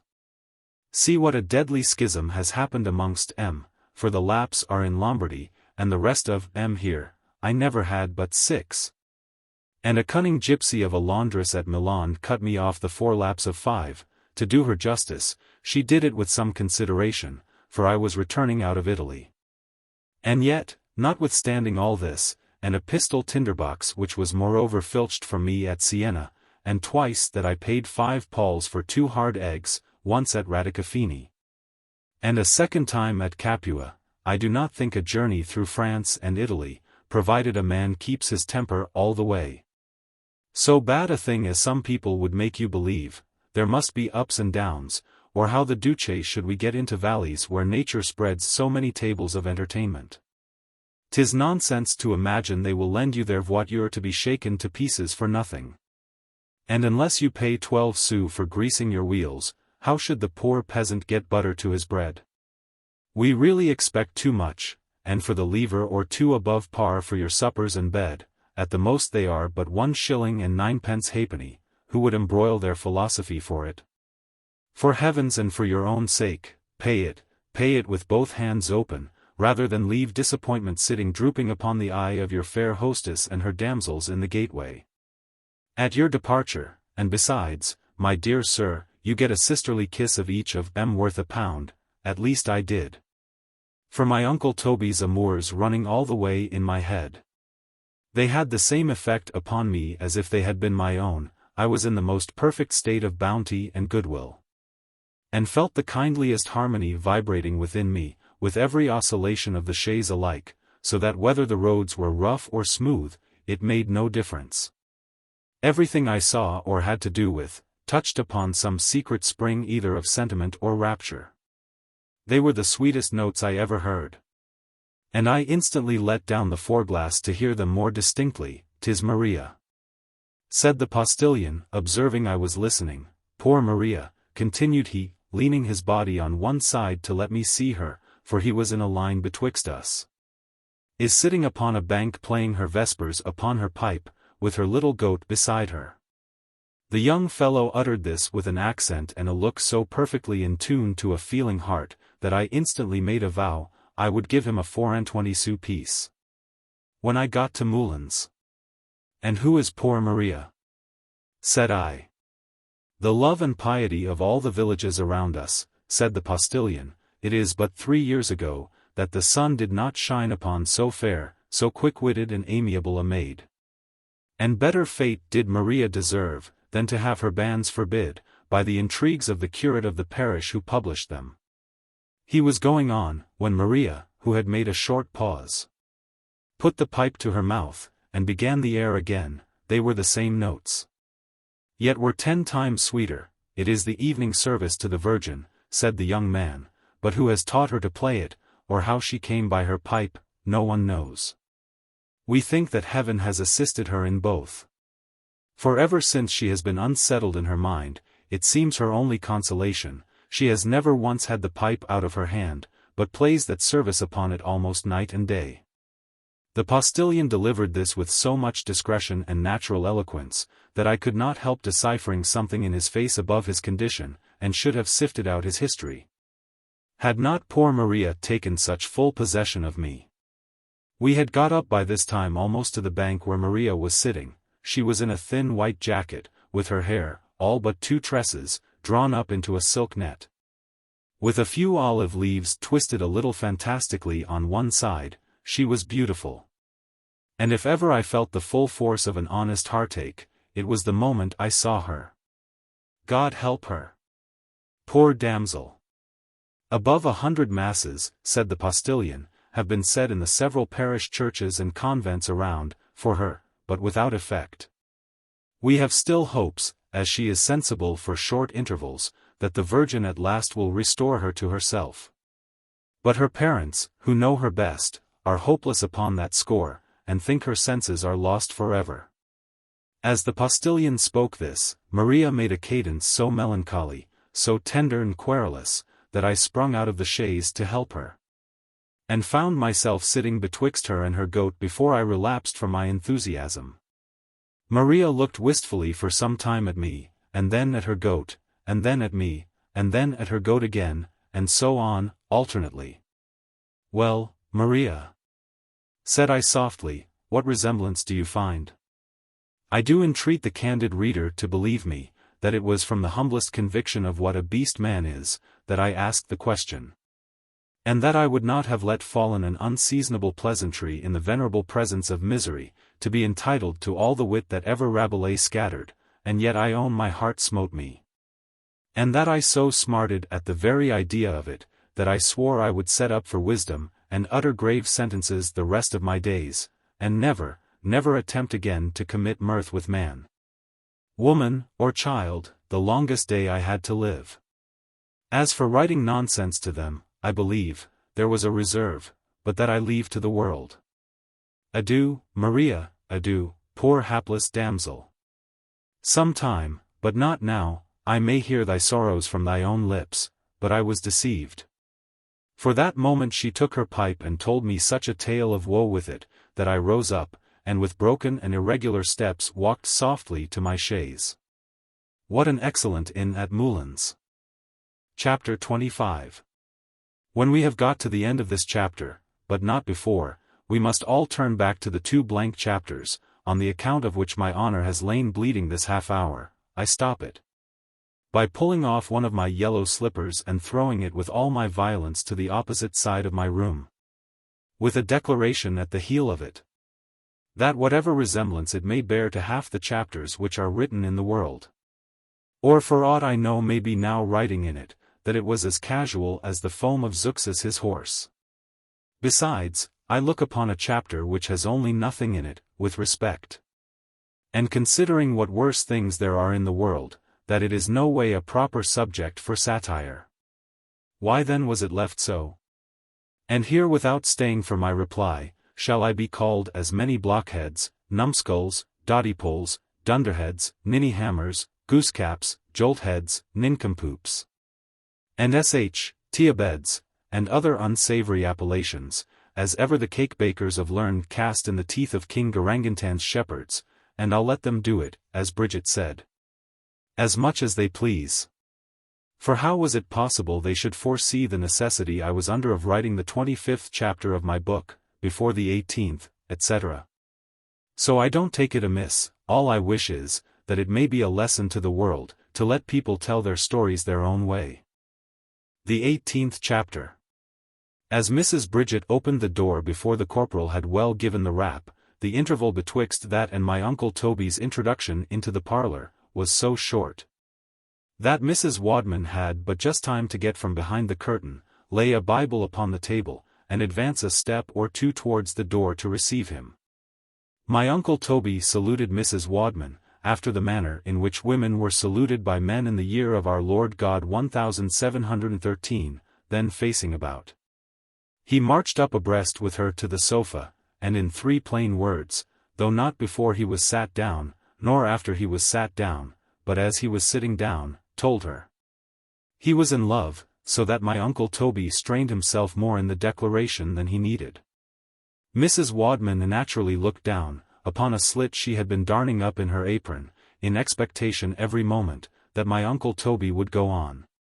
But having no talents for amplification, and love moreover of all others being a subject of which he was the least a master, when he had told Mrs. Wadman once that he loved her, he let it alone, and left the matter to work after its own way. My father was always in raptures with this system of my Uncle Toby's, as he falsely called it, and would often say, that could his brother Toby to his process have added but a pipe of tobacco, he had wherewithal to have found his way, if there was faith in a Spanish proverb, towards the hearts of half the women upon the globe. My Uncle Toby never understood what my father meant. Nor will I presume to extract more from it, than a condemnation of an error which the bulk of the world lie under, but the French every one of them to a man, who believe in it, almost as much as the real presence, that talking of love, is making it. I would as soon set about making a black pudding by the same receipt. Let us go on. Mrs. Wadman sat in expectation my uncle Toby would do so, to almost the first pulsation of that minute, wherein silence on one side or the other generally becomes indecent, so edging herself a little more towards him, and raising up her eyes, sub-blushing. As she did it, she took up the gauntlet, or the discourse, if you like it better, and communed with my uncle Toby, thus.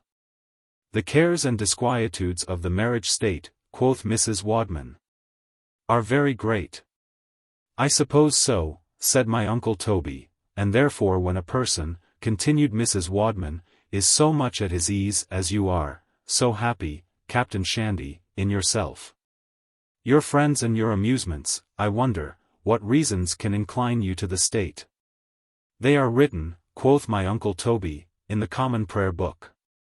Thus far my uncle Toby went on warily, and kept within his depth, leaving Mrs. Wadman to sail upon the gulf as she pleased. As for children, said Mrs. Wadman, though a principal end perhaps of the institution, and the natural wish, I suppose, of every parent, yet do not we all find, they are certain sorrows, and very uncertain comforts? And what is there, dear sir, to pay one for the heartaches, what compensation for the many tender and disquieting apprehensions of a suffering and defenseless mother who brings them into life? I declare, said my uncle Toby, smit with pity, I know of none, unless it be the pleasure which it has pleased God. A fiddlestick, quoth she. Chapter the 19th. Now there are such an infinitude of notes, tunes, cants, chants, airs, looks, and accents with which the word fiddlestick may be pronounced in all such causes as this, every one of them impressing a sense and meaning as different from the other as dirt from cleanliness, that casuists, for it is an affair of conscience on that score, reckon up no less than 14,000 in which you may do either right or wrong.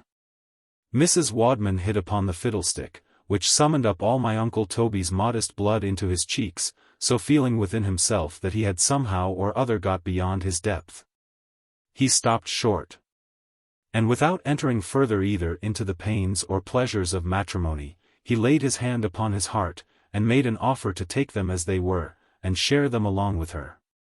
When my uncle Toby had said this, he did not care to say it again, so casting his eye upon the Bible which Mrs. Wadman had laid upon the table, he took it up, and popping, dear soul, upon a passage in it, of all others the most interesting to him, which was the siege of Jericho, he set himself to read it over, leaving his proposal of marriage, as he had done his declaration of love, to work with her after its own way. Now it wrought neither as an astringent or a loosener, nor like opium, or bark, or mercury, or buckthorn, or any one drug which nature had bestowed upon the world. In short, it worked not at all in her. And the cause of that was, that there was something working there before, babbler that I am. I have anticipated what it was a dozen times, but there is fire still in the subject, allons. Chapter 26. It is natural for a perfect stranger who is going from London to Edinburgh, to inquire before he sets out, how many miles to York, which is about the half-way, nor does anybody wonder, if he goes on and asks about the corporation, etc. It was just as natural for Mrs. Wadman, whose first husband was all his time afflicted with a sciatica, to wish to know how far from the hip to the groin, and how far she was likely to suffer more or less in her feelings, in the one case than in the other. She had accordingly read Drake's Anatomy from one end to the other. She had peeped into Wharton upon the brain, and borrowed 39 Groff upon the bones and muscles, but could make nothing of it. She had reasoned likewise from her own powers, laid down theorems, drawn consequences, and come to no conclusion. To clear up all, she had twice asked Dr. Slop, if poor Captain Shandy was ever likely to recover of his wound? He is recovered, Dr. Slop would say. What? Quite? Quite, madam. But what do you mean by a recovery? Mrs. Wadman would say. Dr. Slop was the worst man alive at definitions. And so Mrs. Wadman could get no knowledge. In short, there was no way to extract it, but from my Uncle Toby himself. There is an accent of humanity in an inquiry of this kind which lulls suspicion to rest, and I am half persuaded the serpent got pretty near it, in his discourse with Eve. For the propensity in the sex to be deceived could not be so great, that she should have boldness to hold chat with the devil. Without it, but there is an accent of humanity, how shall I describe it? 'Tis an accent which covers the part with a garment, and gives the inquirer a right to be as particular with it, as your body surgeon. Was it without remission? Was it more tolerable in bed? Could he lie on both sides alike with it? Was he able to mount a horse?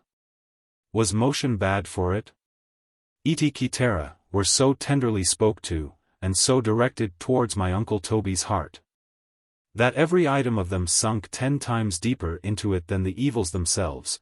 But when Mrs. Wadman went round about by Namur to get at my Uncle Toby's groin, and engaged him to attack the point of the advanced counterscarp, and pelle-melle with the Dutch to take the counterguard of St. Rock sword in hand, and then with tender notes playing upon his ear, led him all bleeding by the hand out of the trench, wiping her eye, as he was carried to his tent, heaven, earth, sea, all was lifted up, the springs of nature rose above their levels, an angel of mercy sat beside him on the sofa, his heart glowed with fire, and had he been worth 1,000, he had lost every heart of them to Mrs. Wadman. And whereabouts, dear sir, quoth Mrs. Wadman, a little categorically, did you receive this sad blow? In asking this question, Mrs. Wadman gave a slight glance towards the waistband of my Uncle Toby's red plush breeches, expecting naturally, as the shortest reply to it, that my Uncle Toby would lay his forefinger upon the place. It fell out otherwise, for my Uncle Toby having got his wound before the gate of St. Nicholas, in one of the traverses of the trench opposite to the salient angle of the demi-bastion of St. Roch, he could at any time stick a pin upon the identical spot of ground where he was standing when the stone struck him. This struck instantly upon my Uncle Toby's sensorium, and with it struck his large map of the town and citadel of Namur and its environs, which he had purchased and pasted down upon a board, by the corporal's aid. During his long illness, it had lain with other military lumber in the garret ever since, and accordingly the corporal was detached into the garret to fetch it. My Uncle Toby measured off 30 toises, with Mrs. Wadman's scissors, from the returning angle before the gate of St. Nicholas, and with such a virgin modesty laid her finger upon the place, that the goddess of decency, if then in being, if not, 'twas her shade, shook her head, and with a finger wavering across her eyes, forbid her to explain the mistake. Unhappy Mrs. Wadman! For nothing can make this chapter go off with spirit but an apostrophe to thee, but my heart tells me, that in such a crisis an apostrophe is but an insult in disguise. And ere I would offer one to a woman in distress, let the chapter go to the devil. Provided any damned critic in keeping will be but at the trouble to take it with him. Chapter 27. My Uncle Toby's map is carried down into the kitchen. Chapter 28. And here is the maze, and this is the Sambra, said the corporal, pointing with his right hand extended a little towards the map and his left upon Mrs. Bridget's shoulder, but not the shoulder next him, and this, said he, is the town of Namur, and this the citadel, and there lay the French, and here lay his honor and myself, and in this cursed trench, Mrs. Bridget, quoth the corporal, taking her by the hand. Did he receive the wound which crushed him so miserably here? In pronouncing which, he slightly pressed the back of her hand towards the part he felt for, and let it fall. We thought, Mr. Trim, it had been more in the middle, said Mrs. Bridget. That would have undone us forever, said the corporal. And left my poor mistress undone too, said Bridget. The corporal made no reply to the repartee, but by giving Mrs. Bridget a kiss. Come, come, said Bridget, holding the palm of her left hand parallel to the plane of the horizon, and sliding the fingers of the other over it, in a way which could not have been done. Had there been the least wart or protuberance, 'tis every syllable of it false, cried the corporal, before she had half finished the sentence. I know it to be fact, said Bridget. From credible witnesses. Upon my honor, said the corporal, laying his hand upon his heart and blushing, as he spoke, with honest resentment, 'tis a story, Mrs. Bridget, as false as hell, not, said Bridget.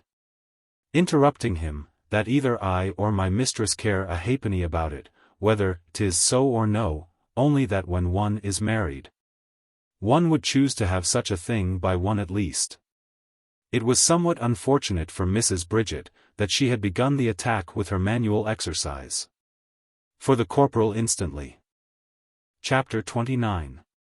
It was like the momentary contest in the moist eyelids of an April morning, whether Bridget should laugh or cry. She snatched up a rolling pin, 'twas 10-1, she had laughed. She laid it down, she cried. And had one single tear of them but tasted of bitterness, full sorrowful would the corporal's heart have been that he had used the argument. But the corporal understood the sex, a quart major to a terce at least, better than my Uncle Toby, and accordingly he assailed Mrs. Bridget after this manner.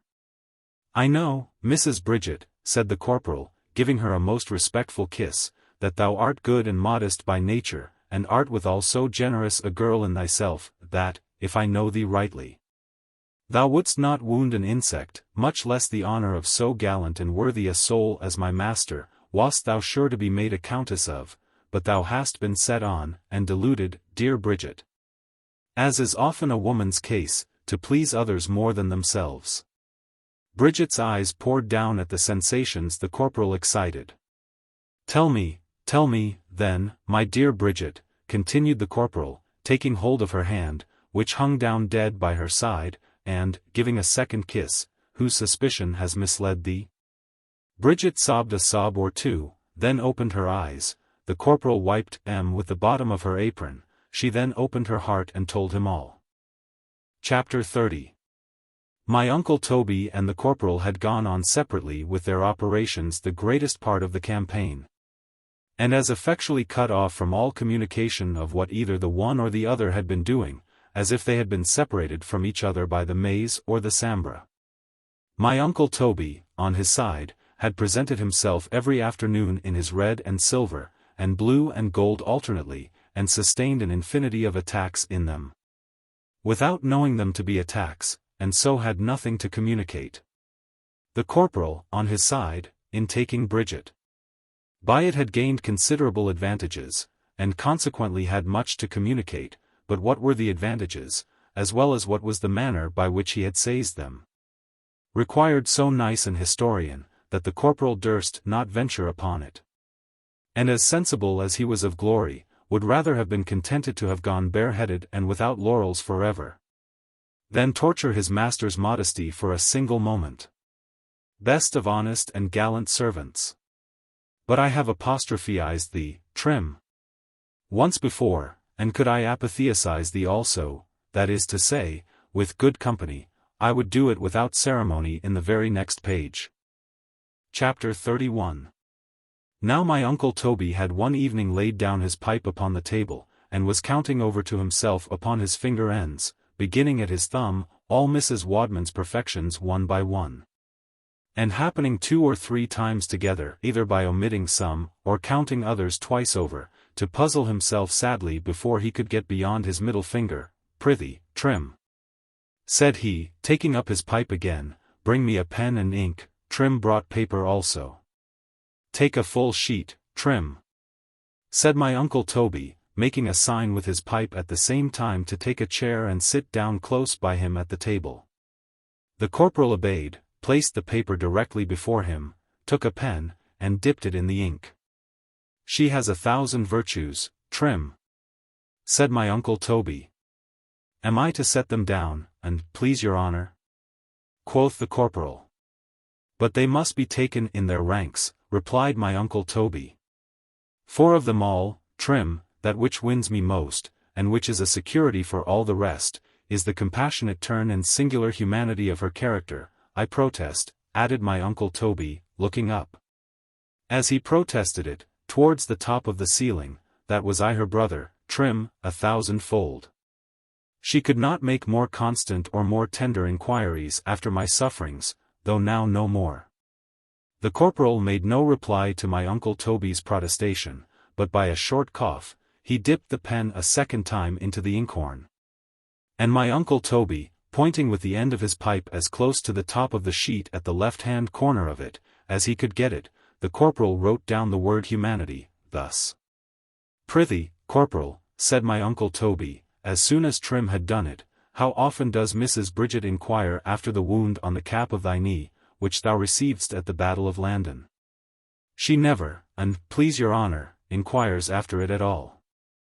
"That, corporal," said my uncle Toby, with all the triumph the goodness of his nature would permit, "that shows the difference in the character of the mistress and maid, had the fortune of war allotted the same mischance to me. Mrs. Wadman would have inquired into every circumstance relating to it 100 times, she would have inquired, and, please your honour, 10 times as often about your honour's groin, the pain. Trim is equally excruciating, and compassion has as much to do with the one as the other." "God bless your honour!" cried the corporal, "what has a woman's compassion to do with a wound upon the cap of a man's knee? Had your honours been shot into 10,000 splinters at the affair of Landen, Mrs. Wadman would have troubled her head as little about it as Bridget. Because," added the corporal, lowering his voice, and speaking very distinctly, as he assigned his reason, "the knee is such a distance from the main body, whereas the groin, your honour knows, is upon the very curtain of the place." My uncle Toby gave a long whistle, but in a note which could scarce be heard across the table. The corporal had advanced too far to retire, in 3 words he told the rest. My uncle Toby laid down his pipe as gently upon the fender, as if it had been spun from the unravellings of a spider's web. "Let us go to my brother Shandy's," said he. Chapter 32. There will be just time, whilst my uncle Toby and Trim are walking to my father's, to inform you that Mrs. Wadman had, some moons before this, made a confidant of my mother. And that Mrs. Bridget, who had the burden of her own, as well as her mistress's secret to carry, had got happily delivered of both to Susanna behind the garden wall. As for my mother, she saw nothing at all in it, to make the least bustle about, but Susanna was sufficient by herself for all the ends and purposes you could possibly have in exporting a family secret. For she instantly imparted it by signs to Jonathan, and Jonathan by tokens to the cook as she was basting a loin of mutton. The cook sold it with some kitchen fat to the postillion for a groat, who trucked it with the dairy maid for something of about the same value, and though whispered in the hayloft, Fame caught the notes with her brazen trumpet, and sounded them upon the housetop, in a word, not an old woman in the village or 5 miles round, who did not understand the difficulties of my uncle Toby's siege, and what were the secret articles which had delayed the surrender. My father, whose way was to force every event in nature into an hypothesis, by which means never man crucified truth at the rate he did, had but just heard of the report as my uncle Toby set out, and catching fire suddenly at the trespass done his brother by it, was demonstrating to Yorick, notwithstanding my mother was sitting by, not only, that the devil was in women, and that the whole of the affair was lust, but that every evil and disorder in the world, of what kind or nature soever, from the first fall of Adam, down to my uncle Toby's, inclusive, was owing one way or other to the same unruly appetite. Yorick was just bringing my father's hypothesis to some temper, when my uncle Toby entering the room with marks of infinite benevolence and forgiveness in his looks.